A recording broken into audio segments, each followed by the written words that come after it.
as a poor sinner, a poor sinner.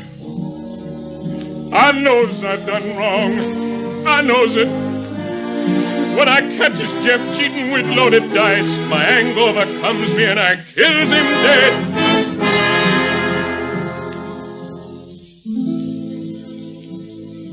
Lord, I done wrong. When that guard hits me with the whip, my anger overcomes me and I kills him dead. Lord, I done wrong. And down here, where these fool bush niggers raises me up to the seat of the mighty, I steals all I could grab.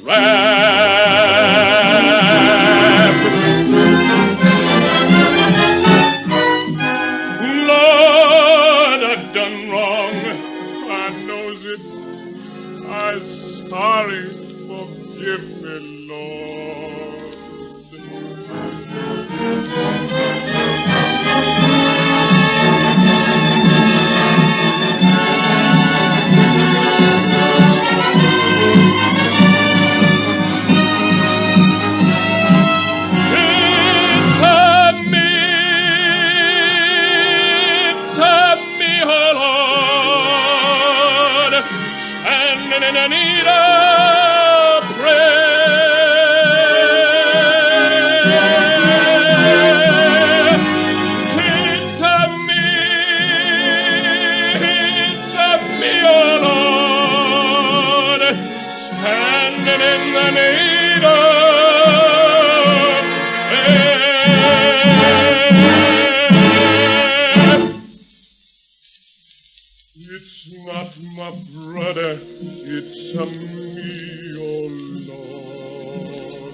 it. I still got the silver bullet left. I show you. I's the Emperor Brutus Jones, and I dies the Emperor.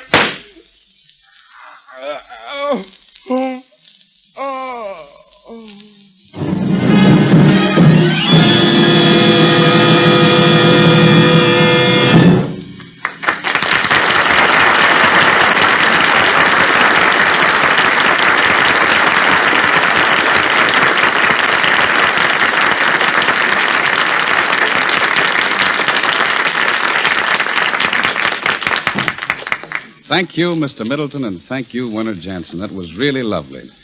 And now I'm saying au revoir for our guests, Mary Boland and Ray Middleton, and for our regular company, W.C. Fields. Another epitaph, 163. Here lies the body of Emperor Jones. He got into trouble by loading those bones. Galloping dominoes. Thank you, W.C. That was swell. Next Sunday, W.C. Fields, Edgar Bergen and Charlie McCarthy, Dorothy Lamour, Werner Jansen, and as our special guests, Jose Iturbe and Josephine Hutchinson. If she doesn't like lemonade, I give up. We'll all be on hand to welcome you. So until next Sunday at the same time, this is yours sincerely, Don Amici, saying au revoir.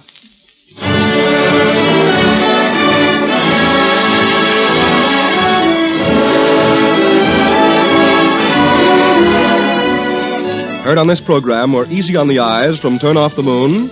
That's called The Whole Thing Off from Shall We Dance? Latin from Manhattan from Go Into Your Dance. And excerpts from Emperor Jones by special permission of its composers Louis Grunberg and Eugene O'Neill.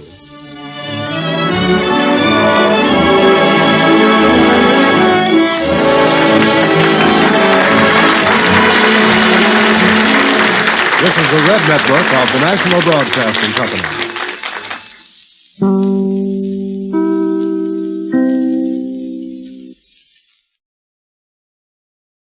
Good morning, everyone. Saturday, June 13th, and here's the news as reported by our staff correspondents at home and overseas. We turn first to Britain, where John McVane is ready to report. Go ahead, London. This is London. Military quarters in London today believe Rommel is aiming at Tobruk as the fighting becomes fiercer in the Libyan desert. It's thought here the Germans are trying to do what they started to do on the first day of the battle, advance to El Adam and strike north. Military information in London is that the British positions are intact and the positions at Knightsbridge and Gazala are still held. London today had the official report that severe fighting lasted all day yesterday south of El Adam. The enemy attacks on El Adam were repulsed, but Axis armored forces maneuvered around the point and struck at Akroma. British armored forces engaged them heavily and inflicted considerable damage. A couple of hours ago, it was announced here that thousands more American troops have arrived in Northern Ireland. They came with armored fighting vehicles and mechanized artillery. The combat troops are armed with Tommy guns and other automatic weapons. The convoy made the crossing without the loss of one American. The units are reported to have worn the new type of American steel helmet. Troops were whisked away to their camps by the smooth-running transport organization as soon as they landed. Today, the wartime derby was run at Newmarket. The big race is just finished. The favorite, Big Game, owned by the King, was and also ran. The winner was Watling Street, owned by Lord Derby. Yesterday, the King's filly, Sun Chariot, won another famous English race, the Oaks. People who watched yesterday's race were counted in hundreds instead of the peacetime thousands. Only one train left London for Newmarket, and hundreds of people had to stay behind on the station platform. A few people hired London taxis to make the trip at a price of about $40 for the 140-mile round trip. Tomorrow, every city and town in Britain is taking part in the Flag Day celebrations of the United Nations. London is to have a big procession of men and women representing Britain at war. Marches will include factory workers, fishermen, Welsh miners, farmers, all the services and the Home Guard. At most of the celebrations, a proclamation from Mr. Churchill will be read. American troops are going to attend a church service in London, and at St. Martin's in the Field, the famous church near Trafalgar Square, Ambassador Wynant will read the lesson. President Roosevelt's speech is being broadcast by the BBC. News of the heavy losses inflicted on the Japanese fleet got most of the headlines in London this morning. But some interesting sidelights on the Anglo-Russian pact and Mr. Molotov's trip are still appearing. The fact that at least up to this morning, the German press and radio had mentioned the pact to the German people in only one discreet statement is a pretty good indication of how surprised the Nazis were at the news. You can imagine the hurried conferences between Dr. Goebbels and other Nazi leaders as they tried to solve the problem of how to break it gently to the Germans. One regular German radio political commentary was canceled yesterday. Instead, an announcer said to German listeners, "Achtung, we shall play you music instead."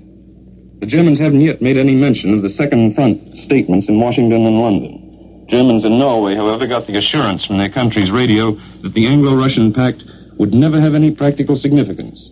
They were told the pact came at a time when the Axis were preparing military operations which will lead to what they called a final result. The Russian air crew who flew the big Russian bomber that brought Molotov made a fine impression on the RAF men they met. As soon as the bomber landed, the crew got out and went to work servicing the machine. They explained that in the Russian Air Force, each flying crew, as soon as they land, get the craft ready for action at a moment's notice. Both the bomber and the men's equipment are said to have been first class by the men who saw them. The Russians were made members of the Society of Short Snorters, restricted to people who have flown the Atlantic or are about to do so. They were given signed dollar bills as badges of membership, and a British flyer explained that they must always show the bill at another member's challenge or pay a fine. The Russians are reported to have been brought from their beds by a fake message, but every man had his dollar bill with him. This is John McVane in London, returning you to New York. And now, in just a moment, we will take you to neutral Sweden for a report of David Anderson. We turn across the Atlantic again as we take you to Stockholm. Hello, New York. This is David Anderson speaking from Stockholm. It may be significant that just 2 days after the signing of the pact between London and Moscow, the Finnish communique today merely states that there is nothing to report on land, sea, or in the air. You will recall the recent German and Russian announcements of attacks on the Leningrad front, in which Finnish troops were reported to be involved, and the German announcement several days ago of a combined German-Finnish drive in the region of Murmansk. From the Finnish communique today, are we to assume that these separate drives were of little significance? Well-informed sources here in Stockholm believe that we can. They point out that the late ice in the northern region prevented the Germans from sending in their supplies until very late. In fact, their supply situation as yet is far from being satisfactory. These sources go on to say that it is very doubtful if we will witness any major operations on the Leningrad front before late summer. Meanwhile, I learned that further German reinforcements have been sent into the Norwegian port of Trondheim. It is still uncertain whether these troops are meant to reinforce the Germans in Norway or if they are to be sent on to the northern front. From the rest of the eastern front, only sparse reports are available today. The Germans still seem to maintain the reserve in speaking of their offensive in the Kharkov front. However, they do admit that Timoshenko still has large forces at his disposal, and that any German advance in this sector will come only after hard fighting. They now seem to exclude the possibility of any quick advances, such as they registered in the first phases of the Russian campaign. It is generally believed here that Hitler will not venture any large-scale operations into the Caucasus before he has taken Sevastopol and liquidated large portions of Timoshenko's army. That, even according to German admissions, will take time, one of the most important features in the whole of the Eastern campaign. This is David Anderson, returning you now to New York. From our New York newsroom, 43 years ago, General Douglas MacArthur entered West Point. His countrymen are celebrating that anniversary today to show their appreciation for the magnificent job the general has done in his campaign against the Japanese. At his headquarters in Australia, he has asked his fellow Americans to rededicate themselves today to duty, honor, and country. He has asked them to say a simple, silent prayer that the merciful God may guide our steps. Prime Minister John Curtin and other Australian leaders have offered the Allied Commander-in-Chief in the Southwest Pacific high tribute.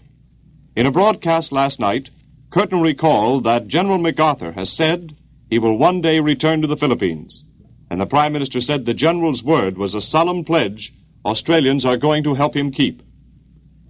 From Moscow, Russian troops are counterattacking on both important sectors of the Eastern Front, but the damage to the invading Nazi troops has been greater at Sevastopol than at Kharkov.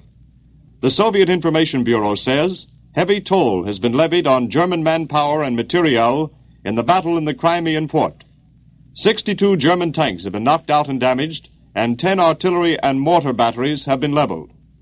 The 9-day-old battle also has meant death for 3 regiments of German infantry and a squadron of cavalry, representing from 3,500 to 7,000 men. Meanwhile, Marshal Simeon Timoshenko has turned the 48-hour Kharkov defensive into something of a Russian advance, although the upper hand is not claimed yet by the Red Army in the Ukraine sector either. Events here at home are reported by Earl Godwin, speaking from the newsroom in Washington. And good morning, folks. Everyone here in the government, that is in the military and naval and in the commentating business, is wondering about that Japanese landing on the very tip end of those stepping stones called the Aleutian Islands. I may be wrong, it's easily ascertained, but they tell me there are 1,400 or more of those islands, some vast ones, some just little points of rocks that stick up there in that cold green sea, gray sea sometimes, full of fog and moss and very few people. The Japanese vessels have been reported now in Kiska Harbor, which is 80 miles away from Attu Island, which is the very tip end of the Aleutians. Our Navy thinks the invaders have been forced out of all populated areas. Of course, there's not very much population there anyhow. Naval authorities and the rest of us have really been expecting the Japanese to land somewhere up in that maze of islands because they're protected by fog and everything else. You can't keep them out all the time. Ever since the Jap airmen raided Dutch Harbor on June 3rd, we've expected they'd try it again. Now, the Japs have set foot in the Western Hemisphere for the first time. But the invasion is not on a very large scale, just a tiny rock, and some Japs have climbed up on it. Navy men believe that this Japanese adventure may be a face-saving gesture more than anything else, so that yammering Yamamoto, the Jap admiral, can tell his people that he's landed on the North American continent. The island of Attu has a little radio station and a very small native village, and that's about all. We consider it has very little of military value at all. But from the way the Army and the Navy have been battering Yamamoto's forces, it appears that to some folks that the Japanese offensive power in the Pacific has been really crippled. The Jap lines of communication have been spoiled considerably. Now see what occurred. The Japs got a tremendous licking at the Coral Sea fight, the details of which have just been given out by the Navy, and rather conservatively of that. That Coral Sea fight hurt the Japs so badly that they thought they had run into practically all of our forces. They didn't see how just a little force could do them up as badly as it did, so they got the wrong impression that we had left Hawaii unprotected. So they tried to sneak around and tried to come down on Hawaii like the wolf on the fold, and they got caught without mercy at Midway. Now you see the connection between those two fights. Now, if the Japanese had seized Midway Island, it would have been a powerful base against Pearl Harbor, where we might expect another invasion. That would put the Hawaiians in the Jap hands, and we could have expected a West Coast invasion or an attempt by Jap forces sooner or later based on Hawaii. So that seems to be all off, and that shows the American people what the Navy has been up to. Japan's humiliated Admiral Yamamoto saw 51 of his vessels lost or knocked out, all by American air power. Japan has lost half of her fleet's aviation arm. That is, we've knocked out 4 and possibly 5 airplane carriers. One of the Lexington survivors tells this story. He says he was standing by a Seaman gunner feeding shells into the anti-aircraft gun. When the first torpedo struck the old Lexington, another crew member asked him, "What was that, a torpedo?" "No," said the gunner, "we probably hit a reef." Just then, wham, another torpedo struck, and the second seaman looked up. Dryly he drawled out, "Make that a big reef." You know, that's the American for you. You can't beat them, and I think by now the Japanese know it and are considerably worried. Probably you know by now, if you don't, it's been bulletinized that another unit of American troops, including Negro troops, have landed in Northern Ireland, and there's a great time going on over there. They're going to make it a part of Flag Day all around the world. Closer to home, things that will affect every one of us. has to do with the great big rubber drive, the nationwide rubber drive that the President has inaugurated. It's the all-firedest, biggest nationwide hunt you ever saw. The President commands us all to search high and low for every bit of scrap rubber that the nation is hiding, from bathing caps to tires, hot water bottles, sink stoppers, rubber heels, raincoats, everything that's got any kind of rubber in it anywhere, and turn them into the filling stations of the country, beginning at 1 minute past midnight tomorrow. That's Monday morning, when Monday morning is a minute old, started. And the treasure hunt will run for 2 weeks.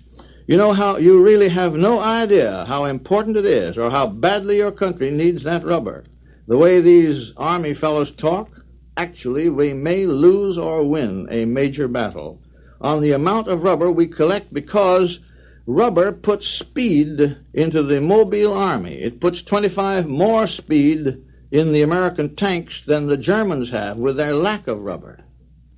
And one of the things which was lost in the shuffle yesterday was the inaugurating of what we shall call the V-mail, V for victory. That's a post office service for getting more mail across the seas for the boys overseas.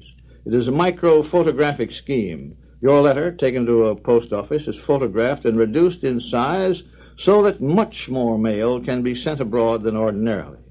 Just now, 20 large post offices are equipped with this micro-photographic device. It's planned to put the whole service into the whole 44,000 post offices, and that's all from Washington at this time. These have been reports by John McVane from London, David Anderson from Stockholm, and Earl Godwin from Washington. For the latest news, keep tuned to this station. This is the National Broadcasting Company.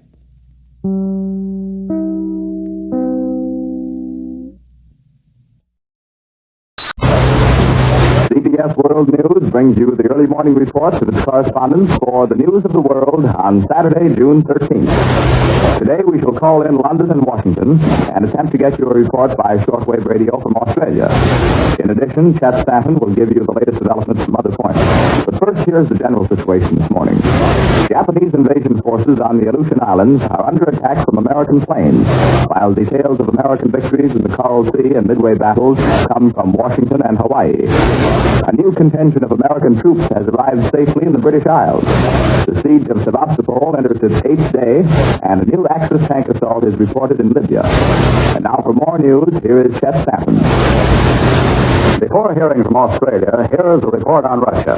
The Nazis are hurling more men, tanks, and planes against the besieged Crimean city of Sevastopol. The German offensive there, now in its 8th day, is believed to have reached its peak. Russian sources continue to describe the position of Sevastopol's defenders as very serious, but say the Germans are being steadily repulsed in their efforts to capture the naval base. In the Kharkov sector of the Russian front, Red Army troops are counterattacking. Soviet forces are said to be on the offensive again, engaged in furious fighting with enemy tanks and infantry. And now let's hear the reports of CBS foreign correspondents in important world capitals. After a brief pause, we take you to Australia.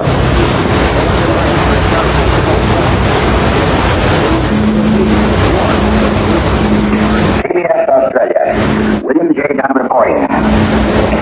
No activity was reported on Australia's war front today, but the home front was a scene of intense action as the work of equipping more than 7 million people with ration books got underway.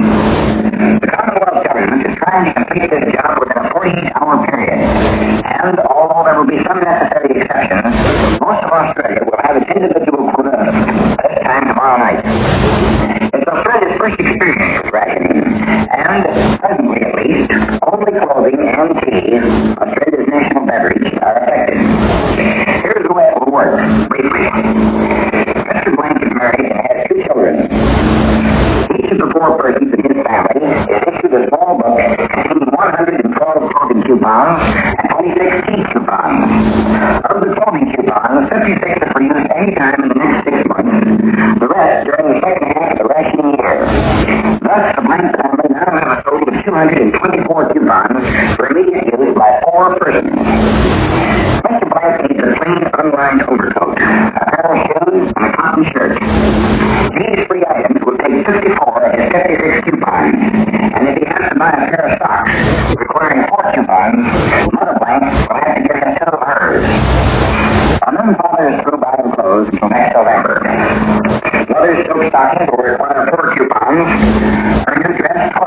if she's satisfied with short sleeves.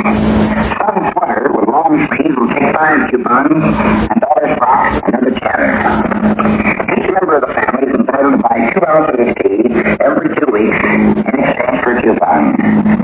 The clothing coupons are interchangeable among the 4 immediate members of the family, but relatives are strictly forbidden to share in this exchange. The first day's work in issuing these books has proceeded very smoothly, and although long queues waited outside most of the issuing centers throughout the day, there was no excitement and only little impatience. Every civilian of Australia, alien as well as citizen, comes under these new regulations, which must force a sharp reduction in clothing purchases. The purpose of the rationing program is to make sure that every resident in the Commonwealth gets his or her just share of available clothing and tea, and no more. The average citizen appears to accept the new regulations with entire goodwill. America is just now starting its observance of MacArthur Day, as decreed by Washington, but for General McCarthy himself, the day is about ended. The Allied commander varied his routine of level today, arriving at his office at a regular hour and remaining at his desk until evening, with only an interlude of about an hour at noon when he attended a small reception in his honor given by Prime Minister Crittenden. Members of his staff visited his office during the day to pay their individual compliments, but General Headquarters made no official acknowledgement of the day. The General himself issued the brief statement which most of you have read through his official spokesman, but made no public appearances. This is William J. Dunn of Australia, returning to CBS in New York.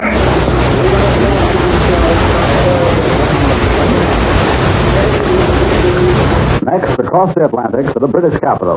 We take you now to London. CBS London, Charles Collingwood reporting. In Libya, the battle is moving again. Axis tanks are thrusting east and north towards Tobruk. The battle center has moved away from Knightsbridge. Today's British communique says that there was severe fighting yesterday in the area south of El Adem. El Adem is only 20 miles from Tobruk. An Axis attack on El Adem, complete with dive bombers, was repulsed yesterday. After this repulse, the Axis tanks turned and drove to the northwest towards Acroma, which is on the coast. The British say that all their positions are intact and that considerable damage has been inflicted on the enemy. Military circles in London observe that this new development in the Desert War indicates that Rommel has reverted to his original plan. You remember that about 10 days ago, the British General Auchinleck, described the Axis plan. The plan was first of all to take Bir Hakeim and then to move the Axis tanks out into the open desert where they could strike at Tobruk. This plan was frustrated when Bir Hakeim held and the enemy was forced back from El Adem and brought to battle around Knightsbridge. Well, now that Bir Hakeim has finally fallen, Rommel has started again. Just as on the first day of the campaign on May 27th, he has dashed out to El Adem, been repulsed, and turned off again for the northwest. What will happen from now on is not so clear. Anyone with half an eye can see that neither side is licked. There are going to be many more surprises in the desert. A little announcement came out here in London about 2 hours ago from the United States Army headquarters. It said that another contingent of United States Army troops has arrived at a Northern Ireland port. Included among the reinforcements, says the announcement, was a small detachment of Negro soldiers and additional mechanized equipment. Not a sensational announcement, but it underlines the fact that slowly and steadily, and not so slowly either, we are establishing a potent force in Northern Ireland.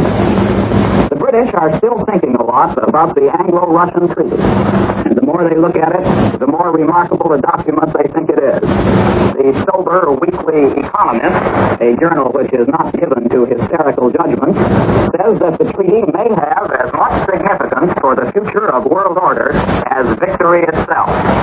Other commentators are evaluating the treaty in the light of the history of British diplomacy. As the Daily Telegraph points out this morning, the distinction distinction of this alliance is that it will not terminate with the signing of the peace treaty. The Telegraph says that throughout our history, British policy has avoided committing itself to long-term responsibility for the affairs of Europe. But these are the comments of experts. The comments of the ordinary Briton are less scholarly, but they are perhaps no less important. The ordinary people in Britain neither fear nor distrust the Soviet Union. As one man said to me last night, and I think he's typical, we can't win the war without Russia, and we can't win the peace without Russia either. I'm glad we realize both things. This is Charles Collingwood in London, returning you to Columbia in New York. And now for the news of our own nation's capital. We take you to Washington. CBS Washington, John Purcell reporting. Action in the Aleutian Islands off Alaska is still continuing. The Japs have won footholds in the island of Attu at the extreme western tip of the Aleutian chain. But what they hope to gain by landing forces there is not clear. Naval spokesmen here say Attu is of no military value. They say that the Japanese have no chance of extending their gains. And some view it only as a face-saving gesture to make up in part for their disastrous defeats at Midway and in the Coral Sea. It appears now that the Japs made their landing under cover of fog.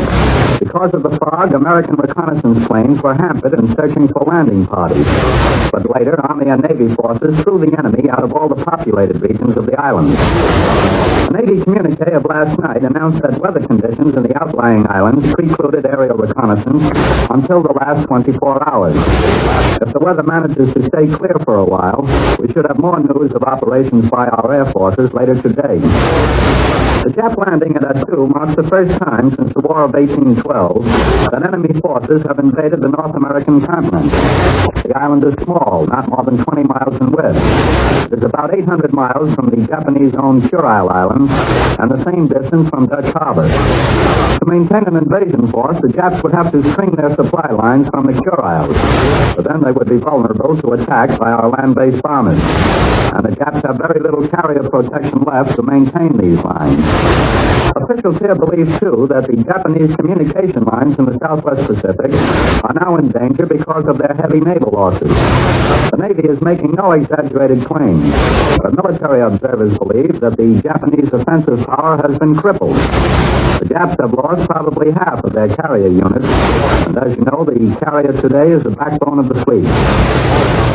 Before the war, Japan was believed to have 10 carriers, although she probably had more than are listed in naval manuals. At any rate, 6 have been sunk, and others damaged and put out of action temporarily. By contrast, the United States lost the carrier Lexington and suffered damage to another.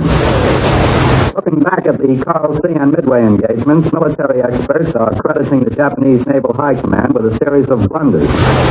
They underestimated U.S. strength at Midway, and in both battles fell prey to the devastating power of land-based bombers working in close cooperation with naval aircraft. The destruction of the Czechoslovakian town of Lidice in reprisal for Hangman Heydrich's death brought an expression of disgust last night from Secretary of State Hull.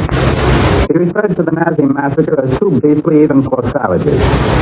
And today, the Czech Foreign Minister, Masaryk, urges the destruction of several German villages in retaliation. In a formal statement issued through the legation, he said, "The same number of deluded Germans should pay the supreme price until they are forced to rid themselves of the unsavory memory of that dreadful man Heydrich." This is John Purcell in Washington, returning you to CBS in New York. Turning again to the news of the Far East, official quarters in China today hailed with approval the new understandings and agreements recently reached by the United States, Great Britain, and Russia.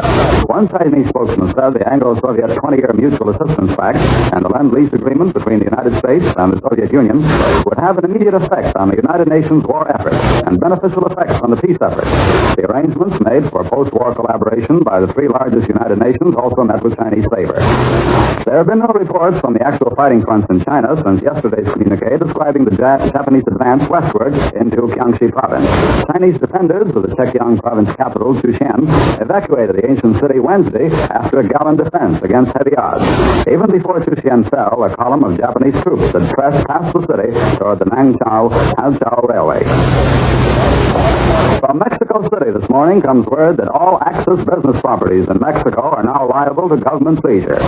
The government is prepared to take control of all Axis property it considers usable against the Mexican people. Stores, banks, and industries are affected by the decree. The purpose of the move is twofold. In the first place, the government wishes to protect the jobs of Mexican employees in such firms, and the move is also designed to keep the nation's economic life from being unduly disturbed. The total value of Axis property in Mexico is estimated to reach a value of $54 million. Of this total, the Germans themselves own $50 million.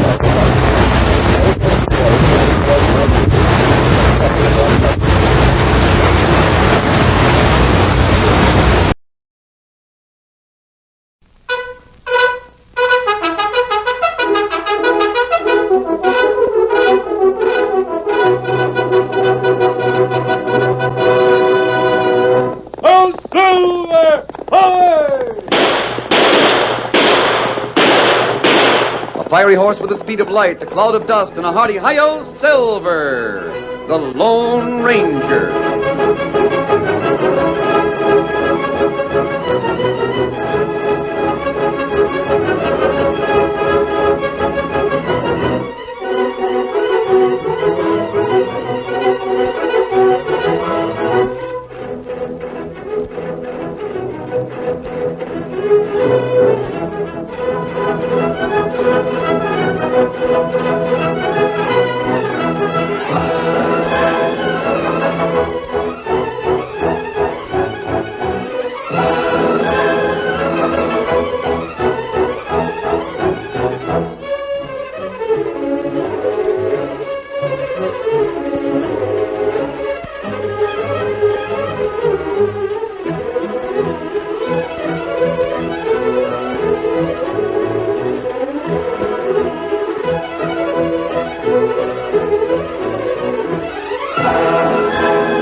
The building of the first transcontinental railroad was one of the most important steps in the winning of the West. The railroad was of prime importance to the future of the country. But powerful forces, cattlemen, stagecoach lines, and steamship companies opposed it. Outlaw opposition sprang up, and the Lone Ranger was commissioned by the president to lead the fight against the enemies of progress. Return with us now to those thrilling days of yesteryear. From out of the past come the thundering hoofbeats of the great horse Silver. The Lone Ranger rides again. Come on, Silver. There's trouble at Dry Creek. Hail, Silver! Hoy!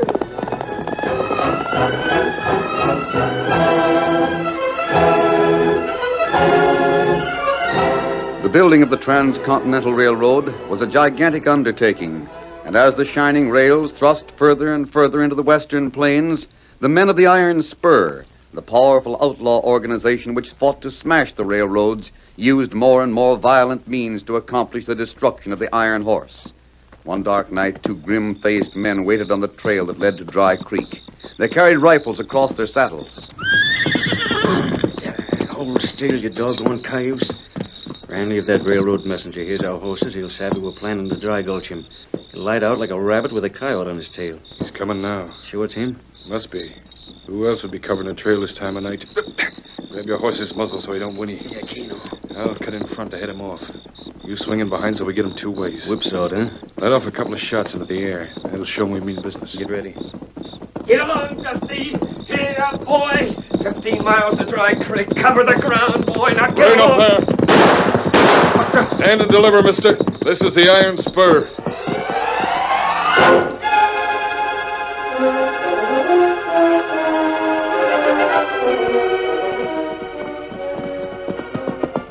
Moon come up now, Kemosabe. Plenty light to see by. We'll travel along the edge of this cliff. About a half a mile before there's a spot where we can quarter down the slope and hit the Dry Creek trail. We get to railroad, maybe a couple of... Hello, rein up, steady, Silver. Oh, you sorry. What Look, man? down there on the trail. Oh, what man do on ground? Him maybe dead? One man on the ground, an empty saddle, and 2 mounted riders. Looks like an ambush tunnel, and we're too late. That's right. If man him dead... Hold on, look. Man on the ground isn't dead. I saw him move.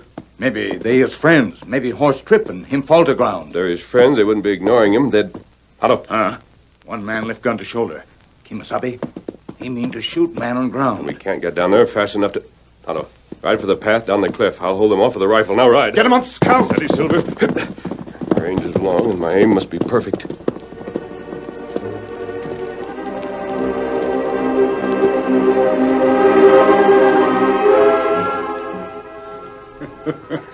Yeah, he's starting to move, Laredo. Reckon I didn't punch him hard enough. We got a vamoose, Randy. Pull the trigger. There's no hurry. No fun shooting a gent when he's unconscious. I want him to know what's The happening to moon's him. up. It's late. Somebody may amble along this trail any minute. We got what we want. Don't be local, Randy. Give him a bullet. I reckon you're right, Laredo. Keno, Mr. Railroad Man. Say adios. What the... You hit the rifle, Laredo. I don't know. Randy, look. Up on the cliff. That gent on the white horse. He's a clear target. Pour it at him. Randy, I had enough. That hombre can split a head 100 feet. He's got bullets buzzing around me like hornets. Keno, we better travel while we can. But first, I'll take care of this railroad man like I was going to before this hombre in the white horse. Oh! That's the second time that hombre hit my gun square. Let's go. Get up there. Come on, get up, boys. Get up.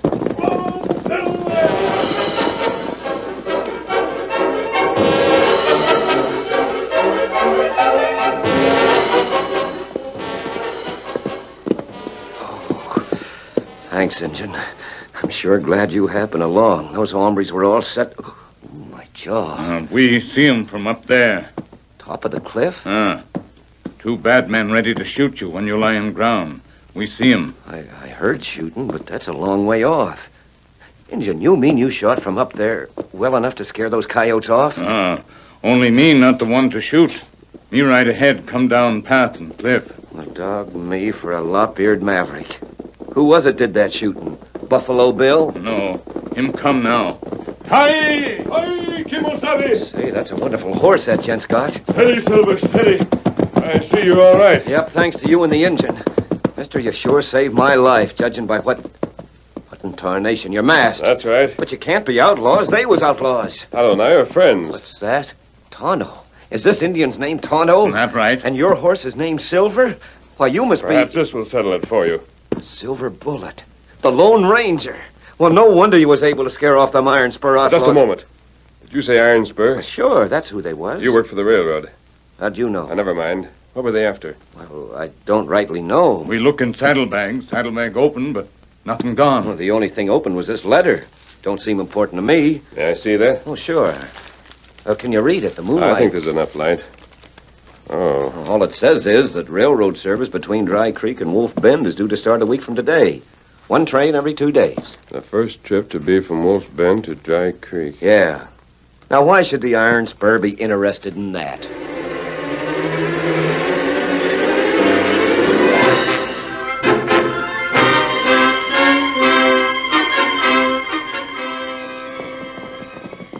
Whoa. Steady, boy. Put your horses in the corral, Remy. We better tell you first, Fisher. We got what we went after. The first passenger service between Wolf Bend and Dry Creek starts a week from today. We found the letter on the railroad messenger. Go straight here. Yep, took us 7 hours steady. But we figured the Iron Spur would want to know pronto. Yeah, it takes time to set up these jobs. We rode our horses to a lather. You killed the railroad man, of course. But did you hear me? I said We meant to kill him, Fisher, but... You didn't finish him? But I gave orders We couldn't, Fisher. We tangled with some gun smoke. Gun smoke? Oh, a little trouble, huh? 10 miles out of Dry Creek on the wagon trail. Some hombre started to pour hot lead at us from the top of the cliff. We skedaddled. Top of the cliff? Well, you yellow-livered skunks, you should have fought back. Nobody can shoot dead from that distance. That's where you're wrong, Fisher.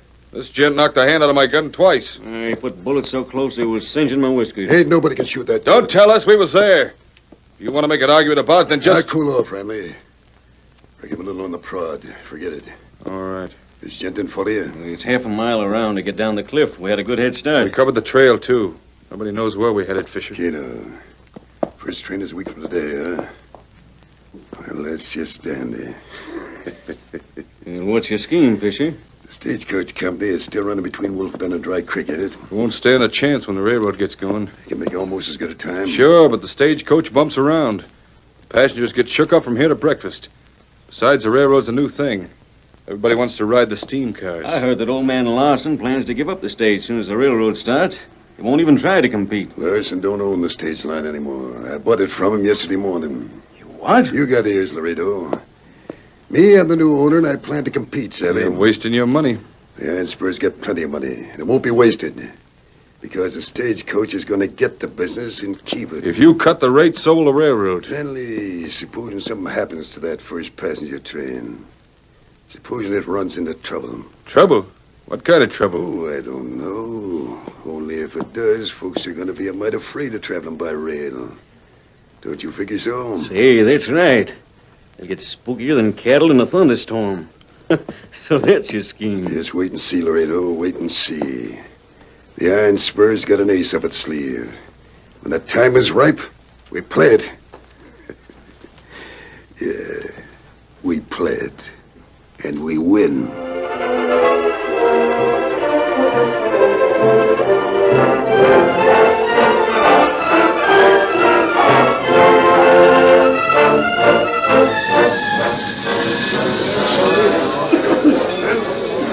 Well, Dan, in a few days this train will be carrying passengers instead of rails and ties and equipment for the track gang. Oh, well, Miss Barkley. And thanks for bringing me back to Wolf Bend. Oh, Miss Barkley, ma'am. Oh, Billings. Don't tell me you're still excited about that holdup. Oh, no, ma'am. That was 2 days ago. It's the stagecoach line I'm excited about now. Look here. They've been passing out these handbills all over town, thicker than locusts in a field of corn. Look, telling everybody not to ride the railroad. What? I don't believe it. Made my eyes bug out, too. Ride the stagecoach, it says. The railroad ain't safe. Don't put your person and property in danger. Protect life and limb. I never... But Billings, I was talking to Mr. Larson only 4 days ago. He said he wasn't going to run the stagecoach anymore. He said he knew it was useless to compete against the railroad. Sure, that's what Larson said. But just read that name at the bottom. The Wolf Bend and Dry Creek Stage Company.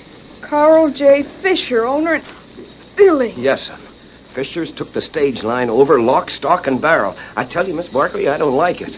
Fisher's shady. He's crooked as a curling rattler. He's been mixed up in more underhanded deals than a card sharp from the Barbary Coast. I hear tell he's in with the Iron Spur, and he's a kind of an hombre that would take the pennies off his... Fisher. Stay out of this, miss. Well, Billings. I meant what I said. What about it? If I was you, I'd apologize. Apologize nothing. I forgot to add that no self-respecting skunk could stay in the same room with you. You're wearing guns. You can slap leather any time you get Billings, them. Fisher, wait, both of you. I'm not waiting for anything. You're on railroad property. Clear out. What's that? You heard me. This station belongs to the railroad. There's a law against gunfighting, and the railroad has its own marshals and soldiers to enforce that law. Clear out. Is this gent raising a ruckus, Miss Joan? You know, this time it's your hand I'm leaving. But savvy this. In 5 days, the stage to Dry Creek will be racing against the train. The train will start at 8 in the morning, Mr. Fisher. So will the stage. We'll see who gets to Dry Creek first. We certainly will. Adios to you. Billings, I still got a score to settle with you. Miss Barkley, what'd you stop him for? Fisher's a gunfighting fool, Billings. He wouldn't have had a chance. That right? Oh, Tonto, you here? Tonto bring you a message. Oh, excuse me, Billings. Oh, certainly, Miss Barkley. What is it, Tonto? And tonight you ride to place where trail curve round cliff. Lone Ranger got something to tell you.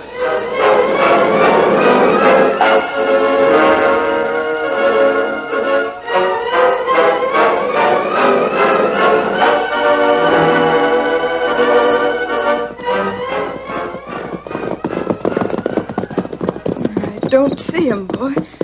I'm sure Tonto told me this was the spot, but... Right here, Miss Barkley. Oh, you were behind those cottonwoods. We couldn't take any chances. What did you have to tell me? You've heard about Fisher and... Yes, Miss Barkley, it was Fisher who had Billings held up here on the trail several nights ago. Are you sure? Yes, we're positive. They tried to cover their tracks, but Tonto and I followed them. The Iron Spur has a cabin in the hills. We saw Fisher there. He's got some scheme up his sleeve, Masked Man. Do you know what it is? No, not yet. But he must be confident that the stage will beat the train. Oh, it just isn't possible. You're dealing with desperate men, Miss Barkley. They'll stop at nothing to beat the railroad. But a stagecoach can't go nearly as fast as the train. It wouldn't even... What's that? Look, a gang of outlaws up on the cliff. Get up! them! They're heading for the path down the cliff. There must be a dozen of them. Kimasabi, path plenty narrow. Miss Barkley, head for town. Tonto and I'll try to hold them off. But I Do as I say. Gallop your horse. Go on. Adios, Master. Kimasabi, they got plenty guns, plenty men. Path is narrow, Tonto. Only two can come down at a time. If we get there first, they won't be able to come any further. But we've got to travel. Come on and shoot as you go. Get them up.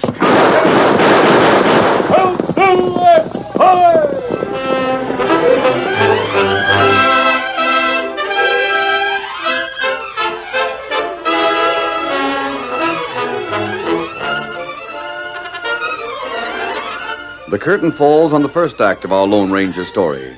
Before the next exciting scenes, please permit us to pause for just a few moments.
Now to continue our story. While Miss Barkley galloped for the safety of the town, the men of the Iron Spur poured a withering fire from the cliff down upon the Lone Ranger and Tonto. There was a running battle in the moonlight, both racing to reach the path that led down from the cliff. Use your spurs. They're traveling like the wind. Get up there, get up! They reach the path before we start down. They can hold us off till kingdom come. Those hombres are near our cabin in the hills. The smart will finish them off. Ride, you waddies, ride. There's a path. It's going to be closed. Get up there. Here it is. Whoa. Keno, who's going down first? The masked man and the engine are at the bottom. Johnson? No. Bedwell? Not me. Why, you ornery yellow polecats. If you're so anxious, Randy, you go first. Why, sure. Come on. We're waiting for you. Keno, masked man. Here we come. Whoa there. Whoa, boy. Whoa. Jehoshaphat. Well, he put a bullet clean through the crown of your Stetson. It's plumb suicide, Randy. Him and the engine could stand off an army. Yeah, might as well give up. Fisher will be madder than a hop-toad. Those two hombres are mighty friendly with the railroad. Well, we don't know for sure. It's because we spotted them around our diggings and trailed them back here and saw them powwowing with that girl. That girl's secretary to Colonel Parkman, chief engineer of the railroad. That's proof enough. Well, anyways, there's no sense being foolish, Randy. I reckon so. Leave them there. They don't dare come after us. We got 15-2. Besides, the main thing is that job we got when the stagecoach races the train. We got to make arrangements. What matter up there? Why you not take path, huh? That doggone engine, I'd like to... Keno, Laredo. Maybe we'll tangle with him later. All right, gents, head this way. Get on now. Get up. Come on.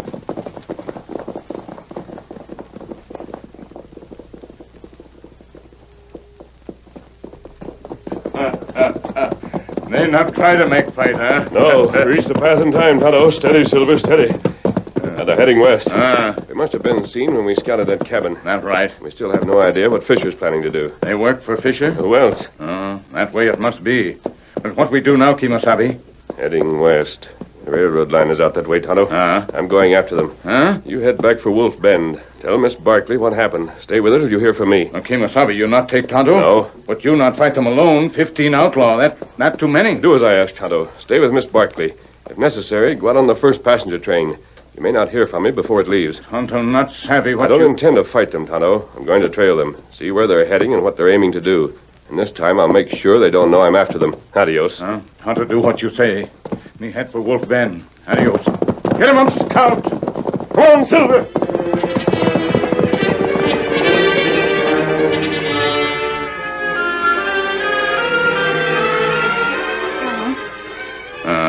No word from the Lone Ranger? No word. There's not much time left, Tonto. You not worry. I can't help worrying. Fisher left Wolf Bend last night with a grin on his face like a coyote in a sheepfold. He's so confident. The passenger train starts tomorrow morning. We still don't know what he's scheming to do. You not worry. Mask friend him find out. Find out what? Where is he? We can't hold up the train, Tonto. Not after the whole town's ready for the race. Train go when ready, and me go with train. That's what Lone Ranger say. That's what Tonto do. You not worry.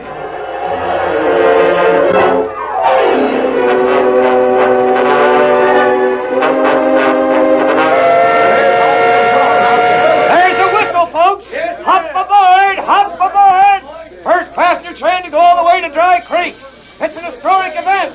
You can tell your children and your grandchildren about it. Pay your fare and hop aboard! Hop aboard!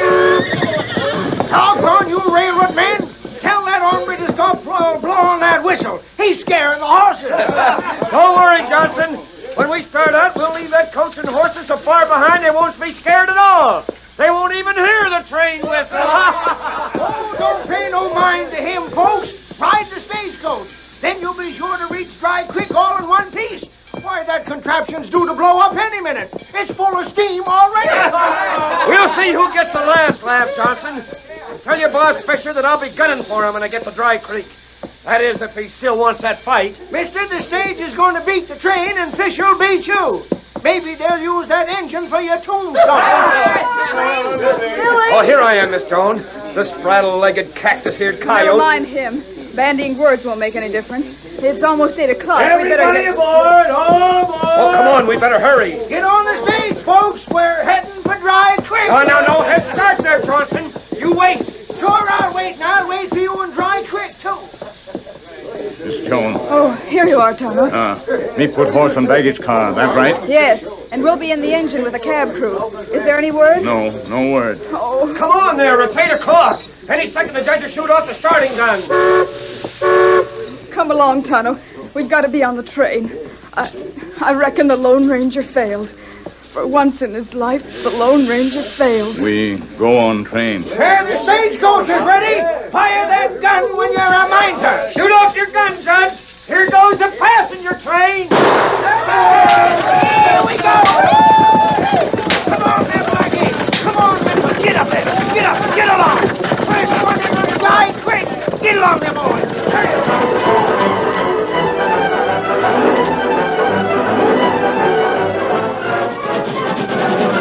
Feed more steam into the boiler.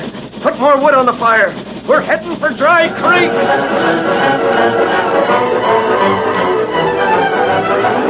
Side by side, the stagecoach and the train rolled out of Wolf Bend. At first, the stage easily outdistanced the train. As the driving rods moved more swiftly, the puffing locomotive caught up with the racing stage, then left it behind in a thick cloud of heavy smoke. Yahoo! We're leaving him behind like he was stuck in the mud. Adios, slowpoke. We'll keep your victuals hot for you in Dry Creek. We're pulling ahead now, Tonto. Train go plenty fast. I still wish we'd heard from the masked man.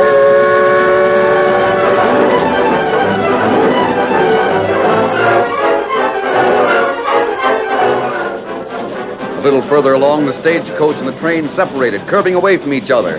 They would not meet again until only 10 miles from Dry Creek.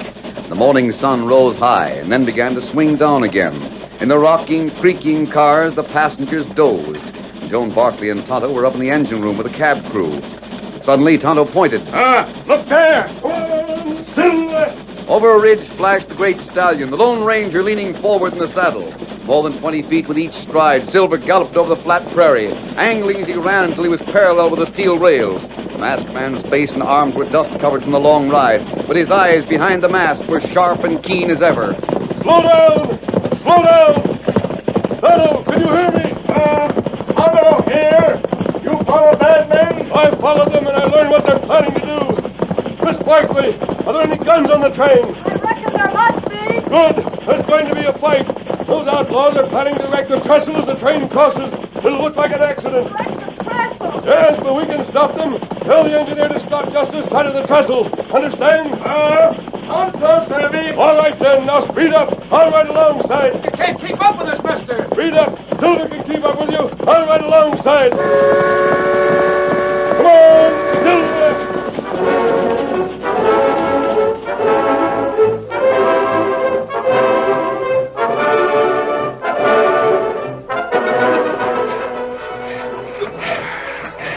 Cut it through. Cut that log.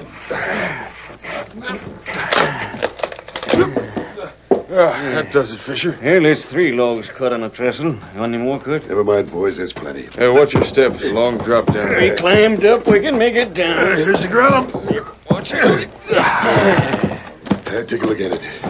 Looks plenty solid, don't it? Yep. That's the way to look to the engineer, too. But as soon as the weight of that train gets on it, she'll crash like an avalanche. That whole train will pile up on the bottom of the ravine. Might finish some of the passengers, Fisher. Sure, I hope it does, because it'll mean the finish of the railroad, too. They won't get any passengers after this wreck. Fisher, it's the train. Hey, it sure got here sooner than we figured. Yeah, but it won't leave. Come on, back out of sight where the rest of the gents are waiting. I wonder what says. But I don't want them to see us.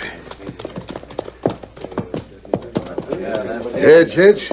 That was a train whistle you heard. Pretty soon it'll come inside. Just keep watching that bend in the track. There she is. Keep watching, boys. Keep watching. And Fisher, look. There's a gent riding right alongside. Well, I'll be doggone. It's a masked man. What blazes? The train's stopping. It's stopping this side of the trestle. Follow me. Turn the line. Horses. Get on your horses. They're coming after us. We've been fooled. Ride them on. Get away. Use your guns. Hold it on them. Men poured out of the train, rushing toward the woods. The outlaws, confused and taken by surprise, tripped over tree trunks, blundered into low-hanging branches. He got that one!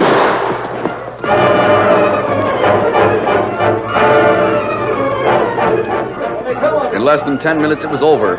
Surrounded by a ring of guns, Fisher himself disarmed by the Lone Ranger, the outlaws were quickly tied and hustled into a baggage car by the gleeful passengers. There they are, mister. Tied and locked in that baggage car like so many beef heading for market. That's right. Only they head for jail, huh? You've still got to hurry. Remember that stagecoach is on its way to Dry Creek. The stagecoach. Billings, we forgot all about the race. Masked man, what are we going to do? There are 3 logs cut on that trestle. How can we get across? There are plenty of men here. Use them, Miss Barkley. It'll take only half an hour to tie those logs up again so the train can get across and go on to Dry Creek. Half an hour? That's time enough if we hurry. Otto and I'll gallop alongside for the rest of the way. We fix trestle now? Yes. Come on, men. This started out as a fair race, but it won't be fair if the stagecoach wins. Who'll help fix the trestle? The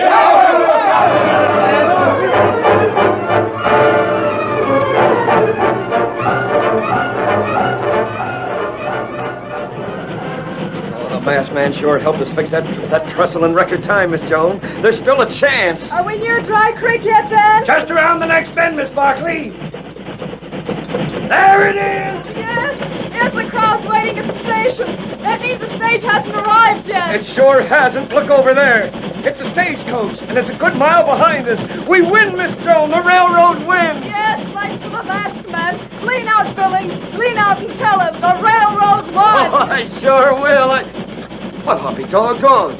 Miss Joan, he's gone. Him and the Indian both.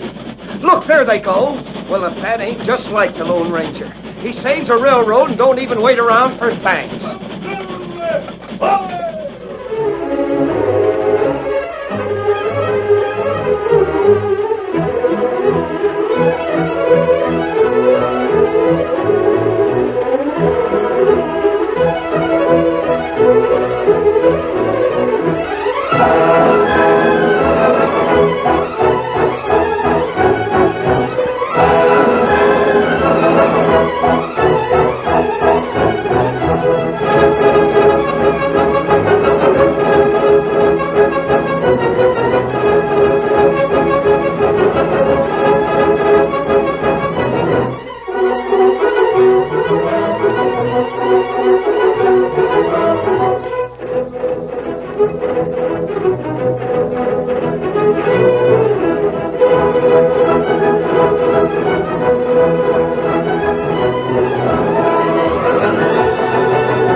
story you have just heard is a copyrighted feature of the Lone Ranger Incorporated.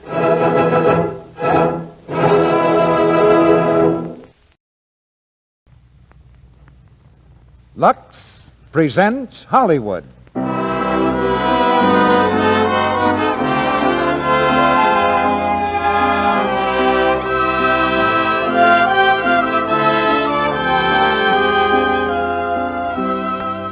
The Lux Radio Theater brings you Merle Oberon and George Brent in You Belong to Me. Ladies and gentlemen, your producer, Mr. Cecil B. DeMille.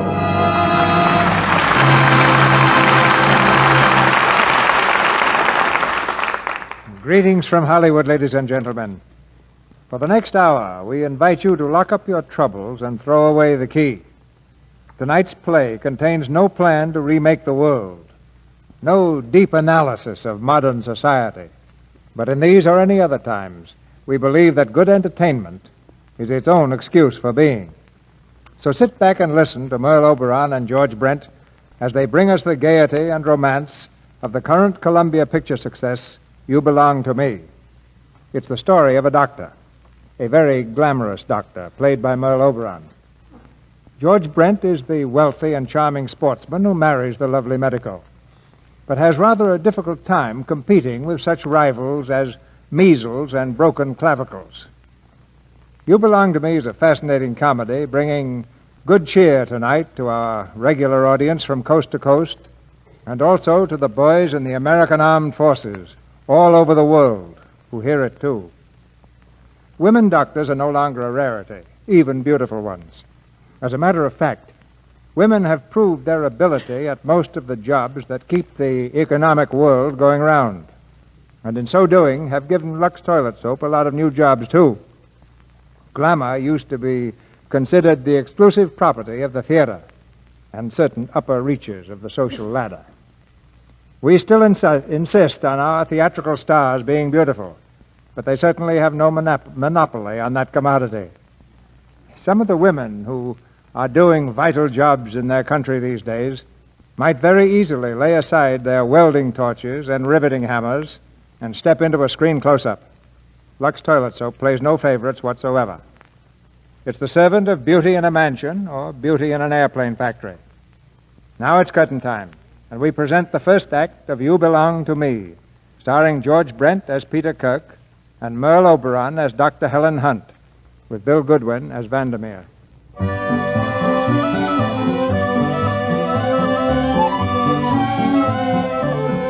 Down the snow-covered slopes of the high Sierras, a skier glides like a playful gull in flight. He's a master of his sport. In sheer exhilaration, the skier bellows his challenge to fate.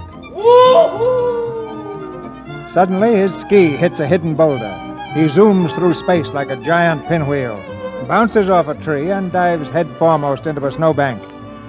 1 hour later, he regains consciousness. He opens his eyes to see bending over him a very lovely young woman. Oh, what happened? Take it easy. You'll be all right. Oh, sure. I'm fine. I've sent back to the hotel for a dog sled. Don't try to move. I remember now. I was coming down the hill. You were standing at the bottom all alone. You looked so pretty, and I tried to show off. That was an hour ago. Oh. You know, you aren't pretty. You're beautiful. Up, Tag. Up, Wolf. Here's the sled coming. Just relax now. I'll hold your head. You will? Oh, thank you.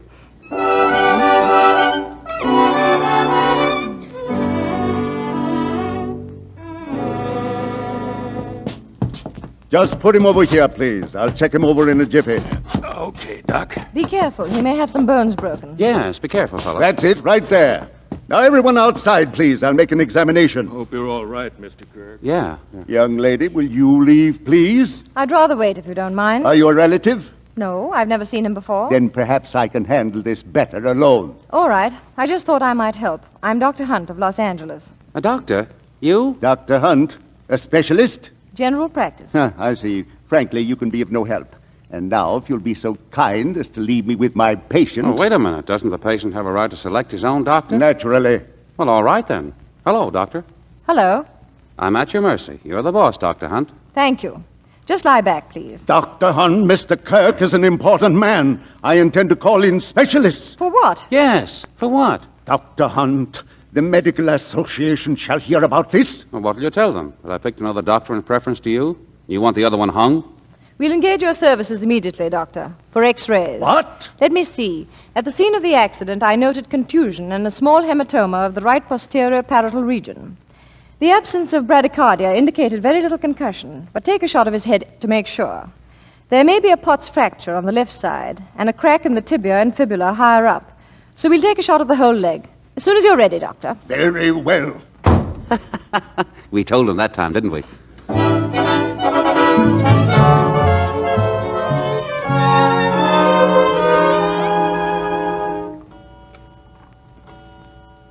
Doctor? Doctor? Doctor! What's the matter? Oh, hello. What did you yell like that for? Well, I wanted to know where you were. I've taken the adjoining room. I'll be there if you need me. It's 2:00 in the morning. Now do get some sleep. Oh, wait. I don't feel well. You don't? Let me feel your pulse. Oh, yes, I think you better. Well, is it still going? Quiet, please. Your pulse is very good. What seems to be the trouble? Well, I was lonesome. I see. Mr. Kirk, this case has become very important to me because of the little argument I had with the hotel doctor. It's so important that I'll appreciate hearing about any new symptoms, except loneliness. Good night. Oh, you forgot something. What? You didn't take my temperature. Don't be silly. You have no fever. You want to bet? Why should I? Your temperature's normal. I'll bet you $50 against 15 minutes of your time that I have a fever. Is it a bet? All right, it's a bet. I suppose the doctor shouldn't complain about imaginary ailments. They account for more than half of a year's income. Open your mouth. Ah. Now, don't try to talk with a thermometer. The hotel doctor said you were important. How did he mean? Position? Achievement? Family? Money? Why did you nod so reluctantly? Are you worried about my bill? Or do you have a feeling that having lots of money isn't being important? I agree with you. Let me have the thermometer, please. Well?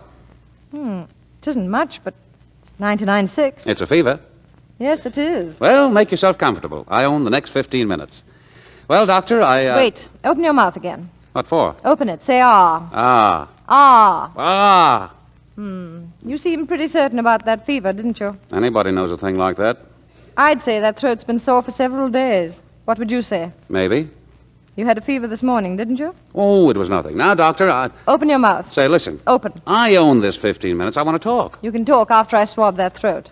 Ah. Oh, all right. Fine. Yes, lovely.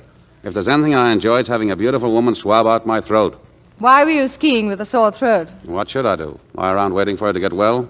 Certainly. By the way, Mr. Sure Thing Better, I have bad news for you. Your x-rays showed there are no fractures whatsoever. What's bad about that? Normally, you could be up and about by tomorrow. But now I'm going to keep you in bed until your throat is cleared. Well, it's a pleasure, as long as you're here with me. I happen to be on a vacation. I'll check with you at night, but that's all. Oh, no. You said my case meant a lot to you. It does. But anything I'm worried about would happen tonight. Oh, you don't know me. I'm liable to have a relapse 3 days from now. While you're out having the time of your life. Wouldn't that look great in the papers? Patient deceased while doctor skis. It's not even good poetry. Where are you going? To bed. I told you I came here for a rest. What about our bet? All right. The time is yours. Fine. Have you read any good books lately? Tell me, are there many lady doctors? A few. As beautiful as you? No doubt. The time I've wasted being well. Can you imagine a hospital with nothing but women doctors all flitting from room to room, laying cool hands on your head? Oh, boy. How old are you, Mr. Kirk? Why? The last male patient I had who talked like that was 73. Of course, his age was his alibi. Yeah, well, I'm sorry. I was going to say finally that I think you're wonderful. I suppose that's rather monotonous, too, isn't it? If I say yes, I'm conceited. But that's the answer. May I leave now, please? I'm very tired. Of course, I'm sorry. When will I see you again? Sometime tomorrow. It was selfish of me to keep you up. But thank you, and good night. Good night. Oh, Doctor. Yes? I still think you're wonderful, and I'm not 73. Good night. Oh, my doctor.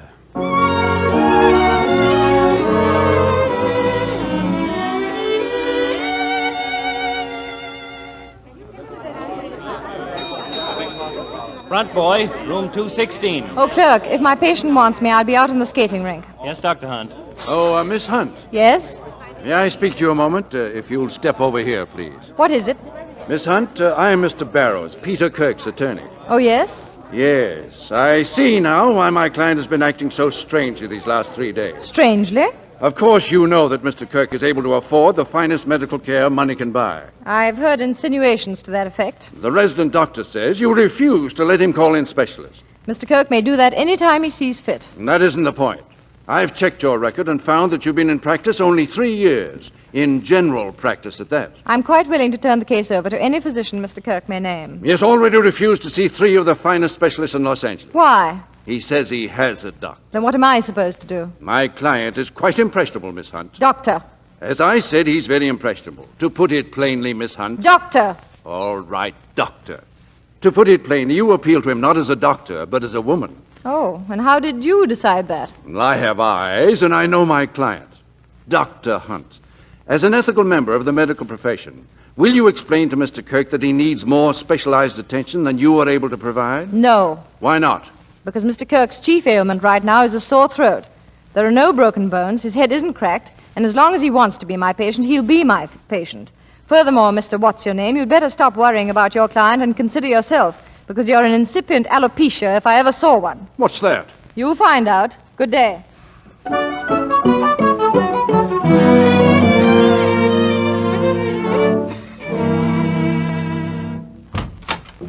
Oh, hello, Doc. Why aren't you in bed, Mr. Kirk? Well, I was just... Open your mouth. Huh? Open your mouth. Again? All I do is open and close my mouth. Ah. Why don't you take a photograph? Your throat is clearing nicely. You can help by having only liquids today and by gargling with salt water every hour or so.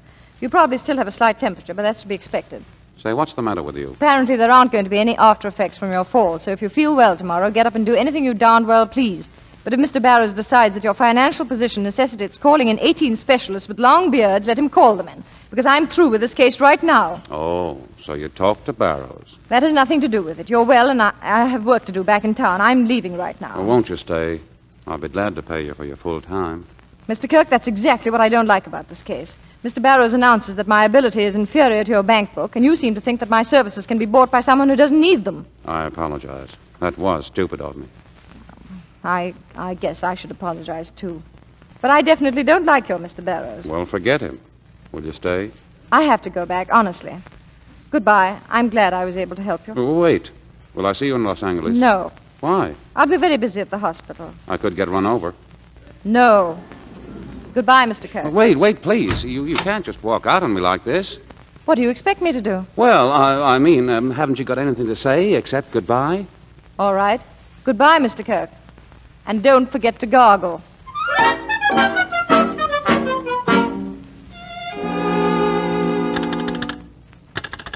Hello. Is this the desk? Listen, this is Peter Kirk. Dr. Hunt just left for Los Angeles in her car. Get her back. I've had a relapse. A relapse! Tell her it's something internal.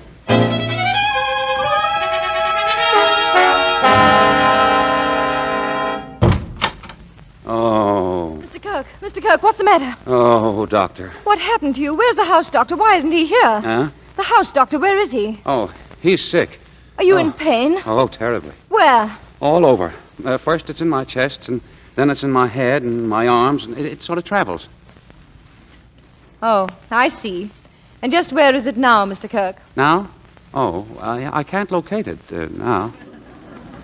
Mr. Kirk, do you realize what you've done? When I refused to call in specialists on this case, I staked my whole reputation on your being well. Have you any idea the torture I went through when I received this fake call? Oh, I'm sorry. I never thought. What if you had suffered an internal hemorrhage? Where would I be? Where would I be? This isn't funny. I know. It's tragic. More than you know. What do you mean by that? Well, I brought you back here for a definite reason, and now I'm licked before I start. Start what? Well, look, just sit down and tell me something. Now, don't get excited or anything. Just tell me. Do you have a feeling that someday we'll be married? What? Now, easy now. I didn't say today or tomorrow, but someday. Of course not. There, you see? That's why I don't want you to leave so quickly. I thought you should know these things before you go back to town. Well, thank you very much. Yes. I knew at the moment I met you. Of course, I had the advantage because I'd been unconscious and had a fever. This is crazy, absolutely crazy. You're not even proposing. You're telling me. Oh, I'll propose later, naturally. I just wanted you to understand things as I see them before you leave. Is that all? Yes, except that I think I love you very much, and I promise to be a faithful and considerate husband. May I leave now? If you wish. Thank you. Mr. Kirk, whatever type of woman you've known is your business. But I can assure you that this sort of talk doesn't appeal to me at all. Well, if I've done wrong, I apologize. You certainly have. You've made a childish attempt to sweep me off my feet with the most insincere line of emotionalism I've ever heard in my life. I told you I'm in love with you, and I meant it. Might have worked if I were a young girl with a piece of wedding cake under my pillow, but I'm a woman with the coldly clinical mind of a doctor. Goodbye, Mr. Kirk.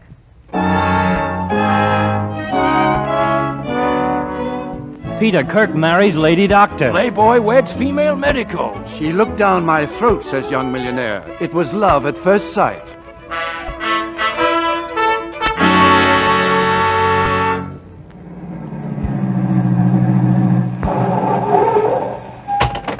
Last stop, out, my bride.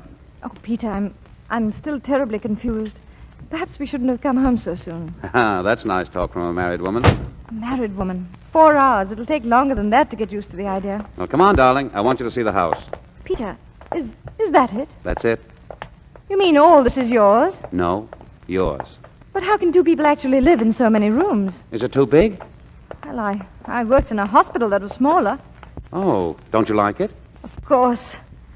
But it'd give me time to digest it. All right. Now, up you go. We can't violate any old customs. Peter, you'll strain yourself. I've got to carry my bride across the threshold, haven't I? Oh, Peter.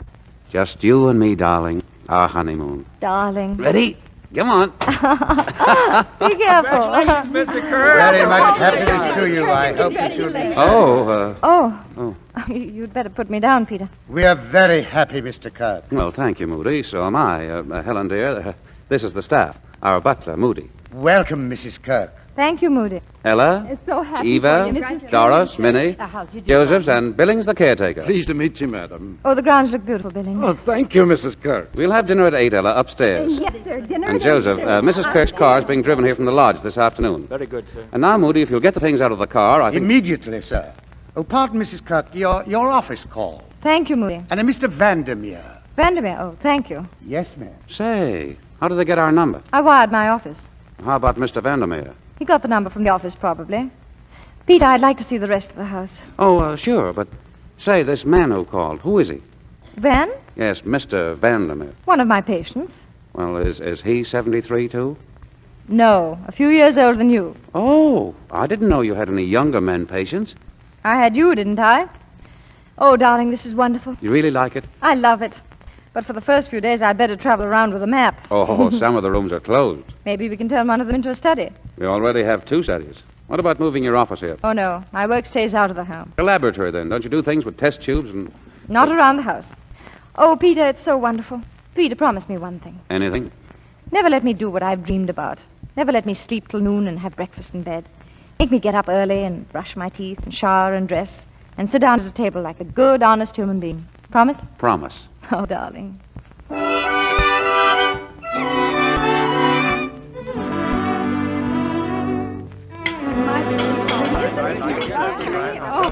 Is the dinner ready to be served? Yes, I'm just getting ready to take it up to them. I will take it up, Ella. Oh, Mr. Moody. Please, let me have the tray. Oh, isn't it romantic, though? Dinner upstairs. Joseph says they have the phonograph on and they're playing nothing but love songs. I'm so excited I can't breathe. The tray, please. Oh, here, but I wish you'd let me take it, Mr. Moody. Oh, dear. Moody.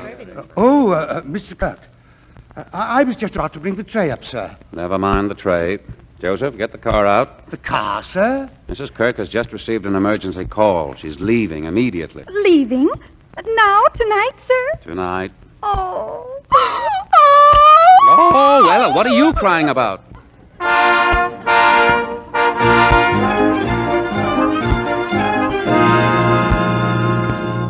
Well, the car's waiting. Oh, Peter, this is terrible, I know. But Mrs. Roberts is an old woman, dear, and she's very ill. I have to go to her. I know, sure. But I still feel like a bride left waiting at the church. Listen, dear, before we were married, you said you understood thoroughly that I was to continue my practice. That's true, isn't it? How could any man understand it this thoroughly? But it's true, isn't it? Yes, but I sort of hoped you'd change your mind. I know I didn't expect to spend my wedding night playing solitaire. It's my wedding night, too. But a doctor can't ignore an emergency call. And no matter how much we dislike the idea, I have to leave. I'd like to hear you wish me luck, Peter. You know I do. And hurry back, dear. Kiss me? Sure. Good night, darling. Good night. Mr. Kirk, sir. Yes, Moody? Shall I lock up for the night, sir? Yeah, lock up. It's too bad, sir. Hmm. Ella is quite broken up. Poor Ella. Well, sir, people will get sick, and a doctor's first duty is to his patient. Never mind the philosophy, Moody. Get me the papers and a glass of hot milk. Very good, sir. Peter! Oh, darling, you've come back. I knew you would. I knew you couldn't leave. Not without my stethoscope. Here it is. Good night, dear. Oh.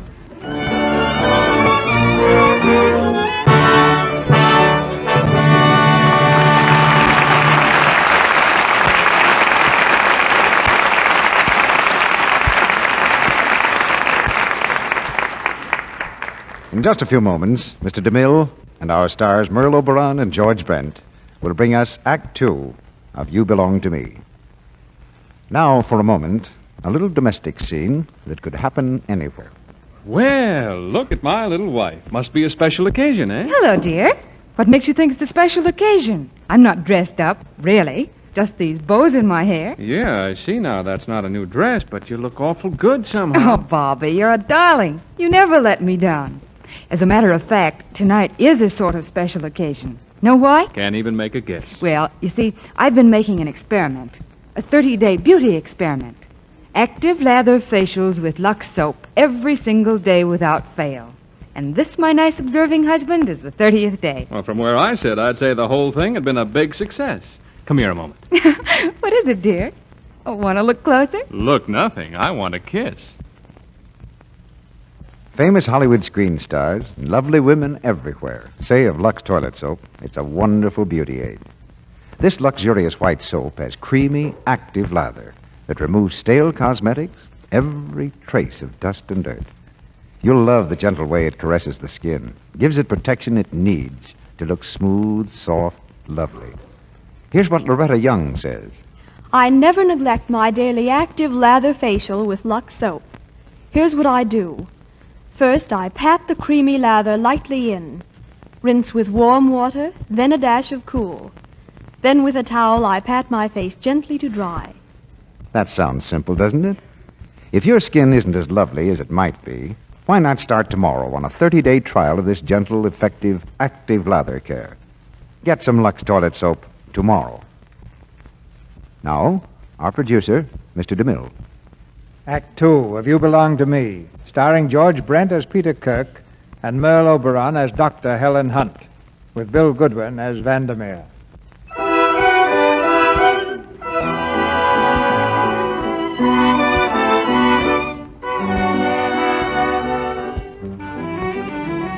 The wedding night is over.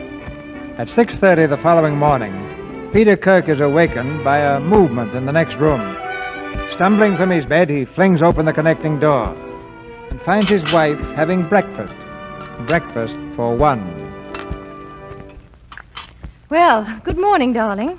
Hello. When did you get back? A couple of hours ago. A couple of hours? Why didn't you wake me up? Darling, it was 4:30. Besides, you look so peaceful. And you have the funniest snore. Oh, I didn't realize that I snored. Well, now, don't be touchy, darling. It can happen to anyone. It's just a little vibration of the soft palate. I must be revolting. Oh, not at all. Makes me feel like an experienced old wife. Say, what is this? Breakfast for one. Yes, what's wrong? Well, who brought it up? Moody? Yes, dear, why? Breakfast for one on the morning after our wedding night? What do you think the servants are saying? Deserted on his wedding night, ignored the next morning? Don't you think I have any pride? Oh, Peter, stop worrying about what the servants are saying. Just because I have to be up at an unearthly hour this morning is no reason why your pride should be hurt. I thought I was doing you a favor. Forgive me, darling. After all, I could have awakened when you did. You didn't drug me. Do you forgive me? Of course. But tomorrow when I get up, I'll shake you till your teeth rattle. Say, what did you get up so early for anyway? I have an appendectomy at the hospital. Today? Mm-hmm. Why? What's today? Well, it's the first day after our marriage. You mean you're going right back to work as though I didn't even exist? Oh, don't say that. My patients need me, Peter. Well, didn't it occur to you that your husband might like you around, too? Of course, darling, and I'd give anything to stay. But don't forget I've just come back from a vacation. All right. I give up. Is she in a bad way? Who? The lady with the appendix. Oh, it isn't a lady. It isn't? His name is John Bellows. Well, don't you have any lady patients? Quite a few. Also Mr. Bellows. He'll be 6 in November. Oh, well. Darling, I'm sorry. Really, I am. Am I supposed to forgive you again? Please. I shouldn't, but you know I will, don't you? How about dinner out tonight to celebrate the anniversary of our second date? I'd love it. Tony's, the one on Olvera Street. What time will you be home? Around 7. Then we can leave at 8. All right, darling. Goodbye. Got time for a kiss? A very short one. Oh, darling, that kiss was sabotage. I've lost interest in my work. Well, try another. No. Coward. Sorry, dear. My first duty is to Johnny's appendix. Goodbye. Till tonight.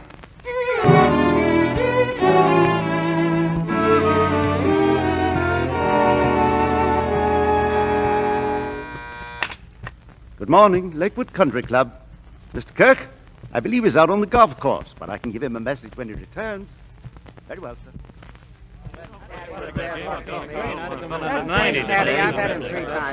Hey, fellas, the bridegroom's coming off the course. Let's give him the works. Lay off, Lop. Your wit's about as subtle as a snowplow. Hey, Kirk, how do you like married life? Hiya, fellas. Congratulations, Pete. Well, thanks, Gulliver. And pay no attention to the ribs. Hey, where's the bride, Kirk? On her honeymoon? No, she's working. Working with all your dough? Oh, that's right. She's a sawbones, isn't she? A doctor, yes. I knew a lady barber once. Very funny, very funny. Say, how does it feel being married to a doctor? Oh, fine. Say, when a lady doctor marries, does she change her name or yours? Oh, cut it out. Well, from the looks of the bride's picture in the papers, Peter, I'd say watch out for sick wolves. Yeah. I don't feel so well myself.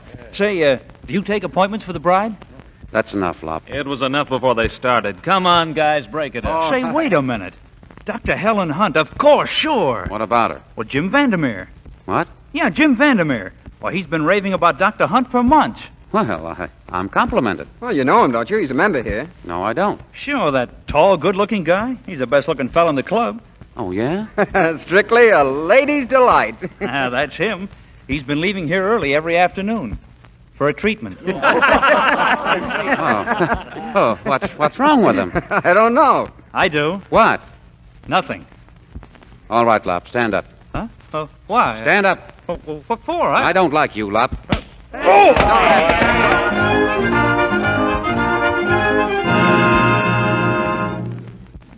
Come on, darling. I don't see how you can take so long hooking up a few little hooks. Well, they're so little.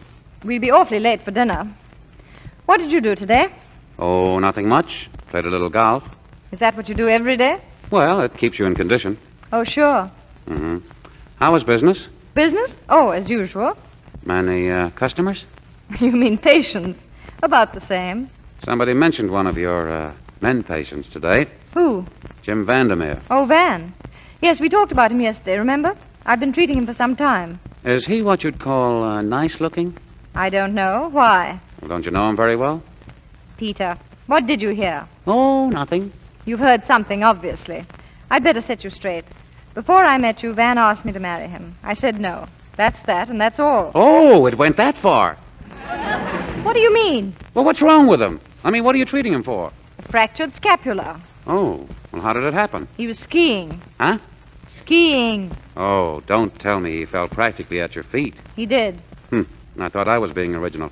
He had a multiple fracture of the scapula, which requires several months of heat treatments. That's the only reason I still see him. I'm sorry. Do you know what's wrong with me? Yes, I certainly do. You're jealous. Yes. You're jealous of the man I refused to marry, and you're the man I married. It's silly, I know. Anyway, I feel better now. Then so do I. Let's go to dinner. Oh, just one more question. Fire away. Where is that place he's hurt? The scapula. The shoulder blade. Oh, fine.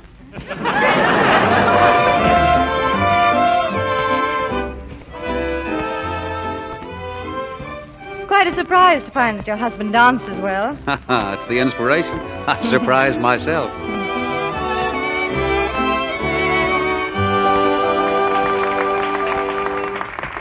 Sit down, dear. Oh, you know, this is just about the time the phone rang last night. Oh, well, no one knows where you are tonight, do they? No one. Oh, good. A toast to all the men who could have invented the telephone but didn't. Helen!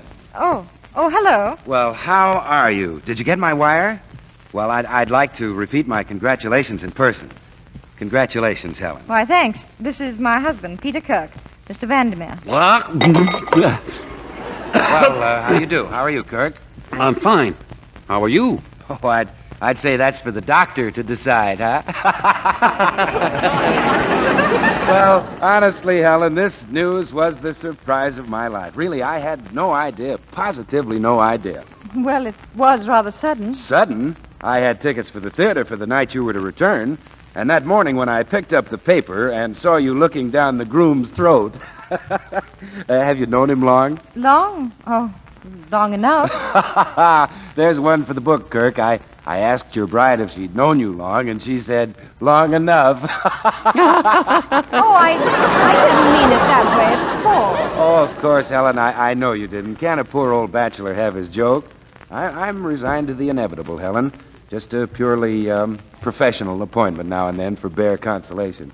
May I congratulate you again, and I'll see you tomorrow. Yes, of course. Well, goodbye, Kirk. Lucky dog. Thanks. Oh, wait. No offense, Kirk. A kiss for the bride. Oh, Van, I don't. Hey, that's enough. Now get out of here. What? Go on. Peter, what's the matter? Let me go, or I'll smash every scapula in his body. If you'd care to come outside, I'll give you my version of that. Now you're talking. Come on. No. Please, Peter, sit down. Van, I'll have to ask you to accept our apologies. Well, if you wish. And I'll see you tomorrow, Van, at 2. Okay. Well, good night. Helen, Please take me home. I suppose there's nothing I can say. Absolutely nothing.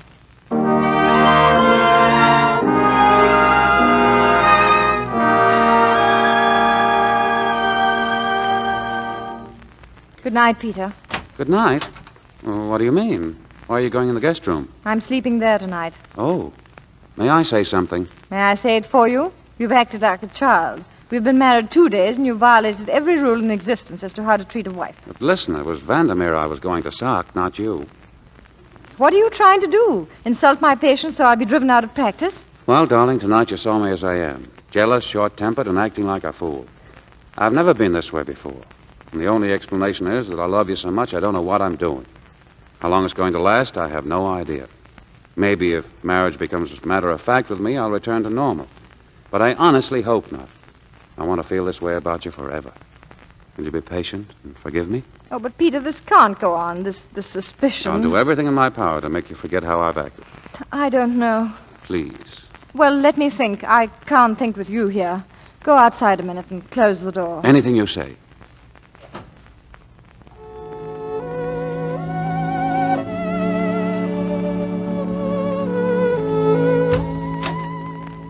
Peter, Yes? I've thought it over. Well? I can't think anyway, so come in, Peter, and close the door.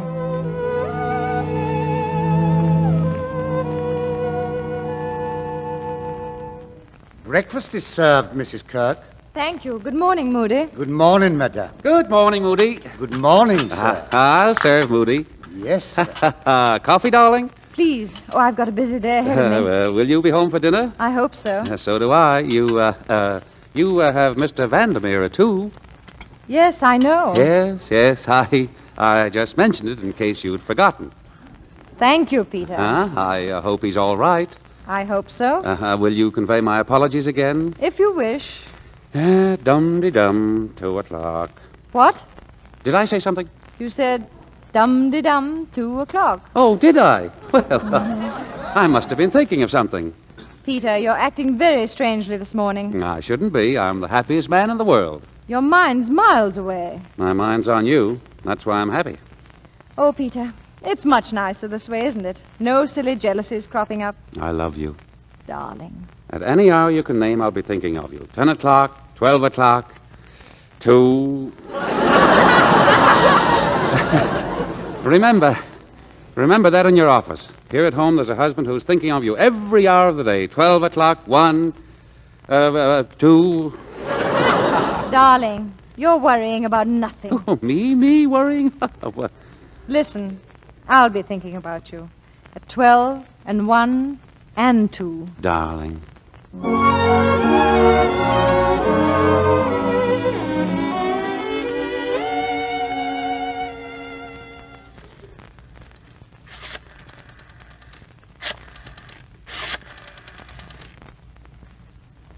Hello?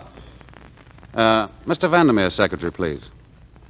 Oh, hello. This is Mr. Jones, Harold Jones. Now, I'm interested in purchasing some property Mr. Vandermeer owns. And may I see him this afternoon at 2?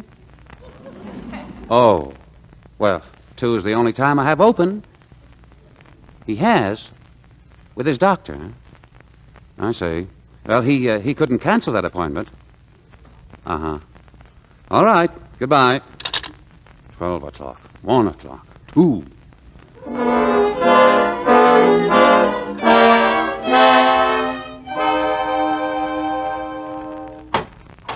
Hello? Anybody at home? Helen. Hello, darling. Well, you made it for dinner. I told you I'd try. Hey, listen, look at me. Do I look different? No. Well, I am. Helen, I've won a battle. What battle? With myself. I'll be honest, honey. When you left here this morning, I was raging inside with jealousy, imagining all sorts of crazy things about you and Vandermeer. Why, for a while, I even considered going to your office and throwing Vandermeer out bodily. But I fought this battle with myself, and I won. You're not jealous anymore? You won't imagine things? Never. I've changed completely. Well, I'm certainly glad to hear that, because I didn't see Vandermeer this afternoon. Huh? You didn't see him? No, I'm going to his house tonight. Tonight? He's ill, too ill to leave his house. I was supposed to go there straight from the office, but I wanted to see you, even if it was only for a few minutes. But Vandermeer's house at night? Well, is this the changed Mr. Kirk talking? Oh, I'm sorry. Is it that scapula again? No, flu. Flu? Well, he was at his office today. Was he? How do you know? Somebody told me. He left there at noon. Now listen, dear. You fought a battle and you've won it. That's fine, and I'm proud of you. Make me stay proud of you. All right. Are you leaving right now? Right now, darling. I'll be back in an hour. I'll walk to the car with you. Don't bother, dear. If you like, I'll drive you to Vandermeer's. No, thanks. You'd better wait here. But look, the moon's out. Why, I feel like a kid in high school. Peter, you're happy? Honestly? No, I've never been happier. I want so much for this marriage to be a success. Above all else, it must be. It will be, darling. I'll hurry back. Take your time, dear. I won't worry. Goodbye. Bye. Is she gone, sir? Again? Yes, an emergency call. Dear me, and dinner, sir. Well, Mrs. Kirk will be back by 8. She's only gone to Mr. Vandermeer's. Mr. Vandermeer, sir? Yes. Why do you say it that way? Well, it was the surprise, sir. I saw Mr. Vandermeer's cook at the market today, and she said Mr. Vandermeer was in excellent health. She did? Yes, sir. Was it an accident? No, probably the flu. They say it hit you like a thunderbolt. Ah, yes, sir. Sure. Why, you never can tell about the flu. Well, 1 minute you're fine, and then the next... Moody! Yes, sir? Tell Joseph to get my car, quick!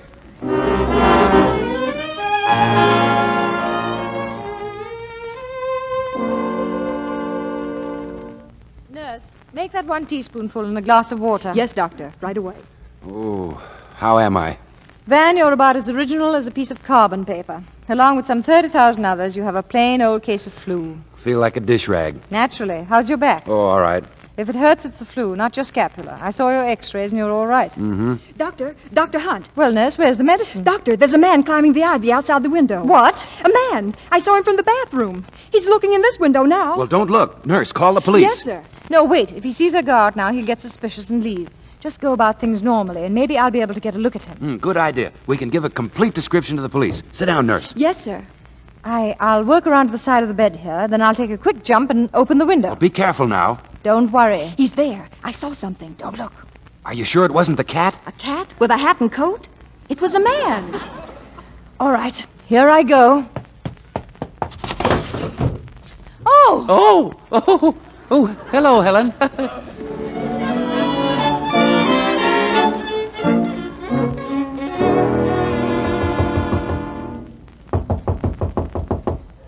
Helen, may I come in? Helen, Well, may I come in? can you offer any sane explanation of your conduct tonight? No. Can you give me any logical reason why I should continue to tolerate your insane jealousies? No. From the day we were married, you've been unhappy. You've questioned my every move. You've been suspicious of my work and my character. And now, finally, you turn into a peeping Tom. Well, I didn't mean it that way. It's not that I don't trust you. I don't trust Vandermeer. So you doubt if I have enough decency to remain a loyal wife. Is that why you played peekaboo in the ivy? Oh, that isn't it.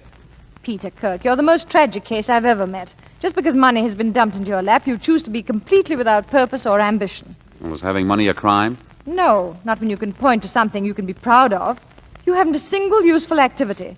So to occupy your idle talents, you set about destroying our happiness. But, darling, the only trouble is you're away so much. There's no need for you to work. We've discussed that. You knew I was going to continue my practice. Well, I thought maybe that... Maybe what? That I'd throw aside something I can do that's worthwhile and become as idle and purposeless as you? No, thanks, Peter.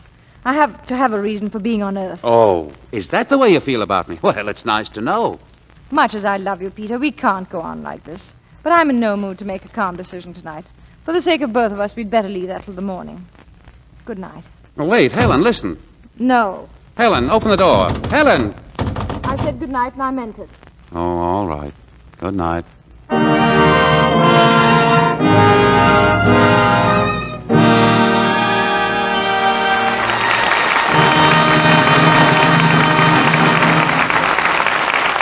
We pause now for station identification. This is the Columbia Broadcasting System.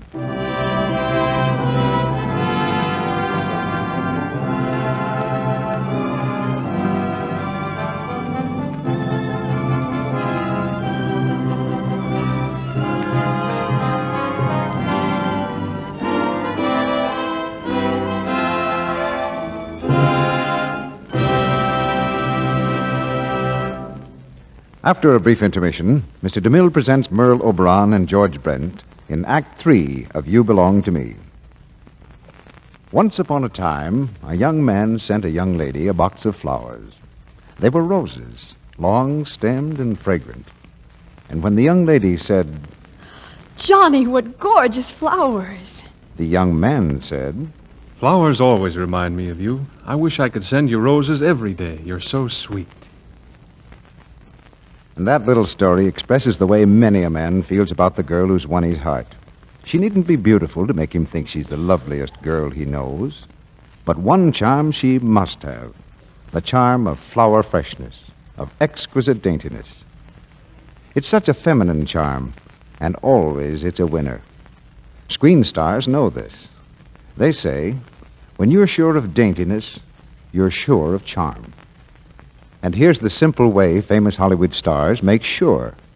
They use their complexion soap, smooth white Lux toilet soap, as a daily bath soap, too. Lovely Joan Bennett says, Lux Soap's active lather is so gentle, so thorough, leaves skin really fresh and sweet. Try this luxurious bath as a quick beauty pickup. Let the generous, creamy Lux Soap lather carry away every trace of the day's dust and dirt. When you step out of a Lux toilet soap bath, your skin feels satin smooth. It's fresh and sweet.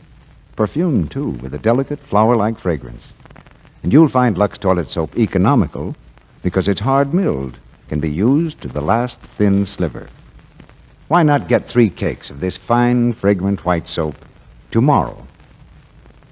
Now, Mr. DeMille returns to the microphone. The curtain rises on the third act of You Belong to Me, starring George Brent and Merle Oberon.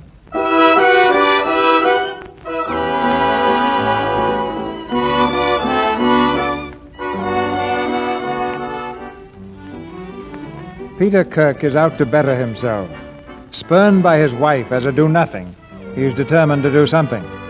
In Hill's department store, the young millionaire applies for a job as a clerk.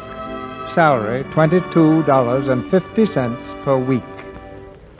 All right. Who's the next applicant? I guess I am. Good morning. I'm a sales clerk. Neckties, gloves, hats, and sportswear. 5 years' experience in New York. And if you have nothing in those departments, I know department store routine from top to bottom. Why'd you leave your last job? To visit my sick uncle in California. Job pays $22.50. That isn't important at the start. I'll prove my value later. Name? John Jenkins. All right, Jenkins, go in and prove your value. Thank you, sir. You'll never regret this. Hey, wait. Yes, sir? Didn't I see your picture in the paper lately? Me? Oh, no. It was some millionaire looked like you. That fellow that married a lady doctor. Yes, right. He did look something like me. Yeah, all but his bank book, huh?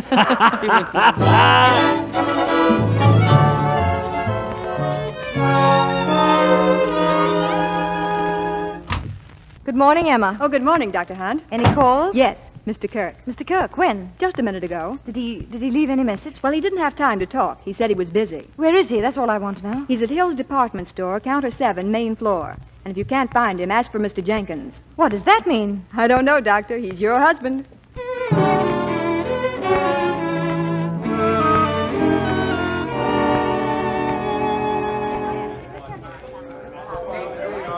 Good afternoon, madame. And what can I do for you? Peter, Hello. I asked to see Mr. Jenkins, and they They said said he was here at the tie counter. Madam, have you considered the matter of your husband's Christmas present? Remember, there are only 246 more shopping days. Now, it is not my intention to rush you, but... Peter, you're working. Sure. $22.50 a week. Oh, Mr. Jenkins, you're wonderful. Oh, what's so funny? I mean it. It wouldn't matter if you were digging ditches or selling potato peelers. To see you actually working and making yourself useful is the greatest thrill I've ever had. Darling, you were right last night. This is all I needed to get me out of that rut of doing nothing and waiting for the worst to happen. I like the feeling work gives you, that you're important enough to be paid for doing something. You know, it makes you want to do more, to better yourself. And I will, too. It's quite a feeling. Darling. Yes, dear? Young man, are these the 59-cent ties you advertise? Oh, yes, madam. Well, they're terrible. Well, not to everyone, madam. Perhaps to a woman with exceptional taste like you. Well, I know my colors. Now, here's another type. Do you notice the quality of those red stripes? Not blaring out as individual bars, but blending softly and easily with the blue. Yes? Well, this tie sells for $5. $5? In New York and Chicago, but not here. Oh. During our sale, you may have this for $4.39. An imported tie which we absolutely cannot replace in stock. Well, could you wrap it as a gift? Certainly, madam. Just step to the end of the counter. Thank you. And thank you. Oh, Miss Bertle, cash, please, and wrap as a gift. Mr. Jenkins, as a tie salesman, you're absolutely unbeatable. How about as a husband? Have you made up your mind yet? I have. Well? Peter, everything that's happened before is a bad dream. Today is a new start, and it's perfect. This job may be small, but it's only the beginning. With your talent, you'll be running the store in a year. You mean everything is all right? Don't you understand? I love you so much, and I'm so proud of you. There isn't anything in the world that could make me happier. Darling, kiss me. Peter. Young man? Yes? Oh, dear. Goodbye, darling. See you tonight. Bye. I'll have another tie just like this, please, young man. Certainly, madam. And young man? Yes, madam. You've got lipstick. Oh.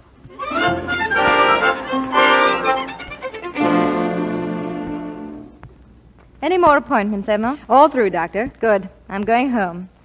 Emma, for 3 years you've been wanting to visit your folks back east. Well, go ahead, because I'm giving you your notice right now. I'm fired? With a month's extra pay and the best recommendation anyone ever had. You won't have any trouble. Dr. Smith wants you. But what goes on? Emma, today I found out what it really means to be in love with your husband. To see him working at a good, plain job and doing everything he can to make you proud of him.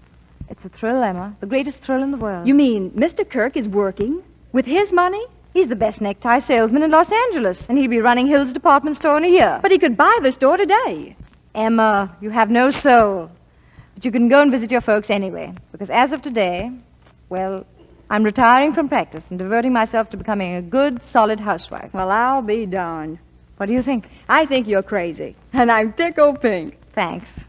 You know, Emma, I had the wrong slant on marriage, asking everything and sacrificing nothing. I'll miss my work, naturally, but my husband has more than made up for it, and I'm glad. Now you're talking. We're getting rid of everything I own here. Give Dr. Smith a break on the patients. Who could use the books? Well, why not the county medical library? Good.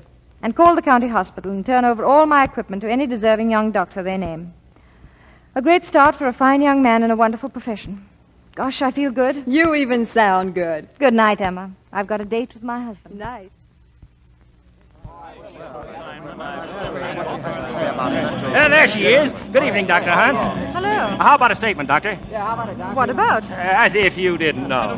Who are you? What is this all about? We, lady, are the press. Yeah, and we want something from you on the Kirk case. Kirk? Your husband, Doctor, remember? What's happened to him? Don't you read the papers, Doctor? Please tell me. Here, look at the early edition. Thank you. No job for millionaire. Peter Kirk ousted as 2250 tire clerk when identity discovered. Fellow employees protest pay boy's job. The idea is they fired him because he was keeping some poor man out of work.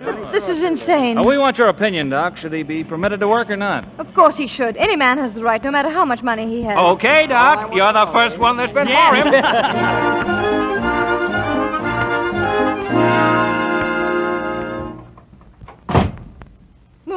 Moody, is Mr. Kirk at home? He was, Mrs. Kirk, but he's gone again. Gone? Where? I don't know, ma'am.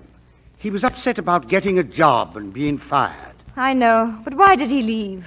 Excuse me, ma'am, but I think he didn't want to see you. He left a message. What did he say? It was something about not to lose faith in him.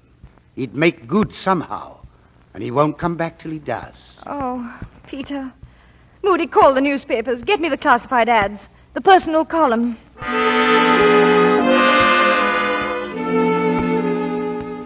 Peter, where are you? Signed, Helen.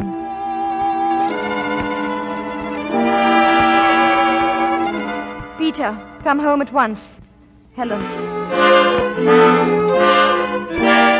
Peter, if I don't hear from you, I'll call the police. Come home at once.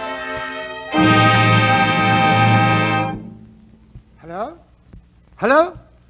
Yes, she's here, I said. Hold on, please. Mrs. Kirk, it's for you. Give it to me, Moody. Hello? Yes, this is Dr. Hunt. My husband is where? Who's this? Central Hospital. I'll be right over. Wait, what's the matter with him? Hello?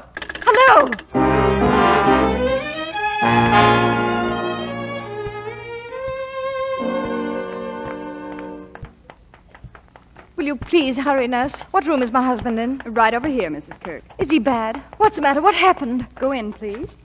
Peter! Hi, Helen. Come in. Oh, Peter, what? I thought you were hurt or sick. Me? Oh, I'm fine. So you were faking again. Isn't it enough that you left me without a word of explanation? That I haven't heard anything from you in 4 days? Why do you add to the torture by pretending to be on your deathbed? I pretended nothing. My secretary called to have you meet me here. Now, sit down. What if you were fired from your job? We're man and wife. We could have worked things out together. That's what we're going to do. What do you think of this hospital? What in the world has it got to do with us? Plenty. We're buying it. Buying it? As a matter of fact, it's already bought. It's a good hospital, isn't it? Of course it is, but it's bankrupt. It's on the verge of shutting down right now. That's why I bought it. After purchase of the hospital, my yearly income will be $573,000. Last year, the hospital lost $400,000. This year, it should lose $550,000. That still leaves enough money for charity work and enough for us to live on. Will I be busy? You mean you're going to run it? Only the business and management details. I won't interfere with your work. My work? As chief of staff, lady, will you be busy?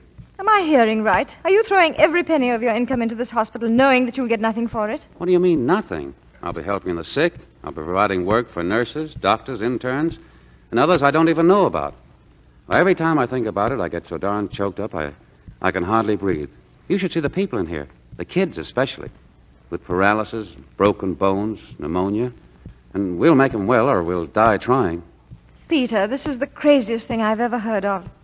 And the most wonderful. What I can't figure out is how for all these years I've managed to do nothing without cutting my throat. And the time I wasted worrying what you were doing when I could have been helping you. Come on, I'll show you around. There's a kid in 219 I'm going to adopt if we get too busy. Oh, Peter, that lawyer who handles your financial affairs. What does he say to all this? Oh, he's shooting himself tomorrow.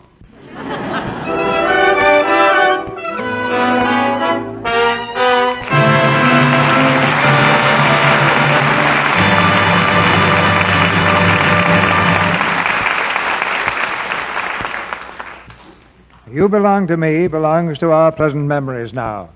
But Merle Oberon and George Brent are coming back for a curtain call. Dr. Oberon, the microphone is yours. Thank you, Doctor. I'm delighted to be here again. If a nurse walked by now, I'd be sure this was a hospital. What kind of a doctor are you, CB? A veterinarian? George, you should read the papers.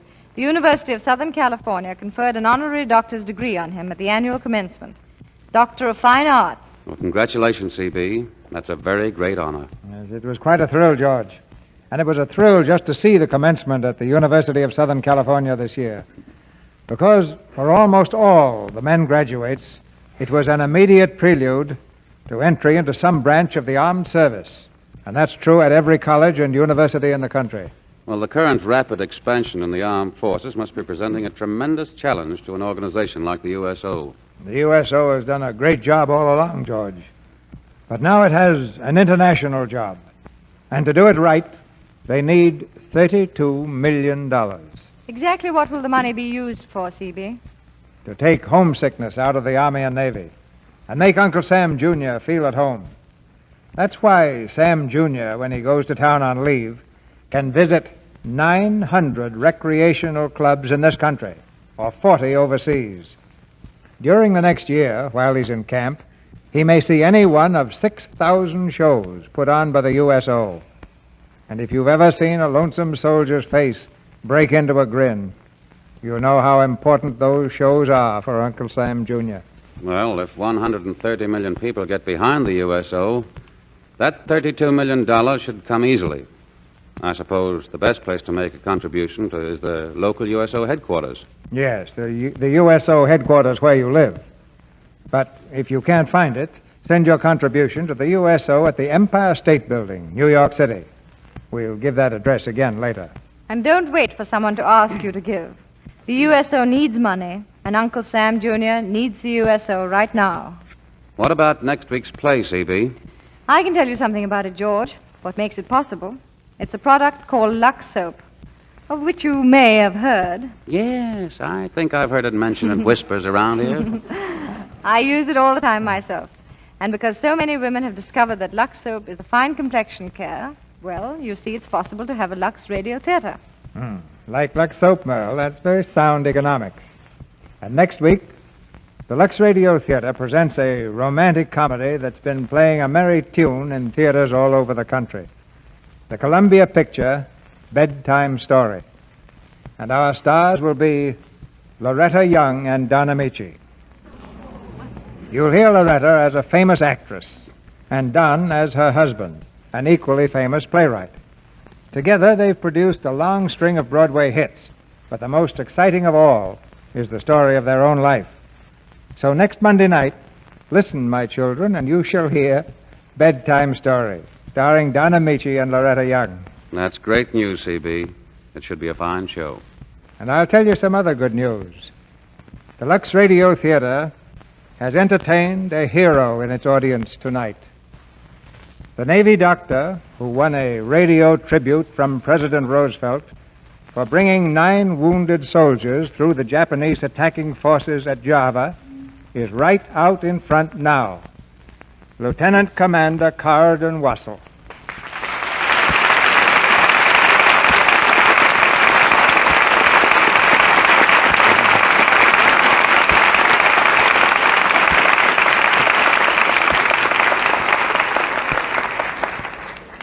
And tomorrow, we start work on a picture that tells his heroic story. He's just arrived from Australia, and as though fate hadn't already thrown enough dangers in his path, he was flying across the Pacific while the Battle of Midway was in progress. We are all highly honored to have him here. Good night, C.B. Good night, C.B. Good night. Good night. And don't forget, give some dough to the USO.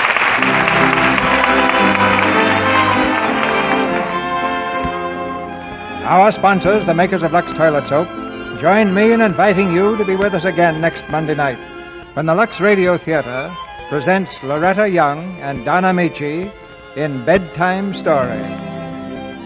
This is Cecil B. DeMille saying good night to you from Hollywood.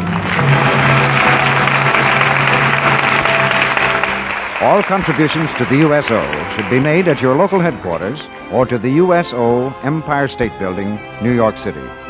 The drive for the USO is limited to the United States and does not apply to Canada.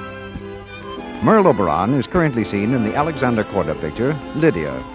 George Brent is currently appearing in the Warner Brothers picture In This Our Life. Bill Goodwin will soon be seen in the Paramount picture Wake Island. Heard in tonight's play were Thomas Mills, Fred McKay, Sandra Coles, Arthur Q. Bryan, Francis X. Bushman, Boyd Davis, Janet Waldo, Charles Seal, Verna Felton, Tyler McVeigh, and James Eagles. Tune in next Monday night to hear Don Amici and Loretta Young in Bedtime Story. Our music was directed by Louis Silvers, and this is the Columbia Broadcasting System.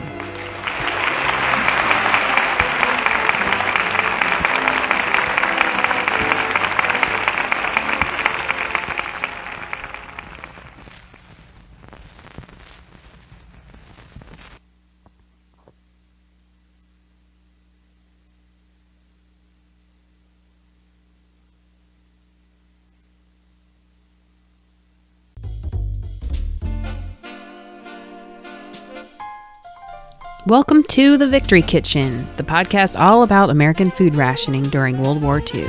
I'm your host, Sarah Creviston Lee, author, historian, and vintage foodie.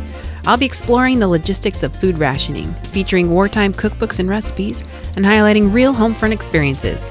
We're going to be learning exactly what our grandmothers had to do to get their food to fight for victory. Hello, and welcome to another episode of The Victory Kitchen. Today's episode is entitled Vegetables for Vitality for Victory. First, I wanted to talk about something exciting. In the midst of my research on Victory Gardens, I ran across Julie Zuckerman's article on the Jewish Women's Archive website. It was entitled Seeds of Sustenance, Pandemic Victory Gardens. And in this article, she compares the Victory Garden movement of World War II to today's pandemic gardening wave. So I was really privileged to be able to interview her, and I've got that interview up on my podcast blog, and you can check that out at victorykitchenpodcast.com.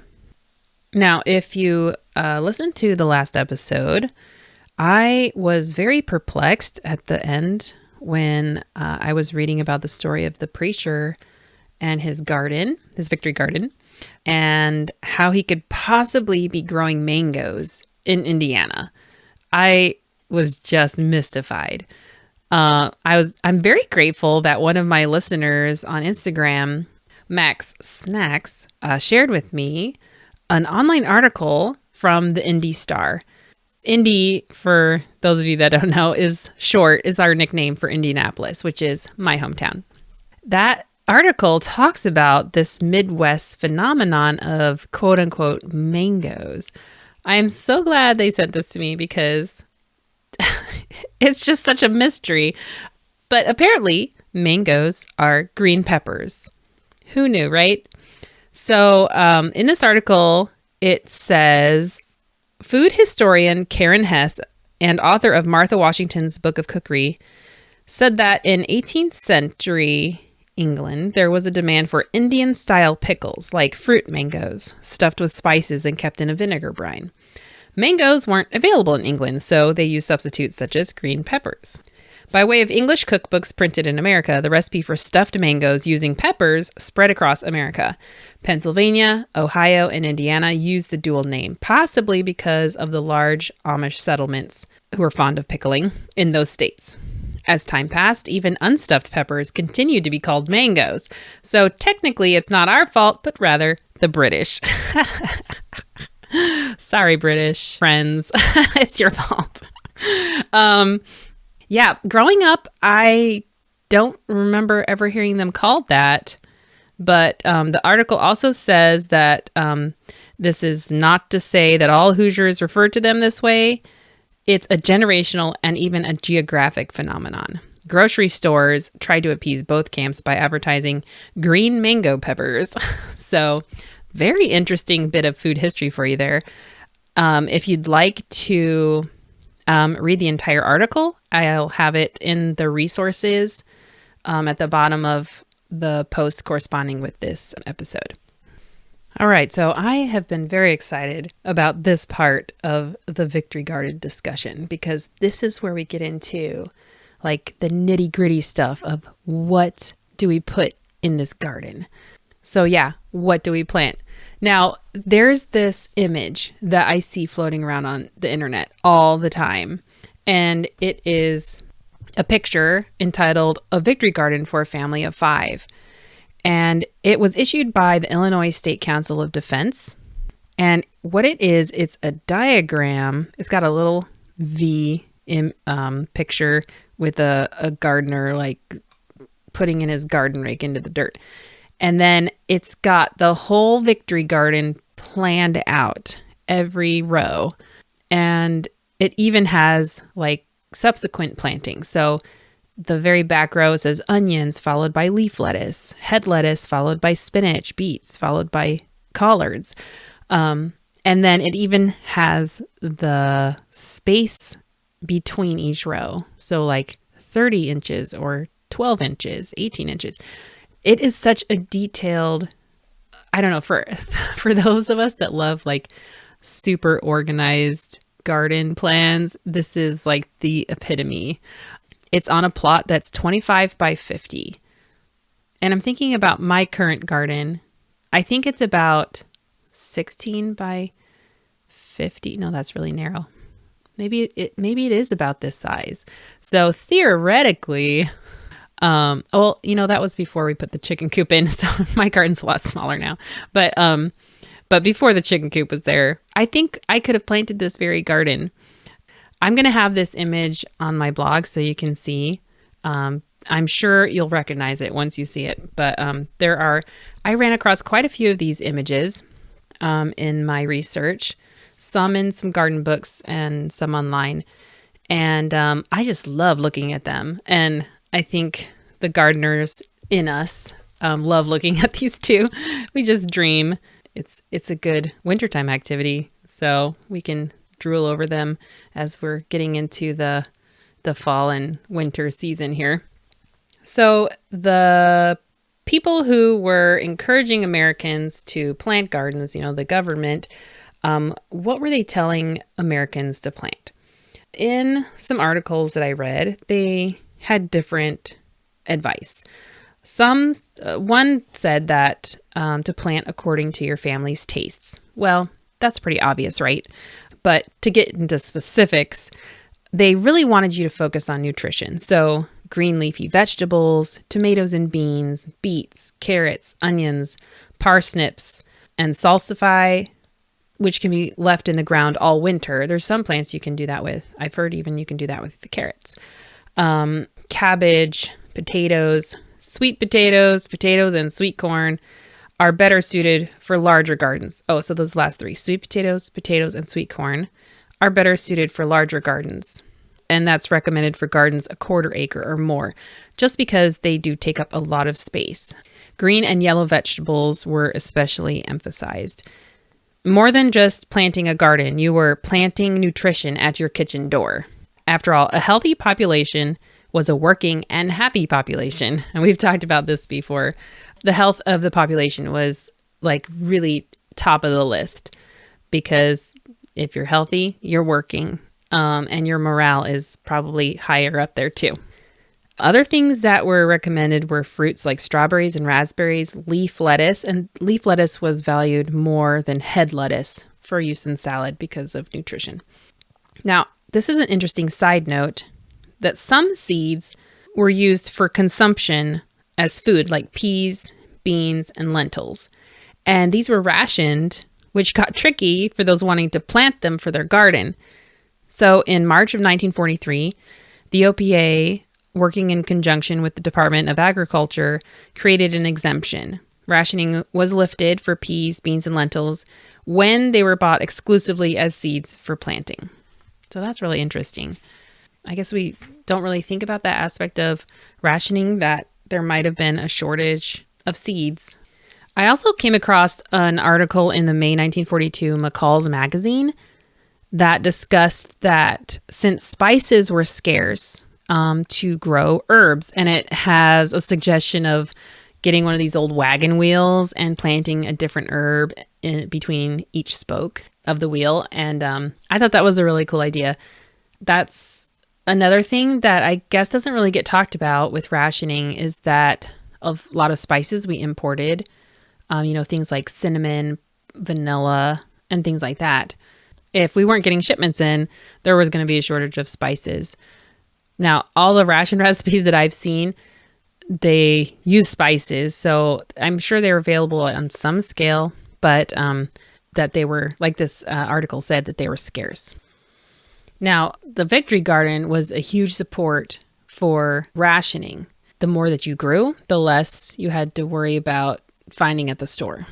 And in the February 8th, 1943 Time magazine, it says, quote, "The Agriculture Department hopes that because of Victory Gardens, as many as 18 million of them, food rationing will have much less sting this summer. The department emphasizes that gardening is work as well as fun, requires sound planning as well as patriotism. For all their precautions, though, 1943's Victory Gardens will still produce many a laugh for professional farmers.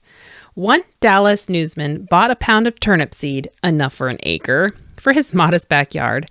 Seed companies have received dozens of inquiries for coffee seed, even got one request for succotash seed." I think this is a great demonstration of how many people were doing their best to be patriotic, doing their part by planting a Victory Garden, but really they had no idea what they were doing.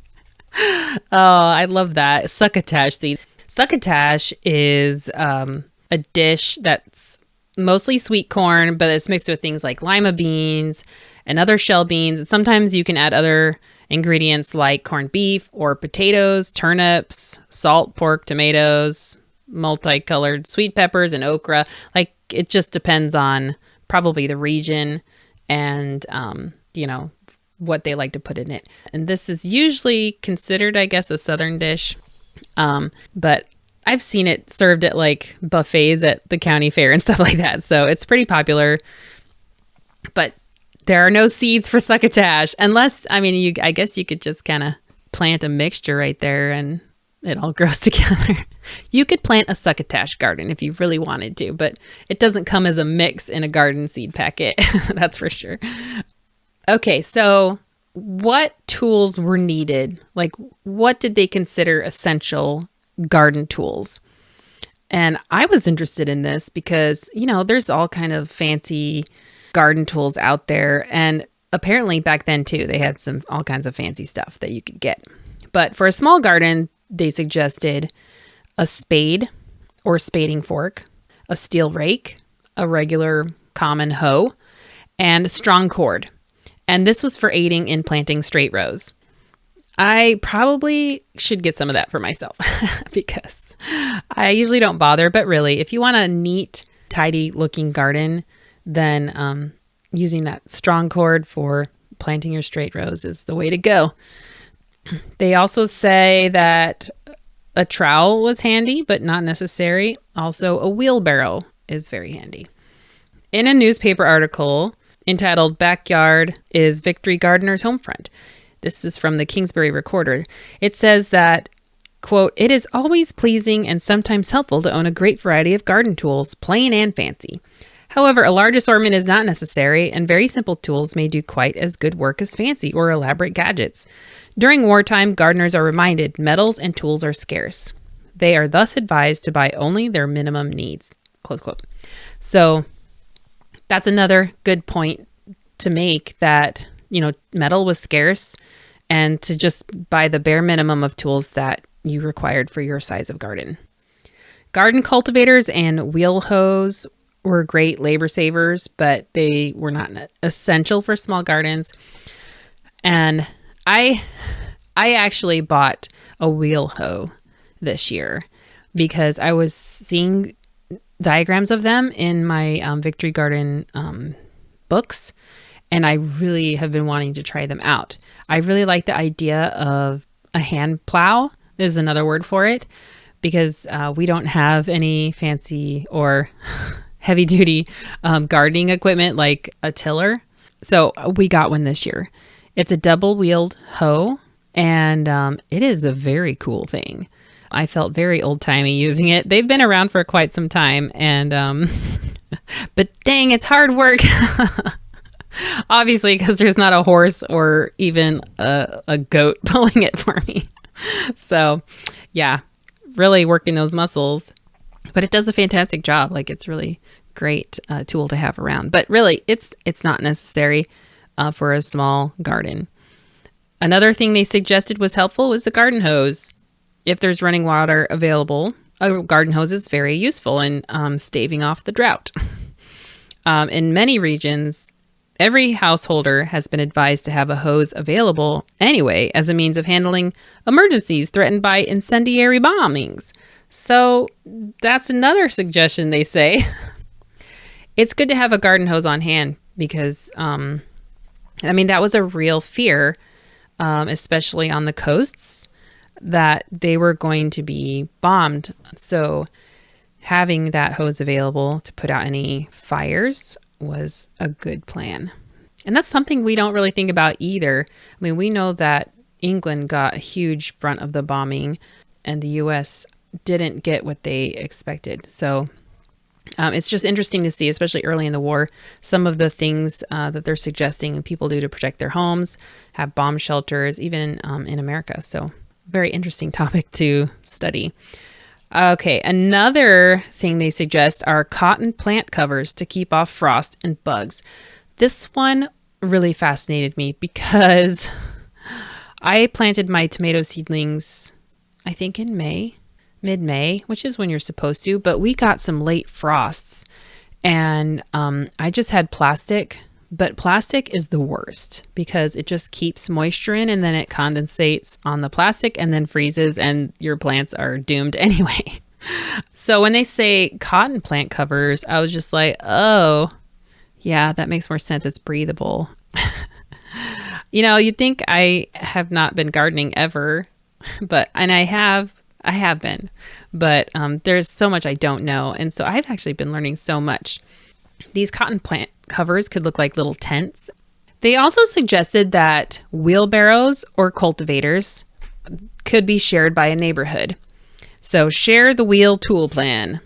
Also, something that could be shared between families and the community are sprayers for combating insects and disease. I've got this awesome article in Life magazine that is very detailed about all these things that this one particular woman does to get her victory garden started and protected. And it shows her in one of the pictures, her spraying her little seedlings to keep insects away. So I'll definitely have pictures of that article on my blog because I just like seeing all that stuff, like all the behind the scenes of victory gardens. I just feel like the same images kind of float around out there, but nothing super specific. So this has been very exciting. There were a lot of garden helps out there for Americans that wanted to be successful in their victory gardens. And that's really what they wanted citizens to be successful in their gardening. So there were a lot of helps out there. The biggest one was county extension agents. I myself have used the county extension services, and they are just as much help now as they were back then.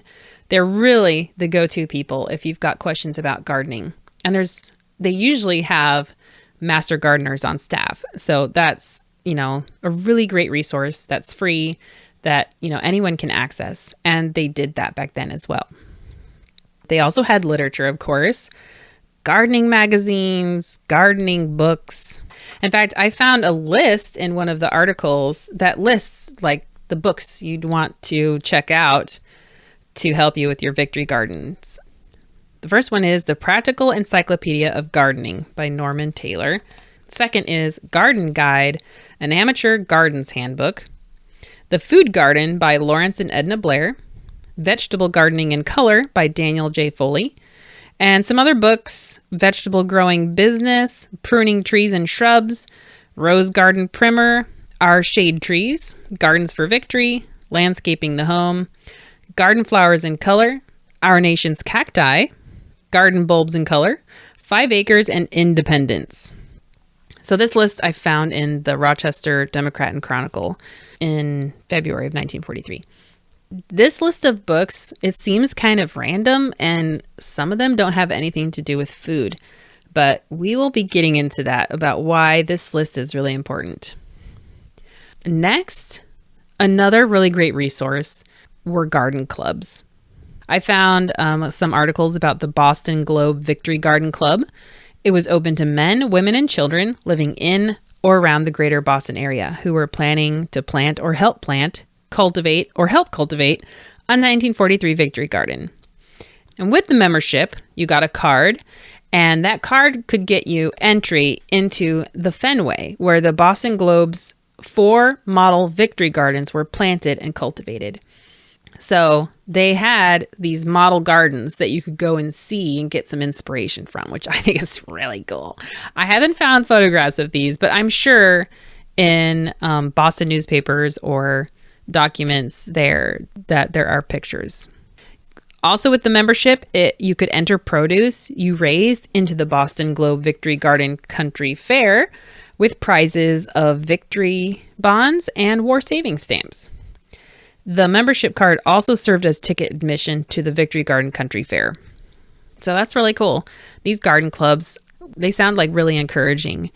And, you could gather with like-minded people who love gardening and just wanted to get that extra help for planting their own victory garden. Another form of help for gardeners or would-be gardeners were pamphlets. You can find so many of these on Wikimedia Commons. I found countless numbers of them. I was so surprised by how much. It was kind of staggering. In last episode's blog post, I have the bulk of the resources that I used for my research. And there are quite a few booklets in there that you can go and look at the PDFs of these pamphlets. There's lots of awesome information in them. And a lot of these booklets pamphlets came from extension services or colleges of agriculture. Many newspapers and magazines had gardening columns. I can attest for this in the Farm Journal and Farmer's Wife magazine. There is a hefty garden column in there. Newspaper gardening ads went crazy after the National Victory Garden Program was announced.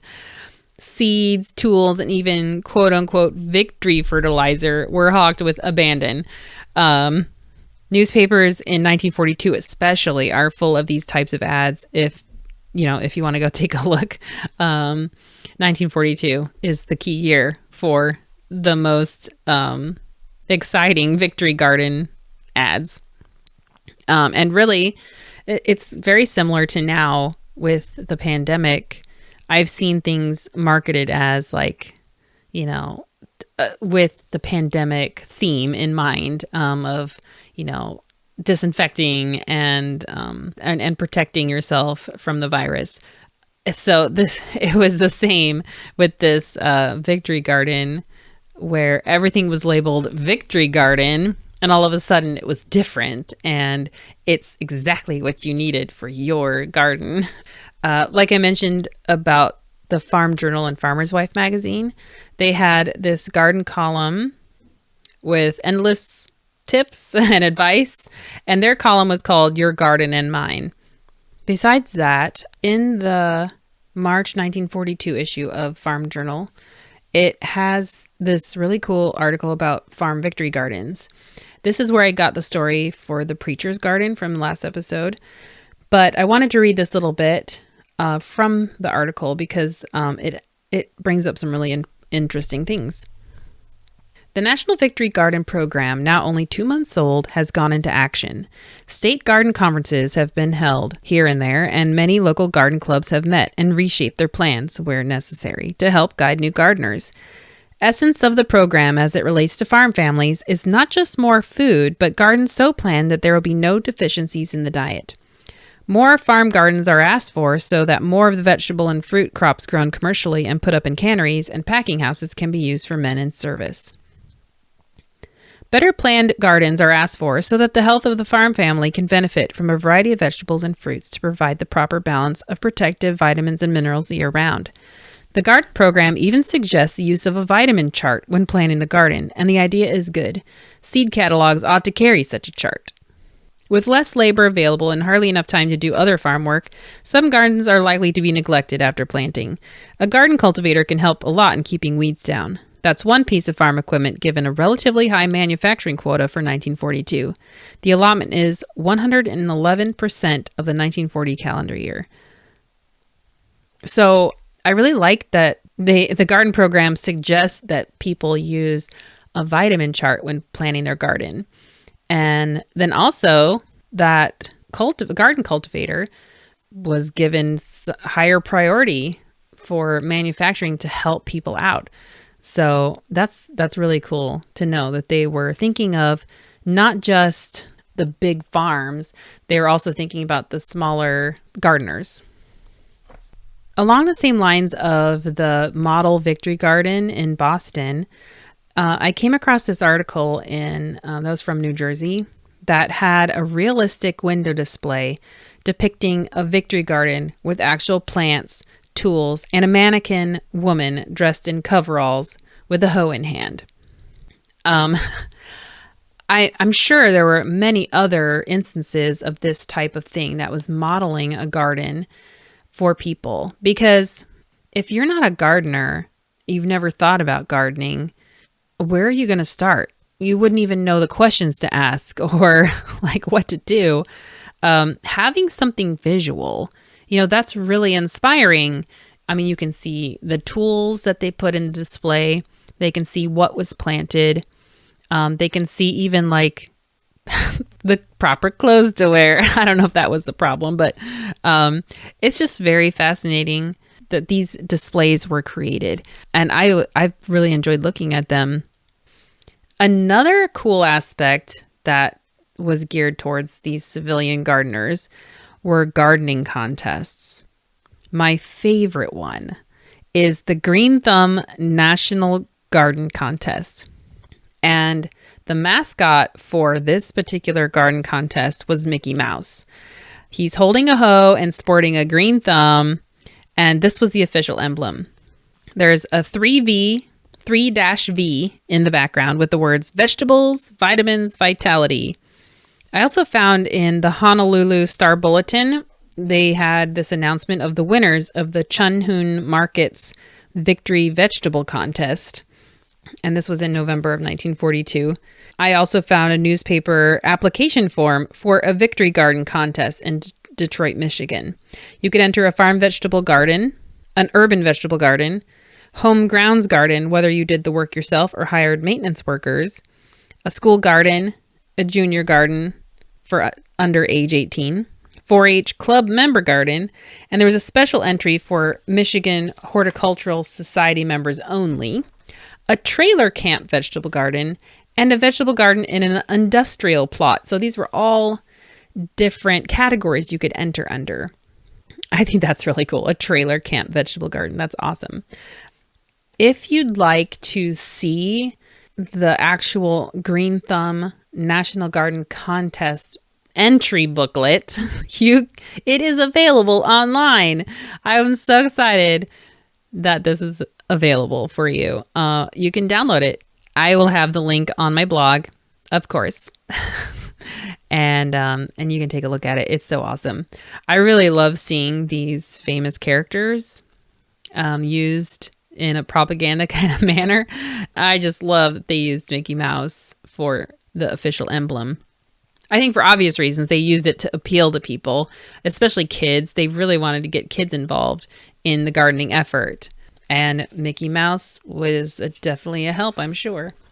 There was also some encouragement to get more seeds into the hands of the public.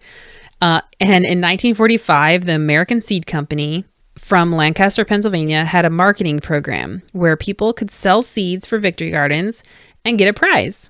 All they had to do was sell one 40-pack seed order, and they could choose from a variety of prizes from like 20 husky chicks, a 32-piece set of dishes, a Gene Autry guitar, a chemistry set, a camp stove, a Falcon camera, and a lot more. And I saw this advertisement in Farm Journal and Farmer's Wife magazine, February 1945. Yes, I do love this magazine. And they had so many amazing articles for Victory Gardens. I will always sing the praises of Farm Journal. If you ever come across a copy, snatch it up because they are just chock full of amazingness. All right, so that's kind of all the cheery, fun stuff for gardening. But, of course, there's some problems. We got to talk about the problems. What if you didn't have any space or land to grow a garden? Well, they had answers for that. There were community garden plots, just like today. They also had ads in the newspaper calling for people to donate land, and also people offering up land for people to garden, especially vacant lots. So if you had some land and you weren't using it for anything, you could place an ad in the paper saying, hey, I've got this land. Please garden on it. So examples of places where victory gardens could be found. There were many places where victory gardens could be found. And this is a very interesting aspect of victory gardens I think people like to hear about because there are some very interesting places. In the May 3rd, 1943 issue of Life magazine, they have this awesome article about victory gardens. It's entitled, Victory Gardens. They are springing up in strange nooks and crannies all over the U.S. Of course, they've got some fantastic pictures, which I will be posting on my blog so you can see. You've really got to take a look because they've got some amazing images of nuns hoeing and a bunch of girls all in lines from Jane Addams High School in Portland, Oregon, hoeing. And they're putting those little paper tent covers over the seedlings. That is awesome. All right, so let me read from this article. It says, after a spiteful flurry of winter in the Middle West, spring skipped around the corner last week to bring a little ray of sun to 18 million U.S. victory gardens. Hand in leg with spring came the silly season and the usual crop of pictures showing pretty girls in becoming shorts. But this year, limbs are being bared in the interests of the greatest outdoor fad since miniature golf, stymied pedestrians, traffic on city corners. Every unprotected piece of ground was being dug up for victory gardens. In Boston's Copley Square, and in the Portland, Oregon Zoo, in Chicago's Arlington Racetrack, and in the Wesley College campus, in New York's Schwab Estate, and in the Naval Air Station at Olathe, Kansas. I'm sorry if I mispronounced that. Everybody was busy tucking seeds to bed in the moist spring soil. Movie stars, soldiers, admirals, airline hostesses, nuns, and prisoners. Governor Warren of California had a vegetable plot in Sacramento. Diana Hopkins was raking up the backyard of the White House, and Bishop Manning was tending his new garden at St. John's Cathedral.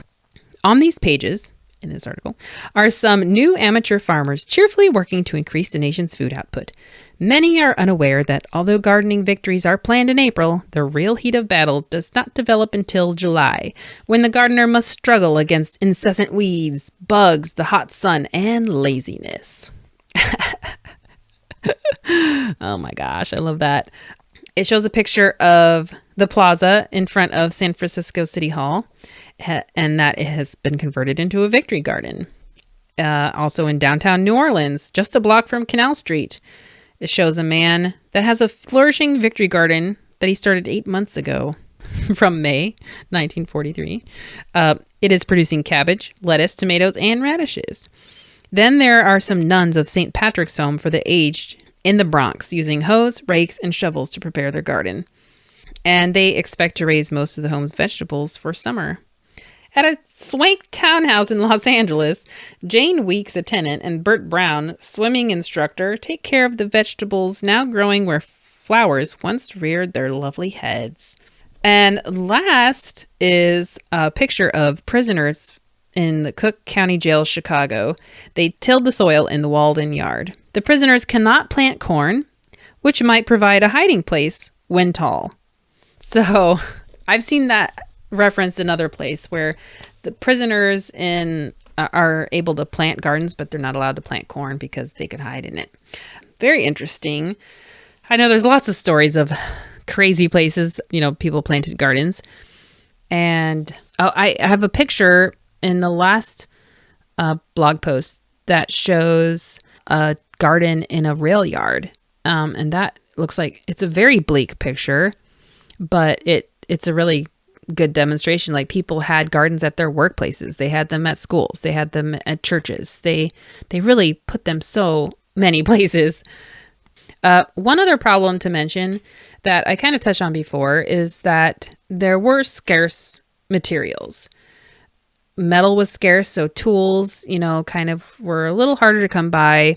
Seeds, there were some shortages of seeds. And then fertilizer. Fertilizer was really important. A lot of farmers used the bulk of what was available. So getting fertilizer was a little bit trickier. But despite these problems, there were a lot of garden successes. The January 1943 Farm Journal reported that little patch of ground that supplied fresh fruit and vegetables for your table and for canning last summer has become one of the most talked about places in the country. It is the very spot on which a major conflict of the war is being decided, the battle for food, health, and security. The battle is going the right way, too. Last year, there were 5 million farm food patches like yours. Quite a few of them were on farms that had never grown a garden before. Besides, there were 10 million gardens in towns and suburban areas last year. These 15 million gardens comprised the 1942 Victory Garden Campaign. It was a success, too, because it was aided by good weather and a lot of enthusiasm. Nationwide was the interest in gardening, likewise the rewards. Kansas had twice as many gardens last year as in 1941, and the biggest share of the increase was on farms. Ohio had 10,000 more farm gardens than in 1941. In Maine, there was an increase of 36,500 farm gardens. In California, where commercial growers produce fresh fruits and vegetables in abundance, nevertheless, the number of farm gardens almost doubled to total 60,000. Ahead of any official statement on gardening, it is freely predicted in Washington that the goal for 1943 may very well be a garden on every farm. That is 6,096,799 farm gardens. That would assure every farm family of a supply of health-protecting foods right at the door. It would relieve the strain on transportation and release both fresh and processed vegetables and fruits for our armed forces and our allies, and to city folks who can't grow their own food. Also, the town and suburban folks who have open sunny space and fertile soil, available either at home or in convenient community gardens, will be asked to grow all the vegetables they can, particularly tomatoes, leafy green vegetables, and yellow vegetables. Our armed forces and our allies have already spoken for half of our 1943 output of canned vegetables. In short, the Victory Garden Campaign in 1943 calls for bigger and better gardens, and more of them. The farm garden will be asked to produce all the vegetables needed for the family's entire yearly needs. To do that, the garden will have to grow vegetables from early spring to hard freezing weather in fall, and in the south all winter long. Local market gardeners probably will do well to grow more for nearby needs, because supplies which in the past have been hauled long distances may not be available, particularly such winter vegetables as head lettuce, blanched celery, artichokes, asparagus, cucumbers, cauliflower, green peppers, and eggplant, or other vegetables that are not easily grown by amateur gardeners. So this article points out that while there was a huge success in this Victory Garden program, that they couldn't stop. They needed to do more. And I mean, this article focuses on farm gardens, but I mean, it points out suburban growers as well, that everyone growing everything was so important, that they just needed to keep doing it, keep gardening. And I also really like that it points out that there are some plants that are difficult to grow, like celery, and it mentions eggplant and a few other things.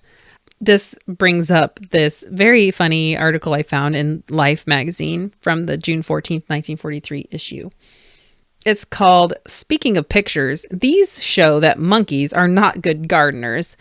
And it has this series of photographs of this monkey with a gardening tool attempting to dig in the dirt.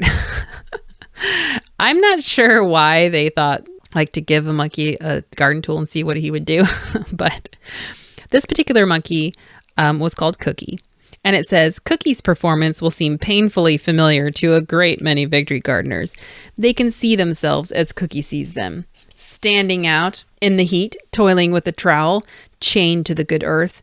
Faced now with weeds and bugs and summer drought, many a reluctant gardener realizes how deeply he was deluded by his springtime enthusiasm.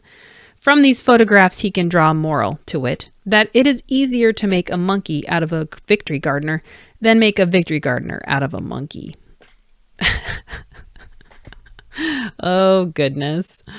Yes, so true. I think I fall under this category because, just those springtime dreams of this beautiful garden, but then the bugs and the weather and the weeds, they just conquer the soul of the amateur gardener. I gave up like September, late August. When it's hot, I just don't want to. Don't want to garden. But you know what?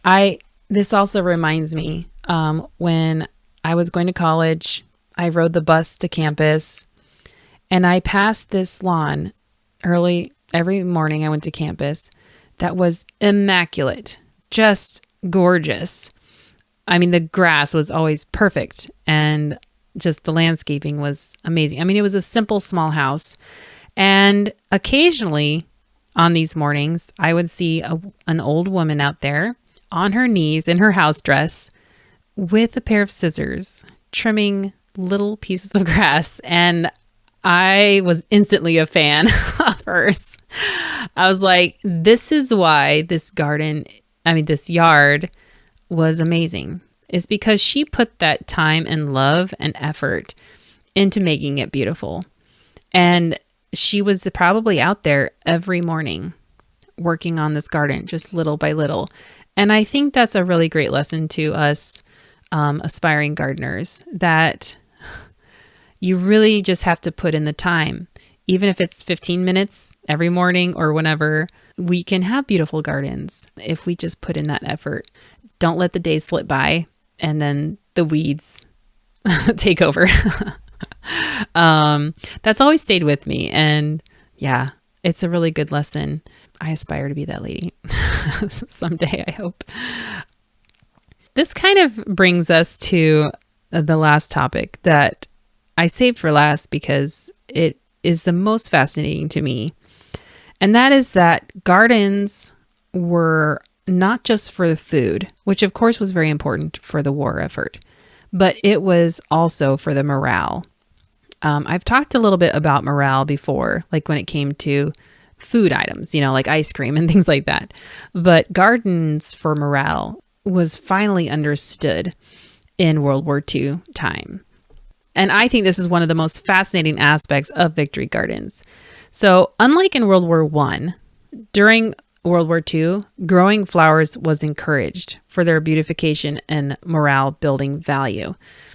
There's this photograph of my alma mater, Utah State, that is one of my favorites. It's hanging in the student center, and it shows a man plowing up Old Main Hill, which is a pretty steep hill that I had to slog up every day. But they were plowing it up for a World War I victory garden. The sense that I get with World War I gardens was more desperation. They needed food so badly, and there was a shortage of grain and a lot of other things. And so it was really essential. Not that gardens during World War II weren't essential, but I feel like it was just on a different level of essential. And so they plowed up everything. Like they just put gardens, like, once again, in crazy places. But something that they learned during World War II, they didn't need to plow up golf courses. They didn't need to plow up, medians in roads. I mean, there was plenty of land to farm in, and to have a garden in. So I came across this article in the Harrisburg Sunday Courier from April 1942. And it says, the present Victory Garden program is somewhat similar to the days of World War I, when backyard gardeners did their bit in tune to the slogan, "Food will win the war." However, it is hoped that many of the blisters and unnecessary sacrifices made during that effort will be eliminated in the current program. In many instances, park lawns, golf courses, and public recreation areas were plowed up and planted to potatoes. Flowers were forgotten to make room for vegetables, and gardens were attempted in congested big city locations where success was obviously impossible. This practice is now being discouraged, for there is plenty of land available for vegetable gardens without interfering with the growing of flowers and marring landscape beauty. And I think this is a very important distinction between the two wars. We learned a lot from World War I, and this was one of the things that we learned, was that flowers and landscaping the beauty of those things was important to keep and preserve. The vegetables were health for our bodies, but the flowers and the beautiful landscaping was food for our souls. One newspaper article was titled, "Home Gardens and Morale. Lawns, shrubs, and flowers, as well as vegetables, are recognized in the defense program." And I love that they recognize the healing effects of beauty found in flowers and shrubs and trees. And they made efforts to protect them for the morale of the people. I just really love that. In the Rochester Democrat and Chronicle from February 1943, Dr. Margaret Weil, family life specialist of the College of Home Economics at Cornell University, stated, quote, "For national morale building, you couldn't ask anything better than the Victory Garden. As a project for the whole family, I can't think of anything that has greater possibilities when it comes to working and sharing together. There's nothing quite like a garden to bring neighbors together, and I believe it extends beyond that to bringing peoples of the world together," close quote. I really like that too, that, gardens bring people together. When you're gardening together, you're enjoying the outdoors and working towards a common purpose. And as communities, they were working towards a common purpose, and even in their little individual gardens. I have this health magazine from April of 1942. It's called Health, a doctor's magazine for everybody. And in this article called "Getting the Most Out of Your Garden," it says, "Take daily exercise in your garden. Gardening, in contrast with competitive games, is conducive to a serene thoughtfulness that is good for the soul." So I like that too, that they point out that the exercise you gain from gardening is conducive to serene thoughtfulness. I can attest to that. I really loved gardening as a kid because I could just kind of zone out and be alone and just think my thoughts.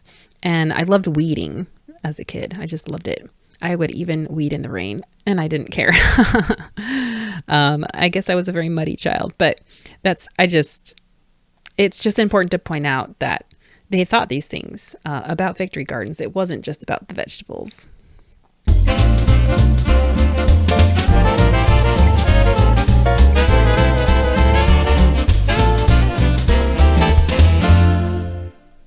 Today's cookbook feature is Victory Cookbook: How to Eat Well, Live Well, Plan Balanced Meals Under Food Rationing.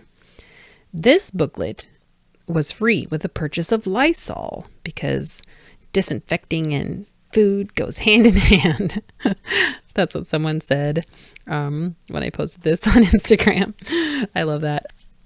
So this cookbook is the very first ration cookbook I purchased when I began my ration cookbook collection. So it's near and dear to my heart.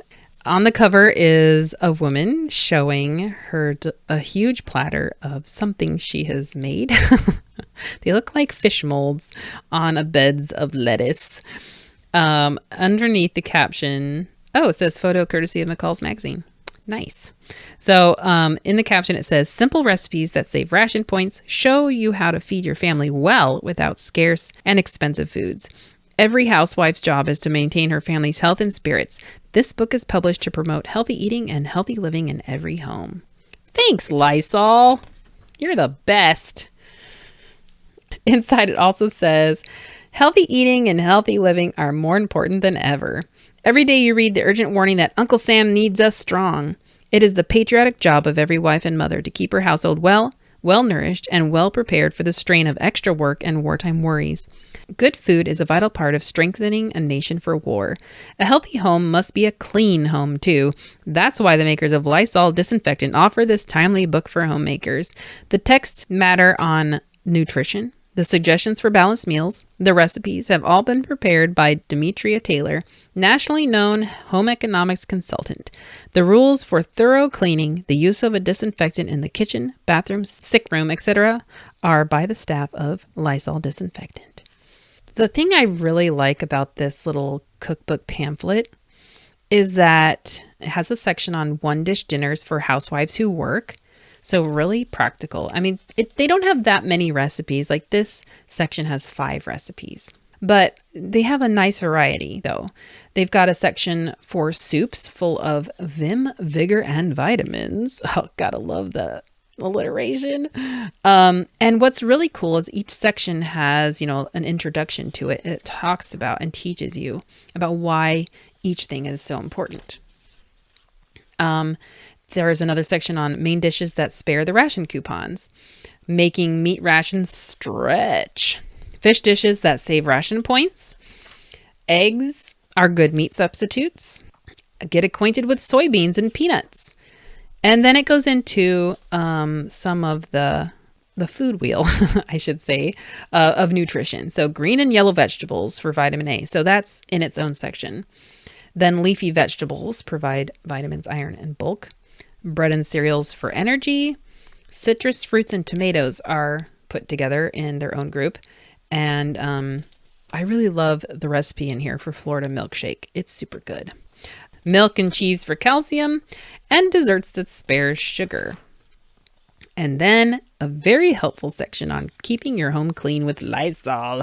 So I wanted to focus on vegetables or fruits that could be found in the garden, like recipes that could use those things. So I went to the green and yellow vegetables section. I made 2 recipes from here. One was for Vermont sweet potatoes. The other really cool thing about this cookbook is that each recipe has a version for 3 portions and a version for 6 portions, which I found very handy because some of these recipes you're like, I don't know if my family will like that. And so, or if you just have less people to feed, or if you just want to make it for yourself, having the smaller portion recipe already calculated out for you is so handy. And it's for every single recipe in here, which is just really nice. Thanks, Lysol. So the Vermont sweet potatoes, holiday season's coming up. So I thought, hey, this is really cool. I have grown sweet potatoes in my garden before in the past, and I really loved growing them. Unfortunately, the weeds took over before I could really find them, and then the chickens found the rest of them. So whenever they got really excited about something, I was like, oh, they found another sweet potato, and I'd go steal it from them. Yeah, I'd like to plant sweet potatoes again. So I really wanted to try this dish. No one in my family likes sweet potatoes besides me.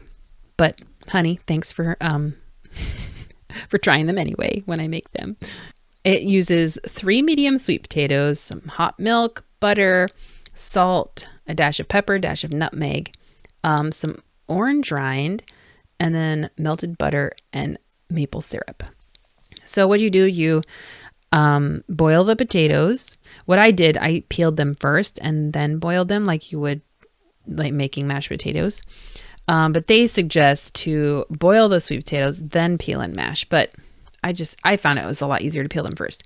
So you mash it with the hot milk, the butter, the salt, pepper, and the nutmeg, and then the orange rind.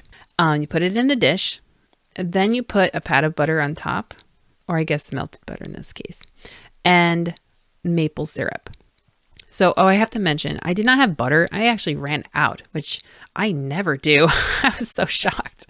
But I did have margarine that I purchased way at the beginning of pandemic time when butter was scarce. And I thought, I'm going to do, in the wartime spirit, buy some margarine. And hey, look, it came in handy for a wartime recipe. So I did use margarine for all of this. So you put the butter on top of this mashed concoction, and then you pour this scant tablespoon of maple syrup over the top. Then you bake it. And I was very interested about how this would taste because normally, like if you go to find a modern sweet potato recipe for Thanksgiving or something, it usually has a ton of butter, ton of brown sugar, marshmallows sometimes, and sometimes pineapple and nuts. Some weird, more strange recipes out there. So I was very interested how this would turn out with just 1 tablespoon of maple syrup. And let me tell you guys, this was so good. You really got the savory, sweet aspect of the sweet potatoes, which a lot of people like, with that spice of the nutmeg in there. And then the maple syrup on top, you get that maple flavor, and then it just accentuates the sweet, natural sweetness of the sweet potato. Guys, this was like so well seasoned. I don't think I've ever had sweet potatoes like this. It was really good. So I had some for a snack and it was tasty. I think I'll be the only one eating it, but that's okay. I made the 3-portion serving, so I don't have a ton sitting around. Yeah, really good. The next recipe I made was for corn Mexicali.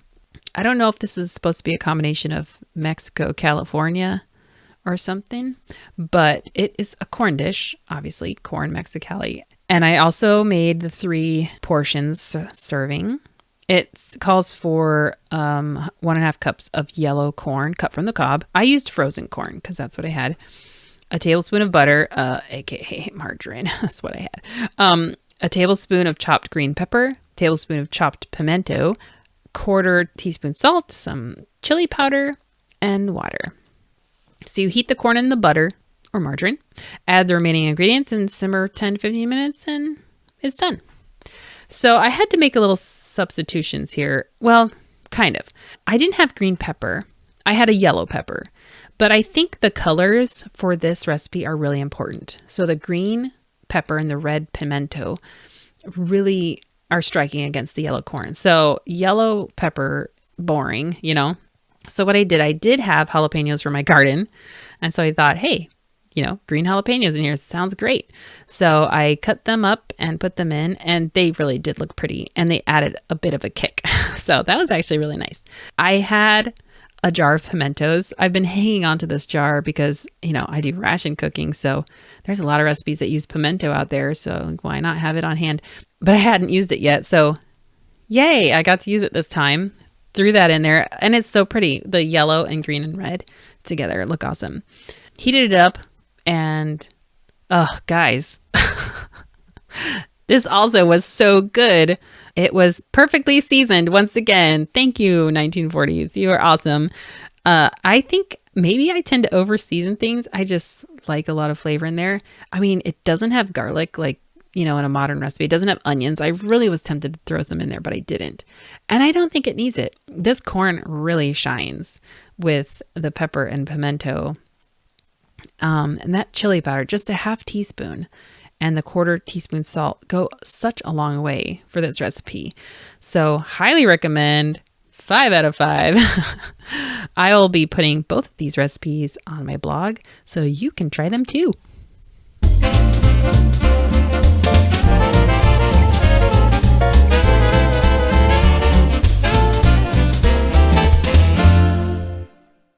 Today's story highlight comes from Mary Ann Skarupa about her mother, Mary Carlomagno. She says, "My mom is now 91, born 1928 in New Jersey. She was the 5th of 11 children to Italian immigrants. Oddly, she says she doesn't remember not having enough food. Her parents came from farming backgrounds, and my grandfather was an excellent gardener. During this time, they rented and then owned their home. In all cases, my grandfather always planted a garden of vegetables mixed with flowers. My grandmother canned vegetables and fruits and, of course, made copious amounts of tomato sauce and paste. She also baked all their bread in a neighbor's backyard wood-fired oven. Because of the large family, she kneaded the dough in a galvanized tub of the kind kids bob for apples. In exchange for use of the oven, neighbors would give the oven owner baked bread. She also made pasta at home, particularly on Sunday mornings before Mass. She would spread a clean sheet over her own bed and lay the fresh pasta on it to dry in the morning. Early afternoon on Sunday, it was cooked, as that was the traditional time for a large meal on Sunday. Unfortunately, I have no real recipes from my grandmother, as I don't think she really used them. Some aunts and uncles that tried to write out recipes had to content themselves with measurements such as a handful of milk. My mom says her mother could bake a very large cake with 1 egg, which helped save money. My grandparents also made their own sausage and sun-dried tomatoes. My grandfather saved seeds to replant and dried herbs. One of my prized possessions is a small jar of dried basil with a handwritten paper inside in beautiful script, which says Vazinagal, which I believe is a dialect for the Italian word basilico. The only thing my mom remembers with dissatisfaction is the yellow powder they mixed into fat to make fake yellow butter." Thanks, Mary Ann, for sharing your story with us. I really like all the details about how your grandfather always had a vegetable garden and mixed them with flowers, and that how she made her pasta and laid it out to dry on her bed. And there's so many stories about children whose chore it was to mix the yellow powder into the fat to make fake yellow butter. She's referring to probably the margarine that came white, and you had to mix in the tablet of yellow dye to make it look like butter. And this story is a really great example of food ways on the home front. Thanks again for sharing, Marianne. All right, well, that's it for today's episode. Thank you so much for joining me. And if you or your family have American homefront stories, I would love to be able to share them here on my podcast. To share your story, go to victorykitchenpodcast.com and click on Share a Homefront Story. If you'd like to follow me on Instagram, we have a lot of fun on there, and you can see behind the scenes and research progress. My handle is Victory Kitchen Podcast. And I would love your support, which keeps this podcast going. To do so, go to anchor.fm/Sarah Creviston Lee and click on support. Thank you so much for listening, and I'll talk to you next time. Bye.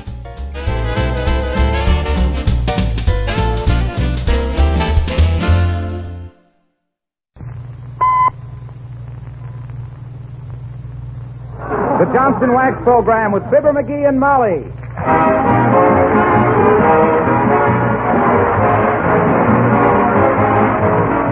The makers of Johnson's Wax and Johnson's Self-Polishing Glow Coat present Fibber, McGee, and Molly, written by Don Quinn, with songs by the King's Men and music by Billy Mills Orchestra. The show opens with O G O Joy.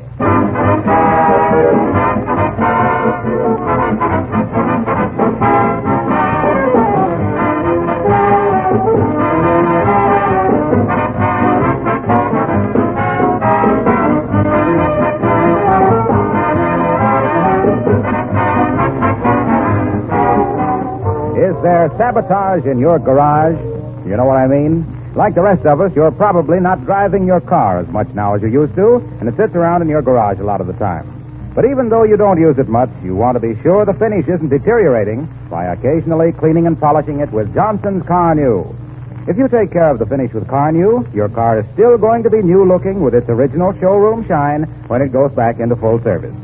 Fortunately, Car New costs very little, and it's very easy to use because it cleans and polishes in one application, and in quick time, too. You don't have to spend an afternoon polishing your car with Car New. Many car owners tell us they do the job in an hour. Even if it takes you a little longer, you'll say it was a job well done, time well spent. If you want added protection for the finish, if you want to save on car washing, try adding a coat of Johnson's Auto Wax or regular Johnson's Wax. But first, clean and polish it with Johnson's Car New, spelled C-A-R-N-U.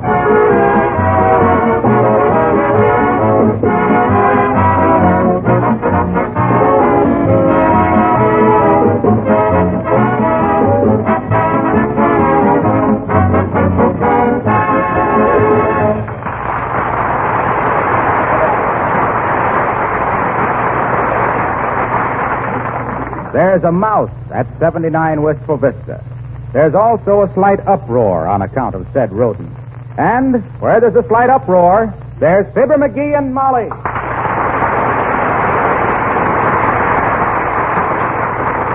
Now do something, McGee. Hurry, I can't stand up here on this table all afternoon. Okay, but what do you want me to do? Lie down in front of the baseboard and switch my tail and meow? No, but Sherry Morey says I can get down. Oh, all right. Go ahead. Shoo. How's that? Well, that ought to do it. Now help me down, please. All right. Come on. Step on the chair and then on the footstool. That's it. Imagine that. Takes me 3 careful steps to get down, and I went up in one graceful bound. Heavenly days, what a fright I had. Now, I don't know why women are so scared of mice. Mice don't hurt anybody. Why, when I was a kid, I had white mice for pets. And I always thought, ah! What's that? Get him off me! No. Get him off me! He's on my leg! No. Stop jumping around. That wasn't a mouse. Your garter's dangling. Must have busted us when I peeked under the Davenport. Hey, we got a mouse trap? No, I don't think we have. I'll have the hardware store send one over. Give me the phone. Hello, operator. Give me the hardware store next door to Merch. How are you, Merch? How's every little thing? Tis, eh? What's that, Merch? Your brother. Blew his brains out. Oh, heavenly days, how terrible. Oh, he does it every night. He's learning to play the tuba. What say, Mert? Okay, I'll call later. Say, how does it happen that whenever you get Mert, you don't get the number you're calling, McGee? Shall I call her back and ask her? No, not that. Now, let's see. How can I get that now? Hey, we got any sardines? Yes, I think we have a couple of tins. But do mice like sardines? I don't know, but I do. I thought I'd make myself a sandwich and think this thing over.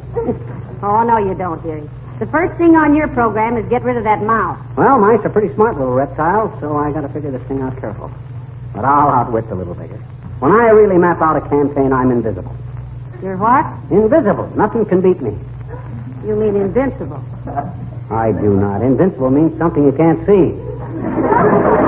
Like the Invincible Man. No, that's invisible. Oh, yeah? Well, where's the dictionary? In the hall closet. You win. I'll concede it.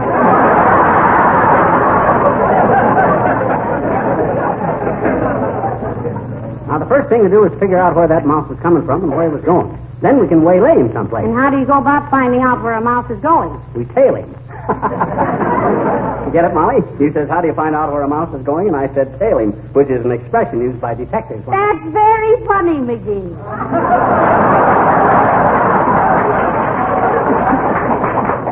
It is? Oh, well, I got to get to work. Now, where'd you first see this little Disney dinosaur? I saw him coming out from behind the bookcase. The bookcase, eh? Smart mouse. The one place in the room where we never go. Now, look, if I put a little piece of bacon over by the bridge lamp there and stand over here with a shotgun... Oh, no. Huh? No, you don't. You'll shoot no shotguns in here, dearie. Rifle? No. BB gun? No. Slingshot? No. Bow and arrow? No. Well, doggone it, what am I supposed to do? Feed him caramels till his teeth go bad and then hope he gets run down on his way over to the dentist?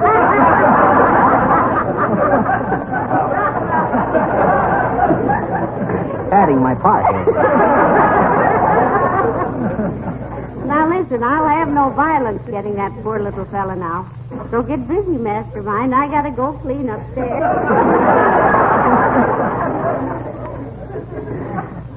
All right, Muffy. Here I come, ready or not. On your guard, you little rodent. Now, the first thing I better do... Come in. Hi, mister. Oh, hello there, little girl. Now, don't distract me now. I got a problem.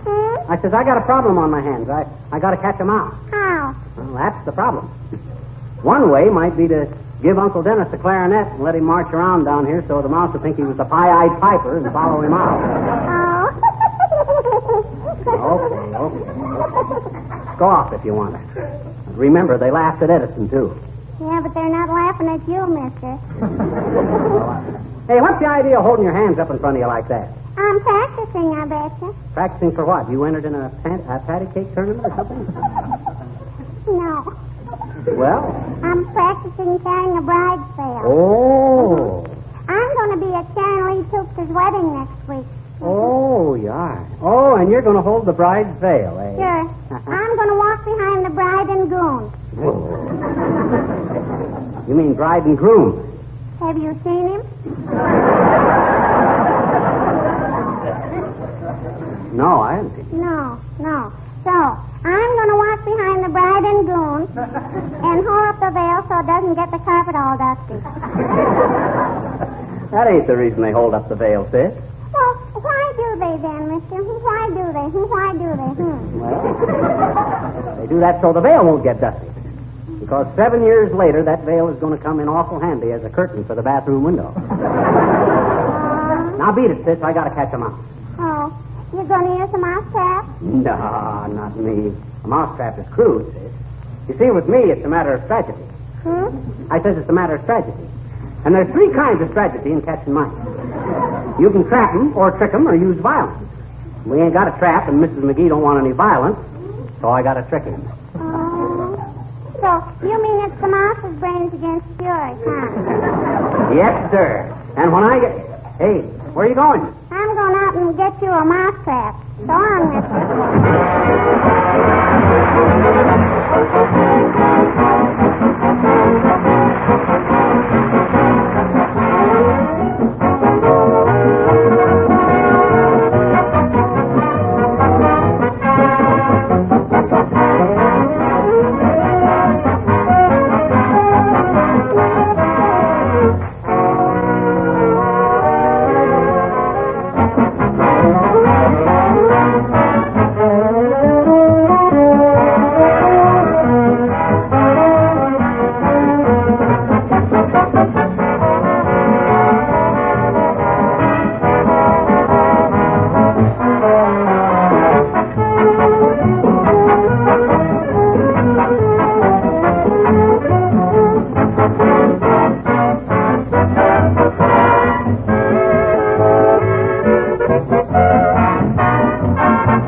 what on earth is all this junk out here for? What junk? Oh, that little dinner bell and all the folded newspapers and the electric fan and the stuffed owl and the playing cards. Oh, that stuff. I just rigged up a little gadget to get that mouse.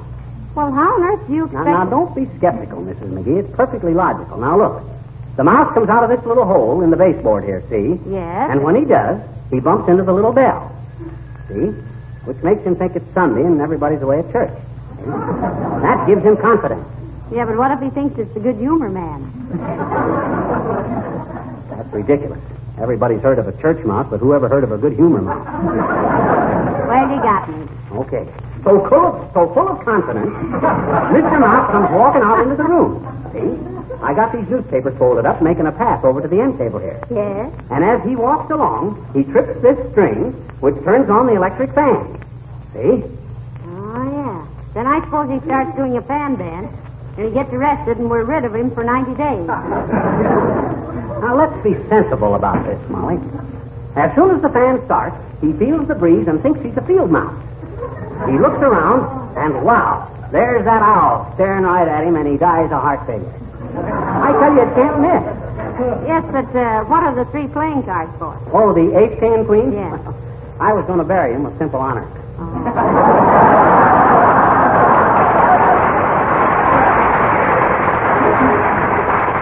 Now, shut off the fan, Molly, and I'll rig it up again. Maybe it would have been better if I'd have pretended I never saw that mouse. No. Don't get discouraged. I'll get the little varmint. A little what? Varmint. What on earth is a varmint?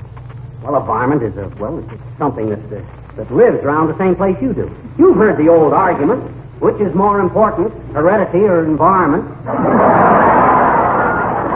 For a minute there, I thought I had you, dearie. Come in. Hello there, kids. Uncle Dennis here? No, he isn't, Mr. Oldtimer. He's out just now. Where'd he go, Doris? Well, I think he went sailing with some elderly friend of his. What gave you that idea, Molly? Well, I heard him say he was going out and talk some old granddad down the hatch. That's pretty good, Doris. But that ain't the way I heard it. The way I heard it, one feller says, t'other feller, say, he says. Is it true the Japs are attacking Alaska just to save face? Can't be, says t'other feller. I've seen their face, and I don't know why you should want to save it.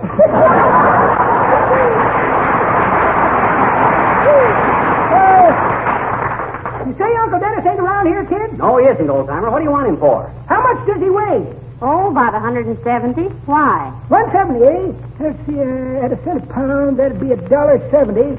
Not bad, not bad. What are you talking about, old-timer? What do you mean a cent a pound? I'm collecting scrap rubber, Johnny. Filling stations give you a cent a pound. Yes, but Uncle Dennis... He's one of the biggest bounders in town, daughter. You know it. Tell him I'll be back. Come on.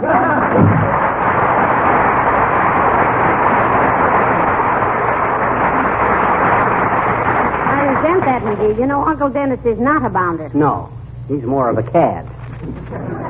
General Motors will pardon the expression. He's not a cad either. He may have his weaknesses, but he's a well-educated, well-mannered gentleman. Mm-hmm. I'll have you know he studied law for several years. Did he graduate? Yes, but he could never pass the bar. Now, this isn't catching the mouse series. Now, get busy. Hello, folks. Oh, hello, Mr. Wilcox. Hi, Harlow. You got a cat? A cat? Yeah, a cat. C-A-T, cat. McGee, you rascal. Huh? You've been holding out on me. I never knew you could spell cat. Oh, I'm sorry, Fibber. I have no cat. Will a Cocker Spaniel do? Nope, we gotta have a cat. This house is overrun with a mouse. Yes, it scared the daylights out of me this afternoon, Mr. Wilcox. Believe it or not, I was up on top of that table before you could say scat. What? Why, I couldn't jump up there myself with a running start. Well, I don't blame you for being skeptical, but... There's that mouse again. See, Harlow? She did it again. Now do you believe her? Here, Molly, I'll help you down. McGee, now, do you mean to stand there, the man I used to love, and tell me you just did that to show Mr. Wilcox how far I could jump? Oh, I didn't want anybody doubting my wife's word, sweetheart. Don't get mushy with me. The idea. Here, help me down. There, take my hand, Molly. Yeah, that's it. Thank you.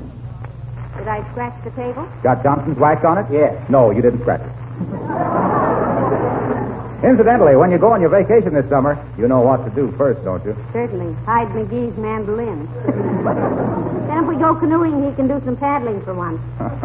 No, that isn't what I meant by preparing for your vacation. What I meant was to go over all the floors and woodwork and lampshades and windowsills and all wood and enamel surfaces with Johnson's wax before you leave. I knew you'd get to that before you left, Junior. And then when you come back, you'll know your things have been protected against dust and dampness. Because Johnson's wax seals surfaces against moisture and grit and wear. I know all that, Mr. Wilcox. I take a lot of pride in my housekeeping. I don't know why you got mice. That has nothing to do with it. Anybody can have mice. Anybody can have this one. You want it, Junior? No, thanks. Incidentally, where are you going on your vacation? Well, we haven't decided, Mr. Wilcox, what with saving tires and gas and cutting down on pleasure driving. We probably won't be doing anything very fancy. Hey, I got a great idea, Molly. What say we take a long walking trip? Walking trip? Yeah. Are you serious? No. I thought not. Why, you even thumb a ride when you go down to the corner to mail a letter. How about you, Mr. Wilcox? Oh, I'm going to have a wonderful summer. I'm going to talk to Mike about... Mike? Who's Mike? Well, that's what we call a microphone in radio, Fibber. I'm going to talk to it about Johnson's wax on our summer show. Oh. Well, I'll see you later.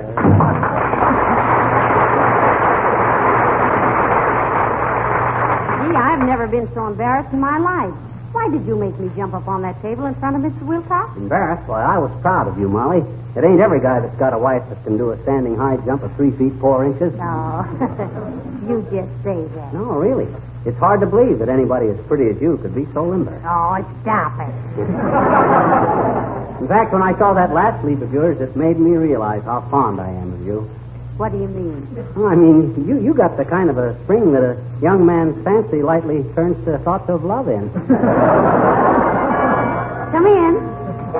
Good day, Mr. McGee. Hello, McGee. Oh, hello, Mayor Latrivia. Hi, Latrivia. How's Trix? Oh, Trix is fine. I took her to a nightclub last night. Oh, everything's fine. Fine. Did you lose something, Mr. McGee? Oh, you mean because I keep looking around, Mr. Mayor? No, there's a mouse here someplace, and I'm a little nervous. Oh, I see. But what I came over for was about your scrap rubber. Now, don't you worry about that, Mr. Mayor. Tomorrow, McGee is going through the house with a fine-tooth comb and take all our scrap rubber over to the filling station. Now, for instance, he has a pair of hip-length fishing boots. Hey, you ain't taking my wading boots. Why, they're practically new. They leak. They don't either. I had them on. Yes, they do. I cut some rubber rings out of them for some fruit jars this spring. Wonderful rubber, Davy. Okay. Can't use my tires to go fishing anyway. Well, any kind of rubber will do, Mr. McGee. Old hot water bottles, garden hose, tennis shoes. If it's made of rubber and you can possibly spare it, give it. Your filling station man is authorized to give you a cent a pound for it.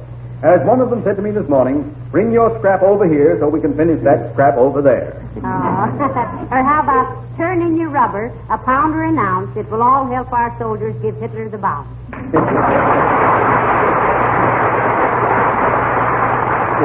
That's very good, Mr. McGee. Oh, it's nothing. It's merely an old saying I just made up. How's the rubber campaign coming along, Latrivia? Splendidly.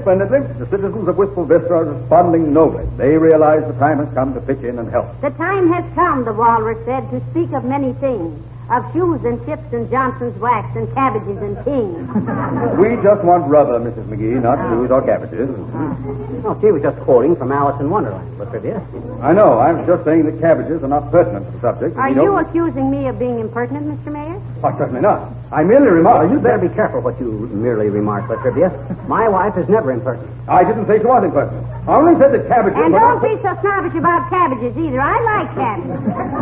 As it happens, I don't care for it. But that's neither here nor there. Oh, he don't like cabbage. Cabbage ain't good enough for him. No. You're a snob, Latrivia. I am not a snob. Just because I don't like cabbages, don't... Why don't you like it? It always gives me... Never mind why I don't like it. Oh, you won't talk, eh? Secretive, eh? Here's a supposedly good American mayor of a good American city, and he don't like a good American dish like cabbage. Yes, I wonder if the Dice Committee knows about this. I don't care! Just because you twist everything I say doesn't mean a thing to me. There's free speech in this country, and I'll say what I please. That's the spirit, Latrivia. Spoken like a good American. Good for you. A mayor to be proud of. Let's give him 3 chairs and a tiger. Get 3 chairs out the dining room, dearie. Okay, but where will we get a tiger? Hey, Latrivia, do you know where we can find a good... Never mind. Hey, How would you catch a mouse, Latrivia? I'd import a few Russians. They seem to be pretty good at exterminating rats. Good day.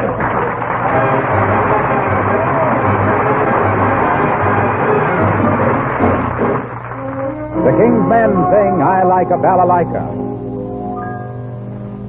Won't you come with me down to the Russian quarter? You will hear a melody strummed by a Russian quarter. The instrument he plays is old as love itself. It's called a balalaika. I'm speaking for myself. I like a balalaika, the Russian balalaika, because a gal I like to hear a balalaika playing like a balalaika play. They play a passionata, concerto or sonata. They sing an awful lot of notes, and that is why I like to listen when a balalaika play. Hey! You know that steel guitars don't go with Sam or them. A balalaika is all you'll hear in good old Russian atmosphere. For the balalaikas to make you want to take delight, not waste the night.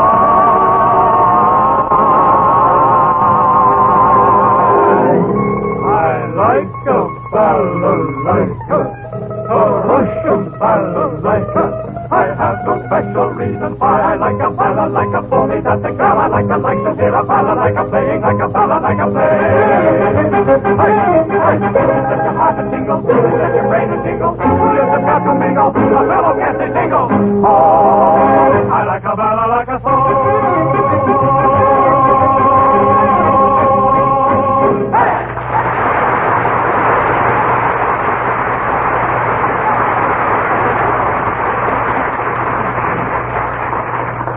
I really got the idea how to catch that mouse. What is it? Were you ever in the Hall of Mirrors at an amusement park? Yes. Kind of confusing, wasn't it? Yes. Well, look there. You see that shoebox down there against the wall? What'd you do, sell the mouse some heavy shoes so you could hear him coming? Now, never mind the destructive criticism. That box is lined with pieces of looking glass. Oh. And a piece of bacon rind in the middle of the box. Yeah. Mouse goes in, grabs the bacon, looks around, sees 57 other mice, he thinks, and gets panicky. Forgets how he got in. Then I reach in, grab him by the tail, and away we go, laughing and scratching. Well, it's just foolish enough to work, but I hope... Come in. Oh, it's Mrs. Uppington. Hello, Abigail. How do you do, Mrs. McGee and Mr. McGee? Hi, Uppity. Sit down and fool your metabolism. What's on your mind, Abigail? Nothing important, my dear. I just wondered if you would care to go shopping with me tomorrow. I'm going to buy some slacks for summer. Oh, my gosh. Am I to understand, Miss McGee, that you disapprove of slacks for women? Well, he doesn't exactly disapprove, Abigail. He says they're all right coming towards you, but terrible going away. Matter of fact, I never knew why they called them slacks. The only slack most women have in them is around the ankles.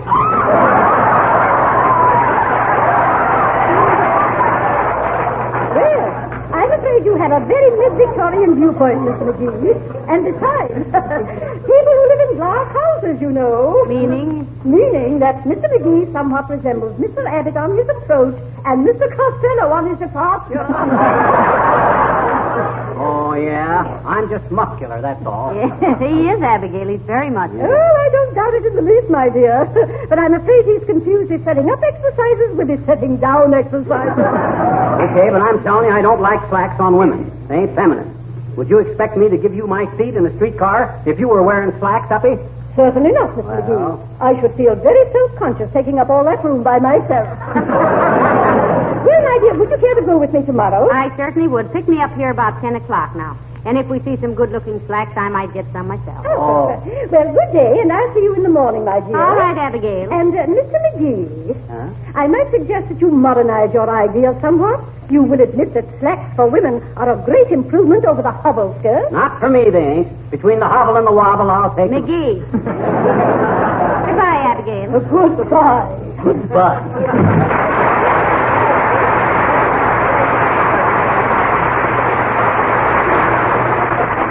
don't be so rude to Mrs. Uppington. You know, she's really very sensitive. Sensitive my elbow. She's as thick-skinned as a cantaloupe, which is probably why she can't. Hey, look! Molly, the mouse is in the box. I caught Now, it. close it up, dearie. Don't let her get away. I got it. You didn't think I could do it, did you? Now then, you little pest. I'll teach you to run around scaring people. You come with me. Oh, what are you going to do with it, Never McGee? you mind. Now, you be the little Oh, brother. dear, I hope he doesn't do anything that... Oh, what am I saying? I told him to catch it, didn't I? I was the one who... Come in. Hello, Mrs. McGee. Oh, hello, Mr. Wimple. You're a sight for sore eyes. In fact, you're a sight with sore eyes. What happened? Sweetie Face and I were playing house this morning. What fun playing house. Yes, I was the door and Sweetie Face kept slamming me.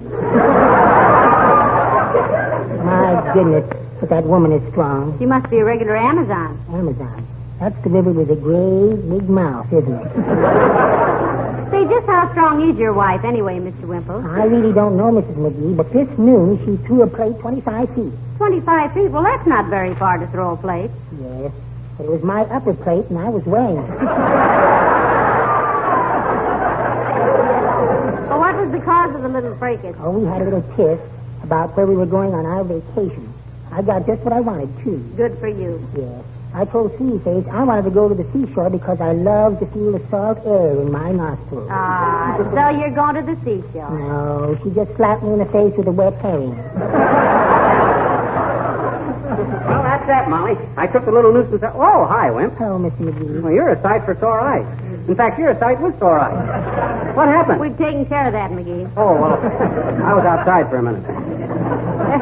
What did you do with the little, Don't worry, I disposed of the varmint. I know, but I hope the little thing didn't, it didn't suffer. Not a bit. All I did was... Don't tell me. I don't want it on my conscience. It won't be on yours. It'll be on mine.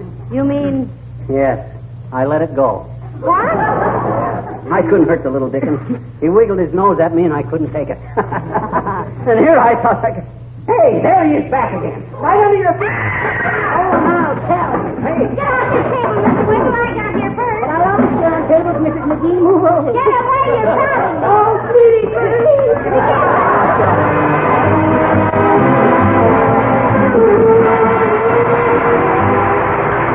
Well, one good thing seems to be coming out of this war. Greater neighborliness among all of us. Haven't you noticed this in your own community? Block captains, air raid wardens, first aid courses, they're bringing us closer together to meet our common problems. Right now, these problems are pretty serious. But there are other less serious problems on which neighborly advice is helpful. For example, if you've discovered how Johnson's self-polishing glow coat protects and beautifies your linoleum floors and saves you hours of work in the bargain, isn't that worth passing on to your friends? Tell them that glow coat actually makes linoleum last 6 to 10 times longer. Tell them that it needs no rubbing or buffing, shines as it dries. It's on sale by dealers everywhere. The easy-to-use floor polish, Johnson's self-polishing glow coat. McGee, do you realize next week will be our last broadcast of the season? Yeah. So what? Let's do a simply wonderful show. Let's do something different, unusual. You mean get some new jokes? Oh, there you go. The minute I try to make a suggestion, you go completely fantastic. I'm sorry. Same old stuff next week, folks. Good night. Good night, all.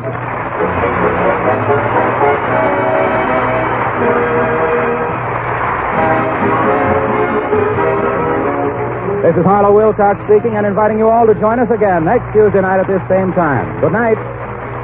This program came to you from Hollywood. This is the National Broadcasting Company.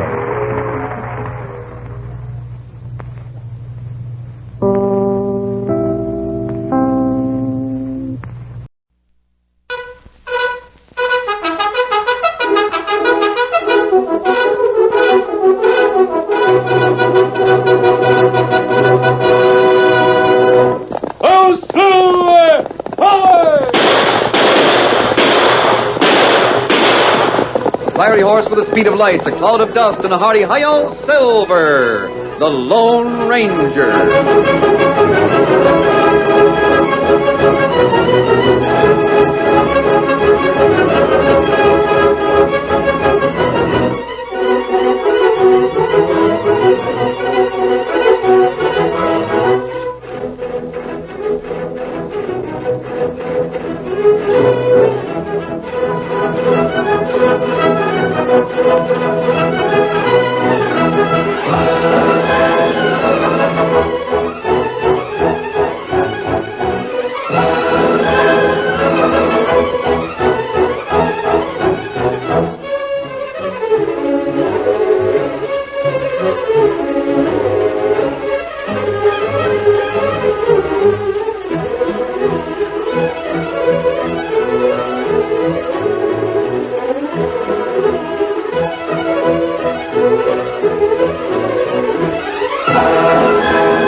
The building of the first transcontinental railroad was one of the most important steps toward the winning of the West. The railroad was of prime importance to the future of the country. But powerful forces, cattlemen, stagecoach lines, and steamship companies opposed it. Outlaw opposition sprang up, and the Lone Ranger was commissioned by the President to lead the fight against the enemies of progress. Return with us now to those thrilling days of yesteryear. From out of the past come the thundering hoofbeats of the great horse Silver. The Lone Ranger rides again. Come on, Silver! We're heading for Bright Rainbow. There's trouble at the pass. Well, Silver! Away!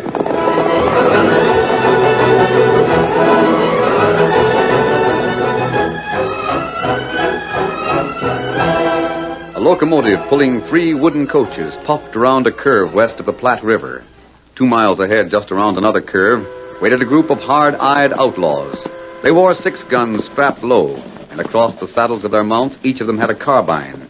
The leader at the edge of the concealing trees turned in his saddle. Here she comes. Pry loose them rocks, Santos. Un momento, senor. What are you waiting for? Get him rolling. He's very heavy, senor. I cannot... Hinder, Whitman. Off your horses. Give him a hand, pronto. Wait. Unless we block that track with the rocks, the train won't stop. We try to lose this big one, he'd fall right on the middle of the track. Heave! Heave! Again, senors. This time it quiver. Heave! Yeah, there she comes. Drop that crowbar on your horses. As soon as the train stops, we close in. And use your guns.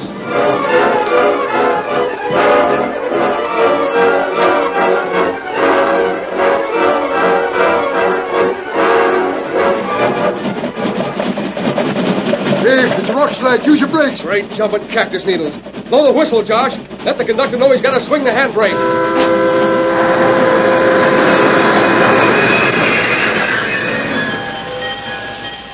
Gone more trouble on this here track. Now we'll have to roust out the passengers and clear off them rocks. Sure hope they didn't bend the rails. Hey, what in thunder? Red flash. Josh, grab your gun. Keep your hand off that gun, you'll live long. Hey, you ornery spittle agent. Close your mouth. Now you, back up against that seat and keep your hands pointed right at the sky. Santos, Whitman. Si, senor. I reckon the pay cash in the first car back. Lead the boys there and get it. See? You can't do that. The railroad's got soldiers. I told you to stand still, savvy? Sure. Get going, Santos. Si, senor. The first car back, andata. Whitman, you come with me, eh? Game to the rest of you fellas, you stand back from the train, savvy? Anybody put his head out window, you shoot him off, savvy? Oh.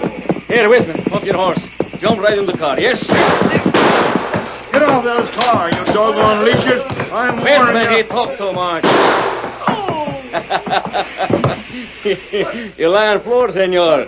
Now we take railroad pay cash, eh? You tell the Colonel Parkman that Iron Spur take his money, savvy? You not forget. Tell him the bad man who had the Iron Spur do this, eh?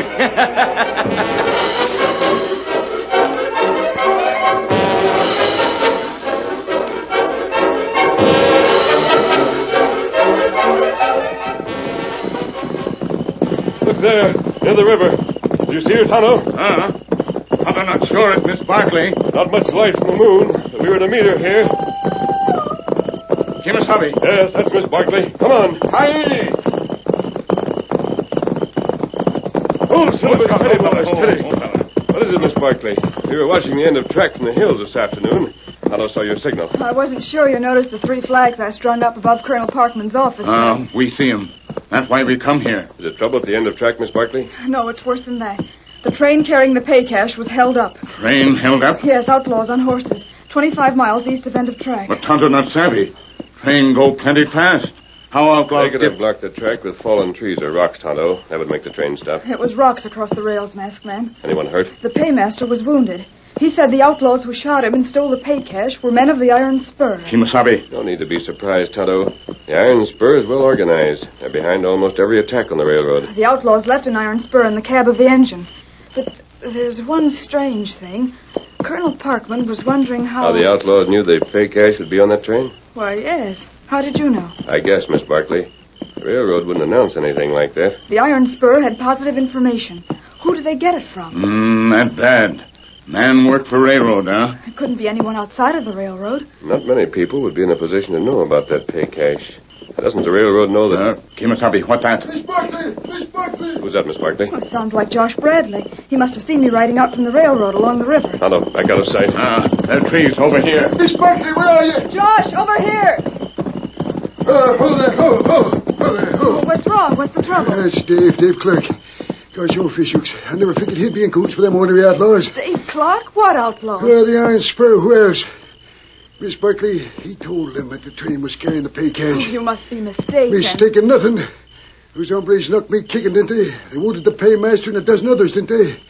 They didn't do a blame thing to Dave. Just had him stand there with a gun on him. Well, yes, but that might not mean a thing. I reckon not, ma'am. But how about this? The marshal at the end of the track found some of that cash in Dave's possession. What? Yep, in his room. Then Dave is locked up? No, ma'am. It's even worse. He's skedaddled. He's gone? Gone without a trace. He was seen riding east out of town, moving his horse with a whip and spur. The marshal tried to locate his trail, but he covered it mighty slick. There ain't a bit of doubt about it.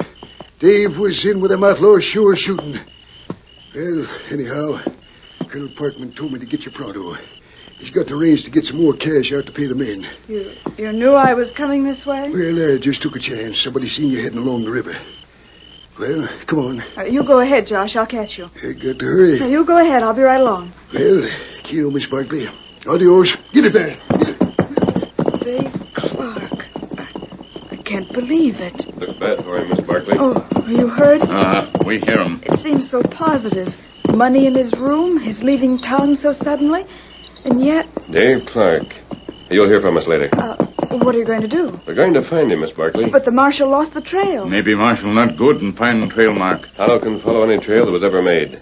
If Dave Clark is innocent, we'll prove it. And if he's guilty? And we'll prove that, too. Come on, Tonto. Get him up, Scout. Adios. Come on, Silver.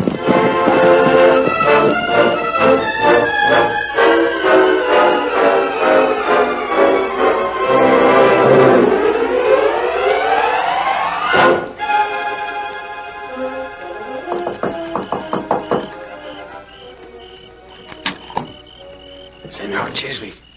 What's eating you, Santos? It's the middle of the night. Senor, please. Not so much the noise. Huh? Someone approached the cabin, senor. You get guns. I'm wearing my 6 guns. Oh, so, this way.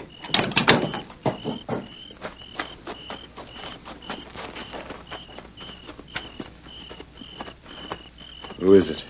Quien sabe. Whitman, he see a rider approach. He come tell me. Huh? One man? See, he get off horse in his spring. Come this way on foot. Ole, senor. Listen. Yeah. Heading this way. I'll handle this, Santos. Another moment, senor. Keno, mister, don't move. What the... Well, if it ain't Dave Clark. Howdy, Clark. Glad you dropped around. Yeah, we, been kind of expecting you.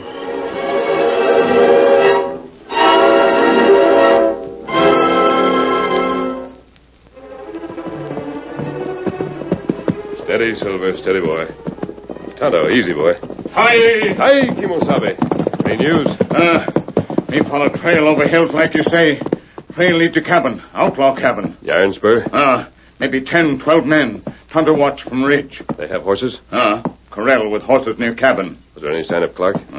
Tonto see him, but... Well, what's the matter, Tonto? You sound disappointed. Clark him there. Only it looked like him crook like others. Maybe railroad man right, huh? You mean he isn't tied up? Tonto see him go by window 3 times. Him not tied. Him iron spur outlaw just like rest. I see. All right, Tonto. We'll get him tonight.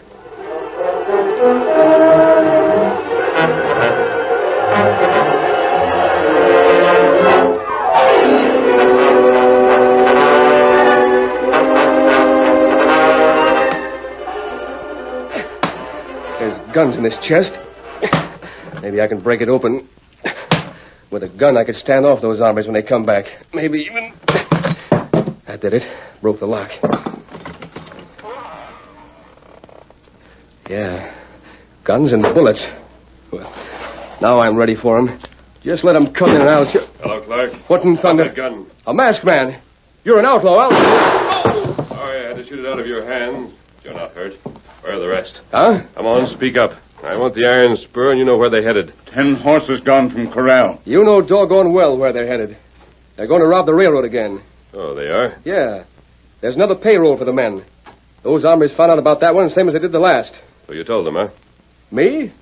You loco, I'm no outlaw, like you are. We not bad men. Clark, Miss Barkley sent us on your trail. She thinks you're innocent. Miss Barkley?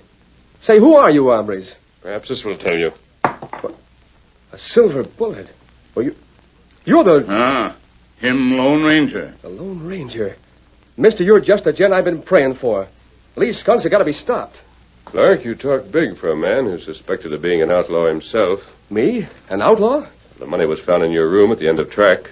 You left in a hurry. Well, sure. To corral the hombres who put the cash there. Only they got me. That plenty strange. If you not outlaw, why they not tie you up, huh? I didn't have to, Injun. Take a look at this. Why, you're chained. Sure, both ankles. Can't move faster than a hop-toad. I can't straddle a horse. So that's it. Can you get them off for me, mister? They took the key? Yeah, Chiswick's right-hand man, an hombre named Santos. We get file maybe with... That takes time. Clark, you say those outlaws are going after another payroll? Yeah, left a couple of hours ago. Is this new payroll going by train? No, sir. Josh Bradley and Shad Elkins are bringing it in from Fort Kearney by pack mule. Colonel Parkman figures he'll fool the iron spur that way. Only instead of fooling them... Now, where did they learn about it? Doggone if I savvy that, mister. You not tell them? Not on your life, Injun. I wouldn't let go a secret like that no matter what. When did they plan to attack the pack train? Day after tomorrow, just at sundown, at the west end of the Bright Rainbow Pass. Sundown, huh? 2 days. That plenty time to get soldiers, Kimasabi. Yes, we can make it. But first we'll get these chains off Clark. He can go with us. Sure thing, mister. Only I wish we had the skunk around who's got the key. What in blazes? Hello. No, senors. You stay right as you are, eh? Santos got 2 guns in 2 hands. First time Santos fire over the head. But you make one move, Santos, he pull trigger plenty quick, savvy? It's plenty good thing I come back, yes? Maybe I shoot you right now anyway.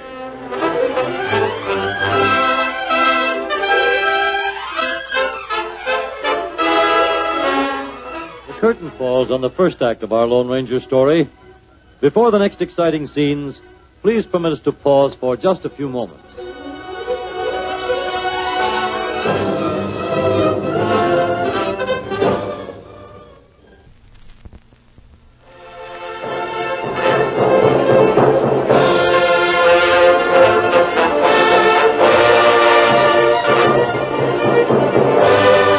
Now to continue our story. When the Lone Ranger and Tonto trailed Dave Clark to a cabin in the hills and found him a prisoner of the iron spur, Santos, one of the outlaws, surprised them by returning as they were about to remove the chains from Clark's ankles. This is very funny. Senor Chiswick sent me back to get more guns. It's a pleasant surprise to find a masked man and the Indian also. Step aside, Clark. No, you not move. You be careful. You must be Santos. Oh, somebody tell you, huh? If you think you make a play with the guns, that is great mistake, senor. You think you can beat him to the draw? He's not loco. I already have the guns in my hands. There is no one can draw and shoot before I even pull the trigger, yes? Mister, it's taken an awful chance to try that. What make you think he's such a fool, Clark? These hombres... Sapristi. Silver bullet on floor. This one, then. Here's the Lone Ranger. All right, Santos. You're asking Whitman for... Donlin! What in blazes? I wouldn't try nothing, masked man. Kimasabi, they got guns in both windows. So, you got his whipsaw, Santos? See, perhaps it's a very good thing for me I not come alone, yes? Now, you try to shoot me, then you surely die. We're not that crazy, Santos. Not when you've got gun barrels aimed at us from three sides. You unbuckle gun belt. Throw him on floor. You're an Indian also. Go ahead, Tonto. Oh, but me... Do as he says.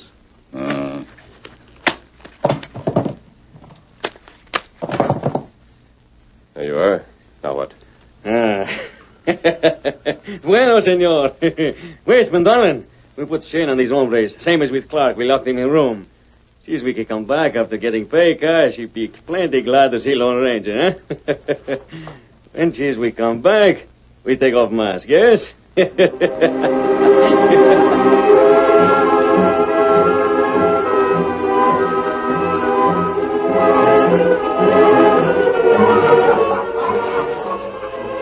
at him.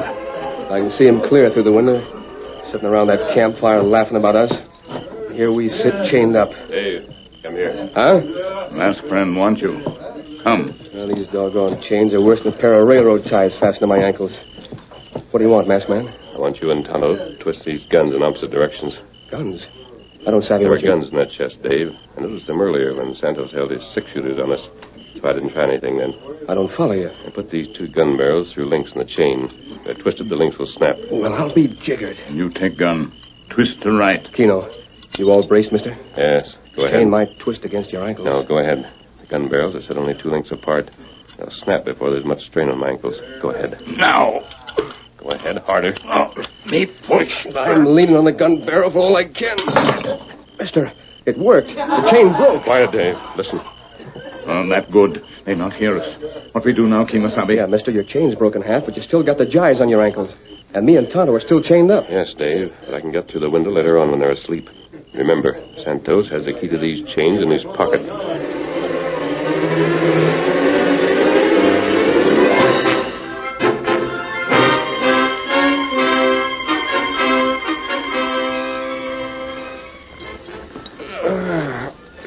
Mustn't wake him up. If I do, he might... Caramba. Don't make a sound, Santos. The mask gun. This is your gun pointing right at you. Not a sound, Santos. Now, where is that key?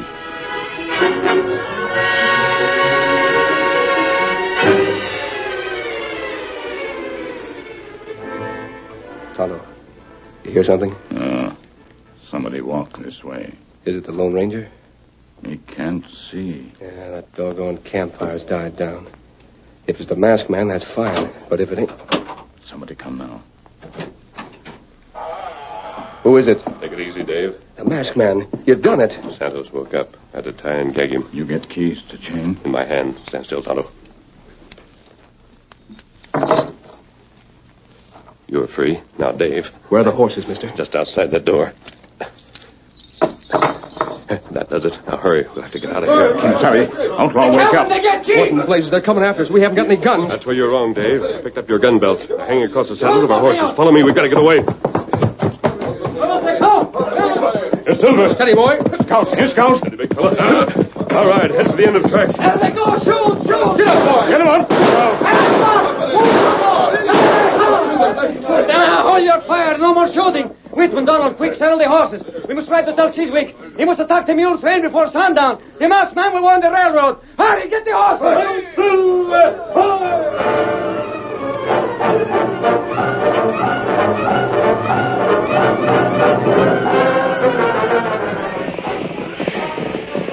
Oh, boy. Steady, big fella. Miss Barkley. You... Steady, Silver. Masked man, you shouldn't be here. It's almost dawn. Someone may see that you're I masked. had to come. Tonto and Dave Clark Dave with... Clark, then you found him? Yes, Miss Barkley, and he's innocent. He was trying to capture the men who held up the train, not running away. Then where is he? We were captured at the Iron Spur. Tonto and Clark and I. And you got away? We all got away. Then where is Dave and Tonto? They're not with me. I told them to quarter over toward Rainbow Pass to join Shad Elkins and Josh Bradley with the pack mules. Silver was faster, so I came here first. The pack mules? You mean you know... Yes, I know the pack train is on the way with another payroll for the railroad. The Iron Spur knows it, too. They plan to ambush the pack train at the west end of Rainbow Pass. Are there any soldiers here? Oh, yes, there's a detachment of cavalry, Good. but They'll ride back with me. First, I have something to do. Where's the paymaster, Miss Barkley? The paymaster? What? He's in there. Come along with me. I'm going to see him at just time before dawn. I want you to listen outside the door. Listen, outside the door? What? I don't understand. Come along and you will. Wait here, Silver.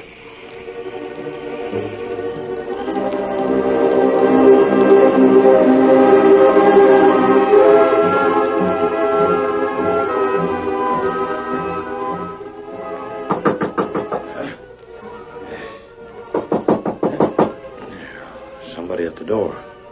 Ain't even dawn yet. Come in. You're masked. Not so loud. You know who sent me? You're masked. You're an outlaw. Look at this in the palm of my hand. An iron spur. You recognize it? Sure, but what's wrong? I gave Sanders the information about the pack mules. Isn't Chiswick ready to get the new payroll? Yes, he's all ready. I wanted to find out how your arm was. My arm? You were wounded on the train, weren't you? Oh, that. That ain't nothing but a scratch. I've been acting like it was much worse. But you tell Chiswick I expect some extra cash.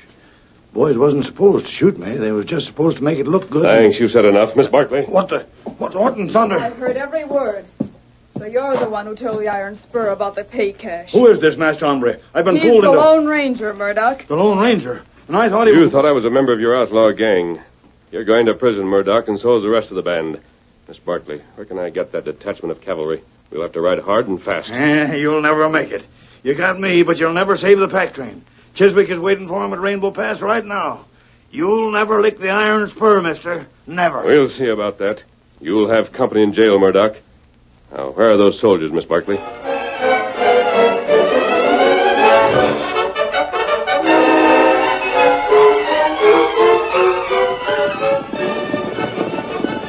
Close up ranks there. Keep up with us. Hold up, ranks. Out. 2 hours past sunrise, Captain.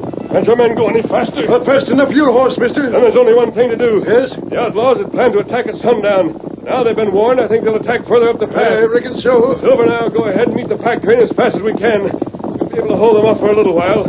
As soon as your detachment reaches the pass, spread out in skirmish formation. Keep advancing and listen for the sound of gunfire. Right, mister. Adios. Good luck. Well, Silver! Away!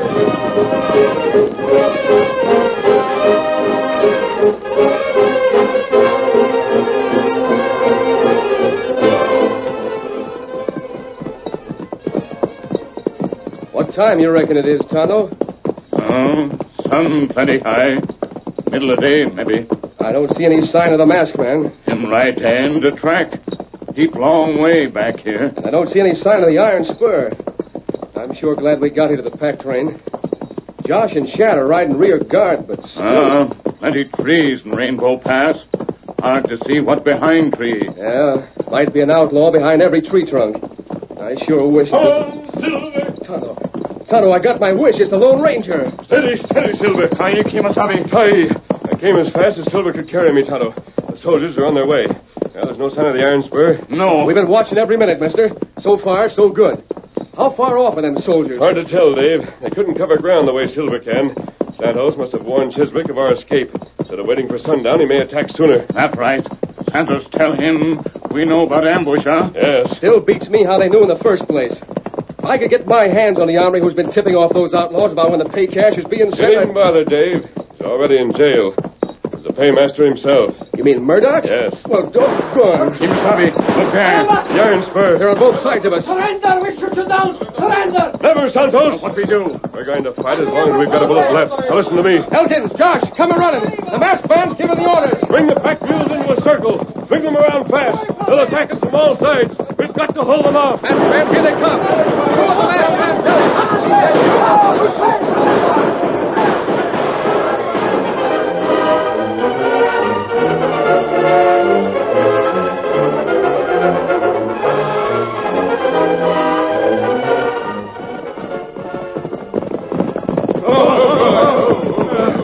Caramba, that masked hombre shoot like El Diablo himself.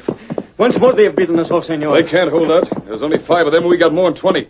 Load up your guns again. This time we ain't stopping till we ride them down. Si, senor, only this masked hombre... He's human, ain't he? I reckon a bullet can stop him as quick as it stops anybody else. Now, savvy this. I want every man to aim at the masked man. Forget about the others. Aim at him. Start shooting as soon as you get in range. That's plenty good idea, senor. Kano, it better be. Everybody set? Si, senor. Then ride. Shoot when I give the word. Fire! You're doggone right, mister. Get ready, gents. Aim straight for him, is it? What's under? Senor, soldados. Soldiers, we're trapped. They're all around us. Turn wheel your horses. Fight your way out. Hey, fellow! Everybody after them. We've got the prison fire. Get them up.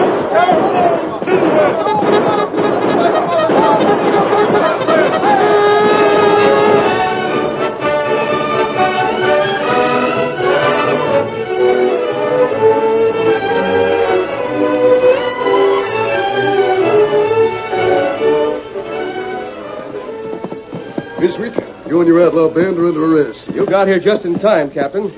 I reckon the masked man was right when he said this gang would land in jail. Si, you have, senors. But only because of the masked man. Yes, I want to think.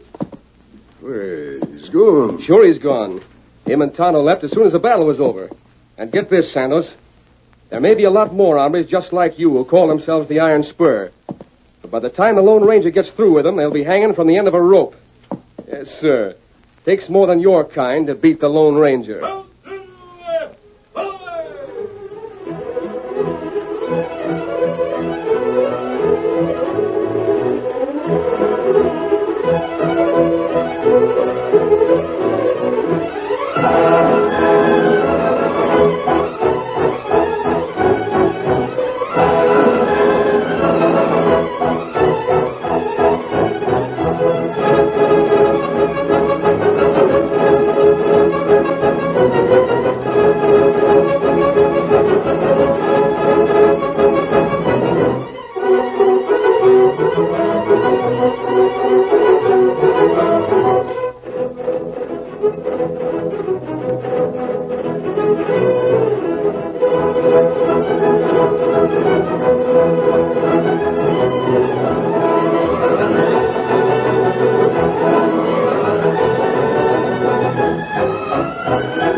The story you have just heard is a copyrighted feature of the Lone Ranger Incorporated.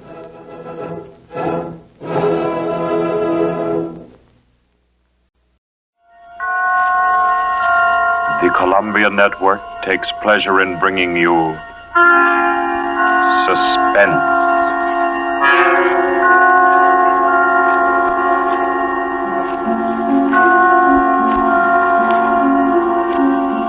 Suspense. Stories from the world's great literature of pure excitement. A new series frankly dedicated to your horrification and entertainment. Week by week, from the pick of new material, from the pages of best-selling novels, from the theater of Broadway and London, and the sound stages of Hollywood, will parade the most remarkable figures ever known. CBS gives you Suspense.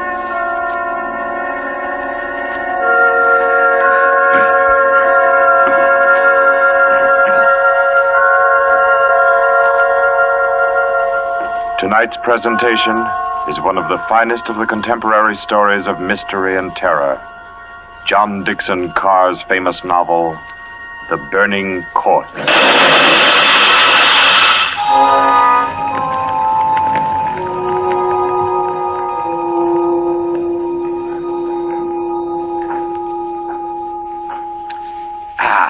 A glass of sherry by the fireside of a beautiful suburban home. What could be more comforting? You're an admirable host, Mr. Depard, and it's really a shame our first meeting is under such a cloud. It's also a shame I have so little time to tell you which one of your guests here murdered your uncle last week.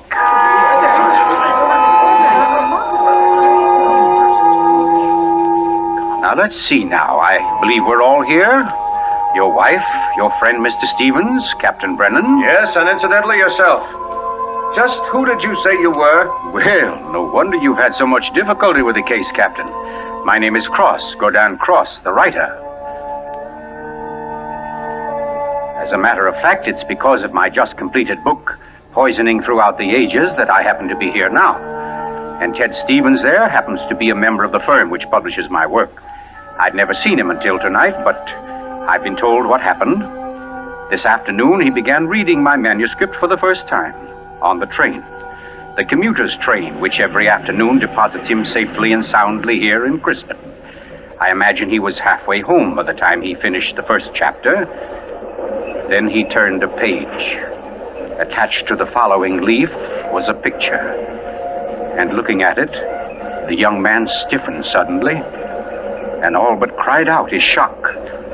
It was a picture of a young woman, and under it had been printed, famous poisoner Marie Dobré, 1676. Ted Stevens was looking at a picture of his own wife.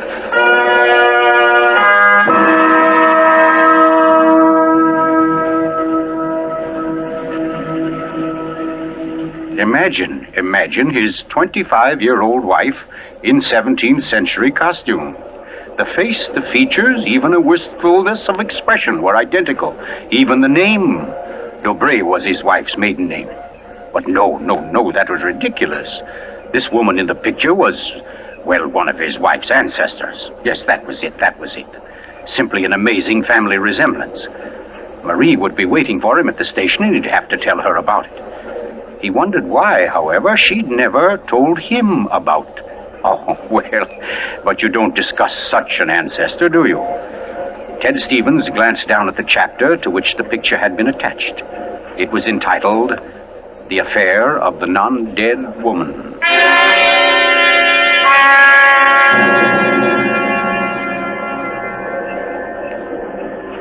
Hello, Ted. Stevens was almost jolted from his seat. It was Dr. Weldon, professor of English at the college, an old friend of his. Quickly, he thrust the picture beneath the manuscript and moved over. Hi, I didn't see you, Doc. Oh, here, have a seat. Oh, I thought maybe you were giving me the, what do they call it? The brush off? Oh, no, say, as a matter of fact, Doc, you're the one man I do want to see. Yeah? Very flattering. Remember those discussions we used to have about murders? Better than bridge anytime. Well, I got the idea that you'd made sort of a hobby out of the old cases, the historical ones. Well, I've studied quite a number of them, yes. Ever hear of a woman named Marie Dobré? Marie Dobré? Marie Dobré. Oh, yes. That was her maiden name, of course. One of the finest specialists in arsenic poisoning you could ever hope to find. Oh, we're almost at our station, Ted. Let's get to the door. Yes, a real charmer Marie was. Must have disposed of 100 husbands, lovers, suitors, and just plain friends before she was caught. What happened to her, Doc? She was beheaded and burned. Crispin!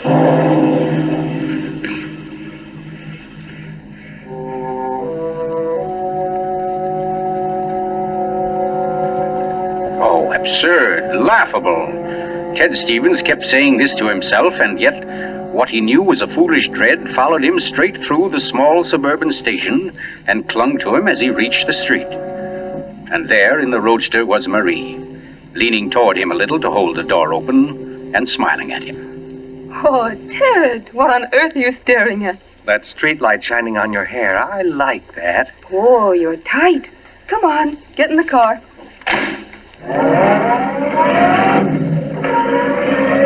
Then, like a wisp of smoke, it was gone. The whole ridiculous fear, the delusion.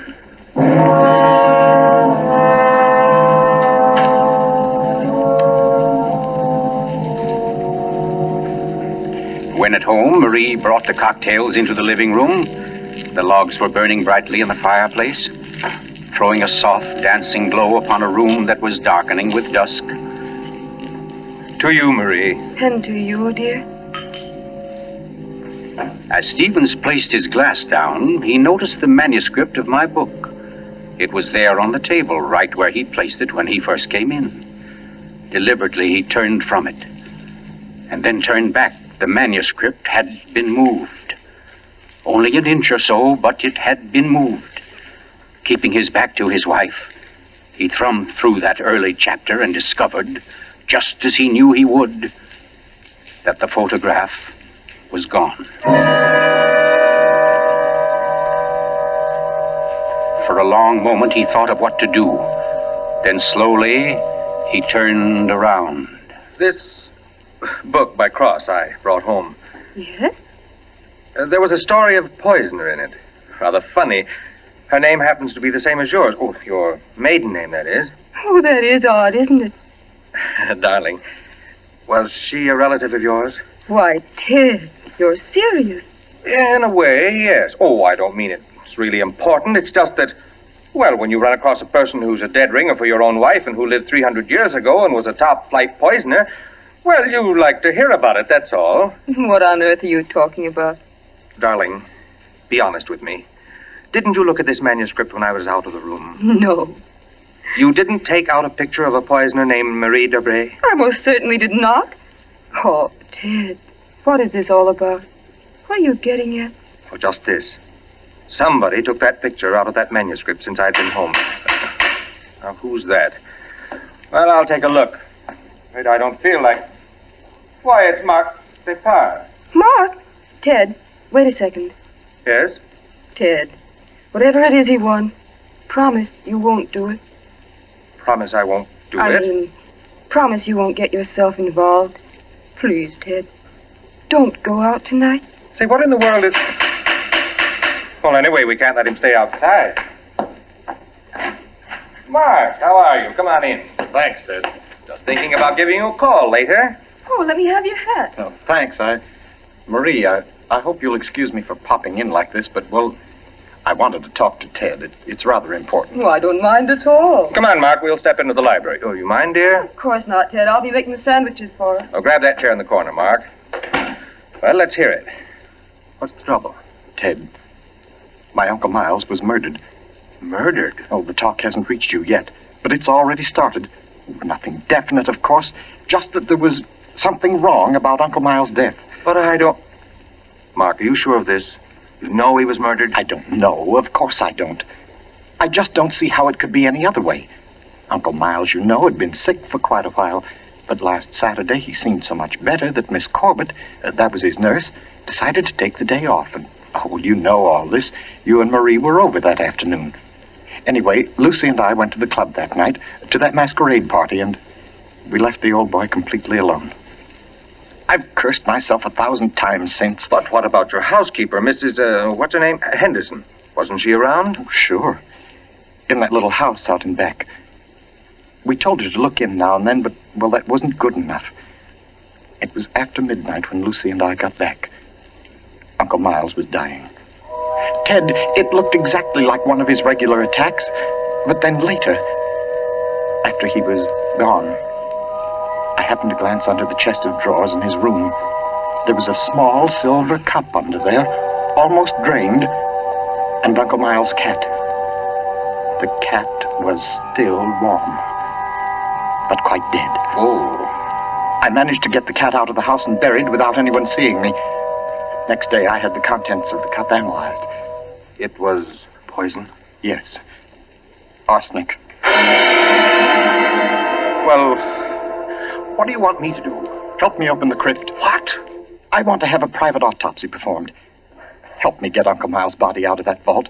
Oh, I know it's a tough job. The thing is sealed solid, but we can do it. You mean without the police knowing about it? Without anybody knowing about it.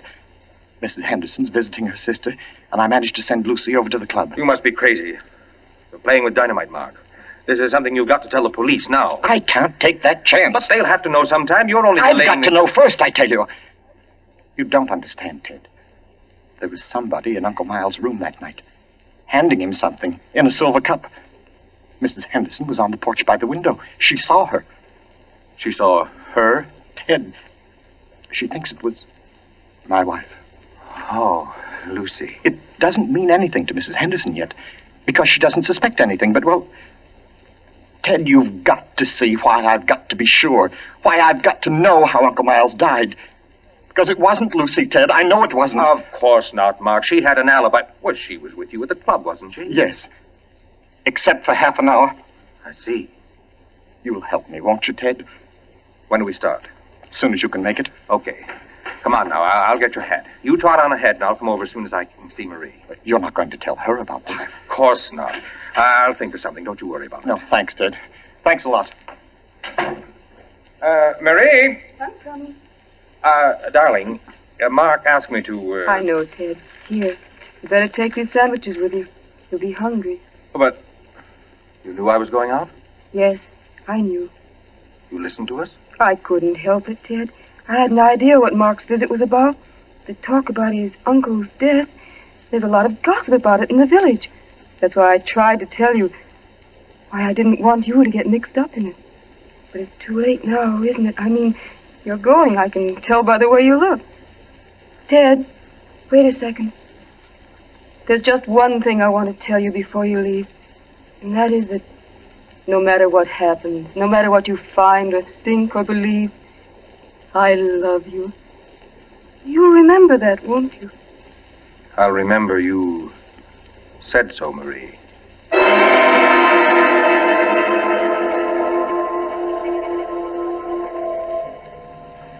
By the light of a dim kerosene lantern, Mark and Chet Stevens pounded their way through the thick shelf of rock that covered the Depar's ancestral tomb, pried open the great slab of stone which lay across the subterranean door, and then at last descended to the dank, ink-black chamber. They found the coffin. They dragged it from its crypt and placed it on the cold stone floor. They unclamped the lid and opened it. Mark! It's empty. What? That's impossible. It can't be. But it is, Mark. You know what this means? That body wasn't in this coffin when it was placed here. I'll swear it was, Ted. From the time that coffin was closed on Uncle Miles, somebody, the undertaker or Lucy or me, somebody was with it until it was buried. And the crypt was sealed right after. Then somebody beat us to it. Somebody's broken in here ahead of us. Broken in? Listen, Ted. Lucy and I have hardly left the house since the funeral. Do you think anybody could break in here, smash through that stone and cement without our seeing them or without our hearing them? Well... What? Well, you might as well come on out then. Who was that? Me, Mr. Depar, up here. My name's Captain Brennan. I'm from the office of the Commissioner of Police. Like to talk to you if you don't mind, Mr. Depar. Here, follow my flashlight up. But I don't understand. How did you know about this? By listening, mainly. You mind if we go up to your house, Mr. Depar? Why, no. Not at all. Oh, thank you. Oh, Freddie. Look here, Captain. Freddie, this is Mr. Depar, Lieutenant Gray. Glad to know you, Mr. Depar. And Mr. Ted Stevens, isn't it? Well, how did you know my name? Very simple. I got the names of everybody who was here at the Depars the day the old man died. You and your wife were included. Oh, here we are. But I don't... Captain, who gave you those names? Why, your housekeeper, of course. Mrs. Henderson? You didn't think Mrs. Henderson saw the dead cat, did you, Mr. Depar? But she did. She also saw you bury it. And we've been interested in the case ever since. Well, nice place you have here, Mr. Depar. Now, let's see. According to Mrs. Henderson, your wife was wearing some kind of a masquerade costume that night. What kind of a thing was it? Well, it was a... Oh, there, you can see it. It was copied from the dress in that old painting over there. Oh, yes. Funny, where's the woman's face? It's always been that way, long as I can remember. Somebody must have thrown acid on it or something. Can't blame them much. She was a poisoner. A poisoner? Yes. The story goes that one of my ancestors was responsible for her execution. Marie Dobray, her name was. Oh, yes, I've read about her. Learned all her poison tricks from one of her lovers, guy by the name of Godin Secroix. Oh, yes, Mr. Stevens. We cops read now and then. Did you say Godin Secroix? That's French. We call it cross. Absolutely no limit to a cop's education, is there? But to get back to your wife, Mr. Depar, she was dressed like the famous Marie. Now, when Mrs. Henderson looked through that window... Just a minute, Captain. Mrs. Henderson can't prove she saw a thing, and you know it. What do you mean? I mean you haven't any right to insinuate that my wife was in that room. Well, who's insinuating? I'm trying to say that Mrs. Henderson, after thinking it over, realized that she was tricked by the costume. The woman she saw in the funny clothes, handing the cup of poison to your uncle, wasn't your wife at all. What? Because your wife is an unusually tall young woman. And the one Mrs. Henderson saw was fully half a head shorter. More on the order, let's say, of Mr. Stevens' wife. My wife? Captain, this is absolutely ridiculous. Well, I don't know. Why, what's the matter, Mr. Stevens? You're trembling like a leaf. Tell me now, just for fun, where was Mrs. Stevens that night? She was home with me. The whole evening? Certainly. She retired early? Yes, we both did. You, I suppose, were sound asleep by midnight. Yes, I was. Then how do you know where your wife was? Well, Look here, Stevens. She had to have a costume that would match Mrs. Despard's. How did she manage that? Where did she get it? Well, she never had one. She never had a dress like that. And what about her motive? Why did she poison him? I don't know. Not for money, certainly. Then what was it? Hate? Did she hate Miles Despard? Yes, she did. No. Oh, I don't know. I don't know, I tell you. Brown? Yes, Freddie? I phoned and got hold of Mrs. Despard and the nurse, all right. That Mrs. Stevens, I couldn't reach her. Her phone won't answer. Okay, have her picked up. I'm going home. Stevens, come back here. I'm going to get my wife. Want me to stop him, Brennan? No, go.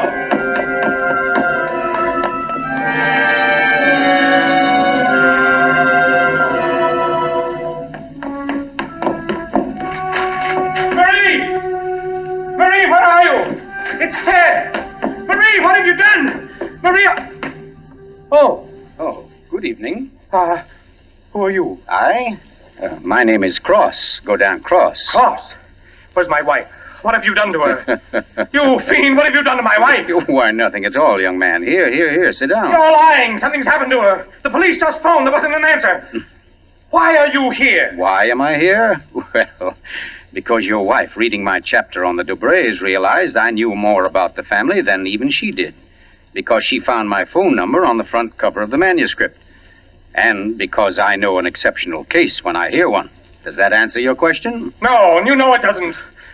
Can't you see I've got to know whether... Yeah, I see. Whether your wife is that Marie Dobray, who was burnt by order of the High Tribunal for all poison cases, the burning court of France, witchcraft, black magic, the world across the threshold. You're quite sure, no doubt, also, that I'm Gaudin St. Croix, who first wooed her. No, my boy. No, my real name happens to be, of all things, Tom Simpson.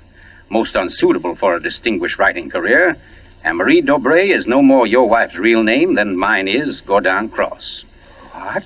Your esteemed wife was an adopted child, Mr. Stevens, adopted by people in Canada named Dobray, remote members of the real family of poisoners. I can't believe it.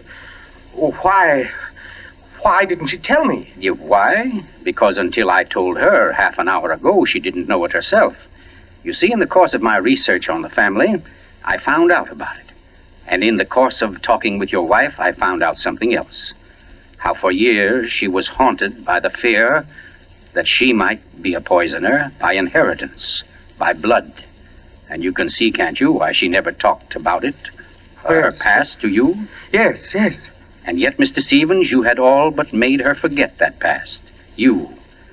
And that's why she was willing to lie, to steal a picture, do anything, in order to hold you to her. Yes, I see that now. You know, young man, I rather think she loves you. But as you will see, though, she comes only when I call her. Mrs. Stevens? You mean she's... Yes, Mr. Cross. Marie, it's you. You're all right? Oh, yes, dear. We're both all right now, and nothing can change it, ever. Marie, listen. Don't say Marie, dear. Say Maggie. Maggie? Oh, that's my name, my real name. Maggie McTavish. And it's a lovely name, dear. The most beautiful, gorgeous... Darling, please. You don't understand. The police, they think you had something to do with Miles' death. They think I did. So, now, Mr. Stevens, before we go back to the Despard's, don't you think you'd better tell me everything that's been said and done up to date? Having just saved your wife's soul from the burning court, now I'll wrest her body from the electric chair.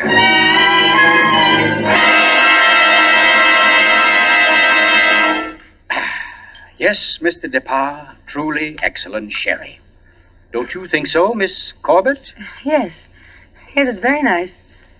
Well, that, ladies and gentlemen, is how I happen to be here. So let us consider first that supernatural hocus-pocus in the crypt. That body that walked out of the sealed tomb. That body that never was in the tomb. Never was in the tomb? No, Mr. DePauw. The murderer knew that very soon Mrs. Henderson's story would bring about an investigation.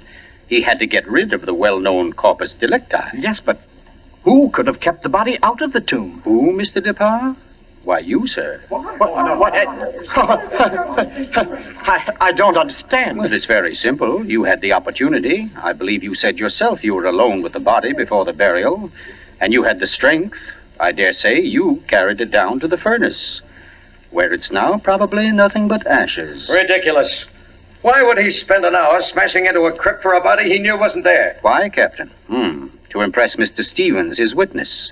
And also, apparently, you. Oh, that's perfectly fantastic. Fantastic? Oh, no, Lucy. Just comic.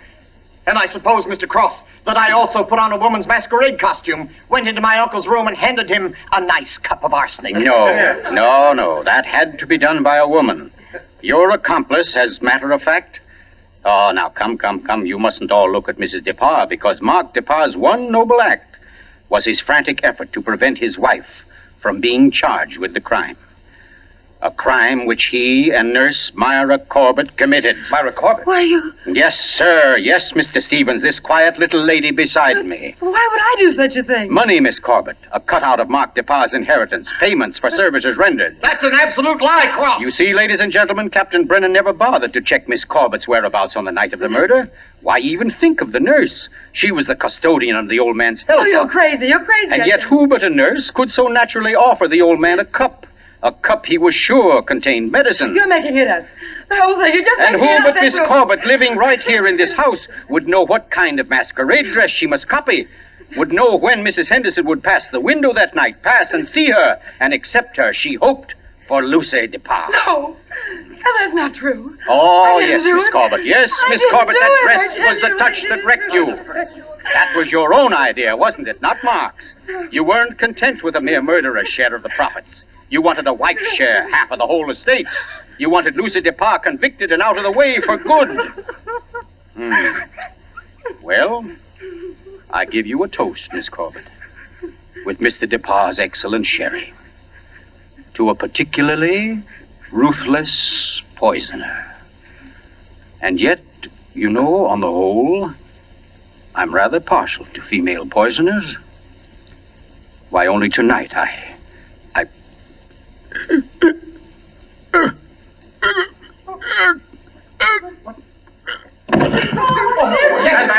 let me get to him. Mr. Cook, what's the matter, Brennan? This man's dead. Dead? And from cyanide, if I know anything. Cyanide from that glass of sherry. Cyanide that a nurse could get quite easily. That glass was right beside you, Miss Corbett, and nobody else was near it. Too bad he didn't drink it as soon as you hoped. A second ago, we had nobody to use against you. But we have now, Miss Corbett. We have now. And I arrest you for the murder of Gordon Cross.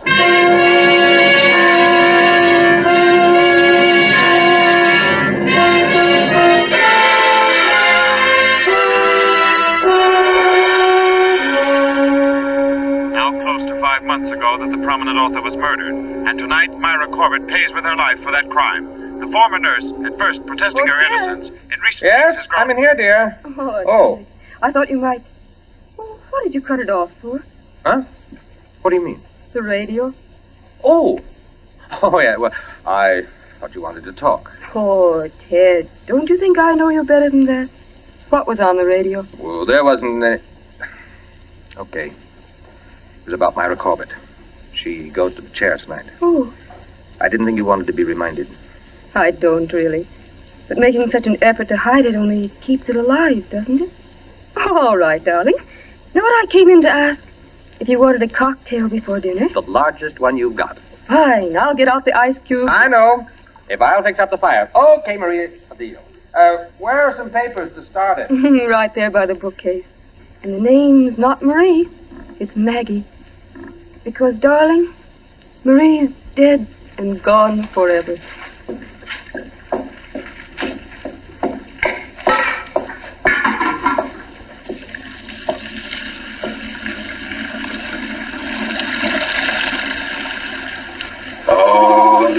Marie, we're never dead.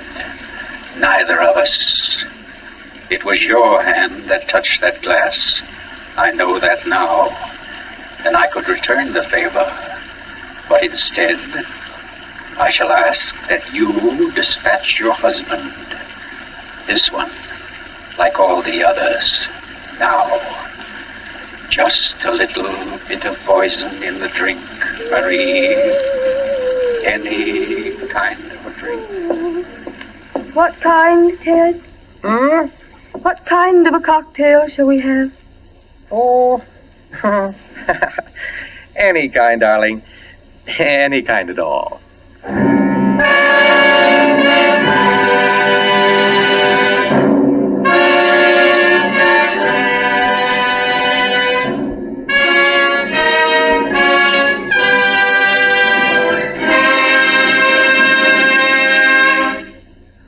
You've just heard The Burning Court from John Dixon Carr's famous novel, the first in Columbia's new series of outstanding classics and chills by world-famous authors.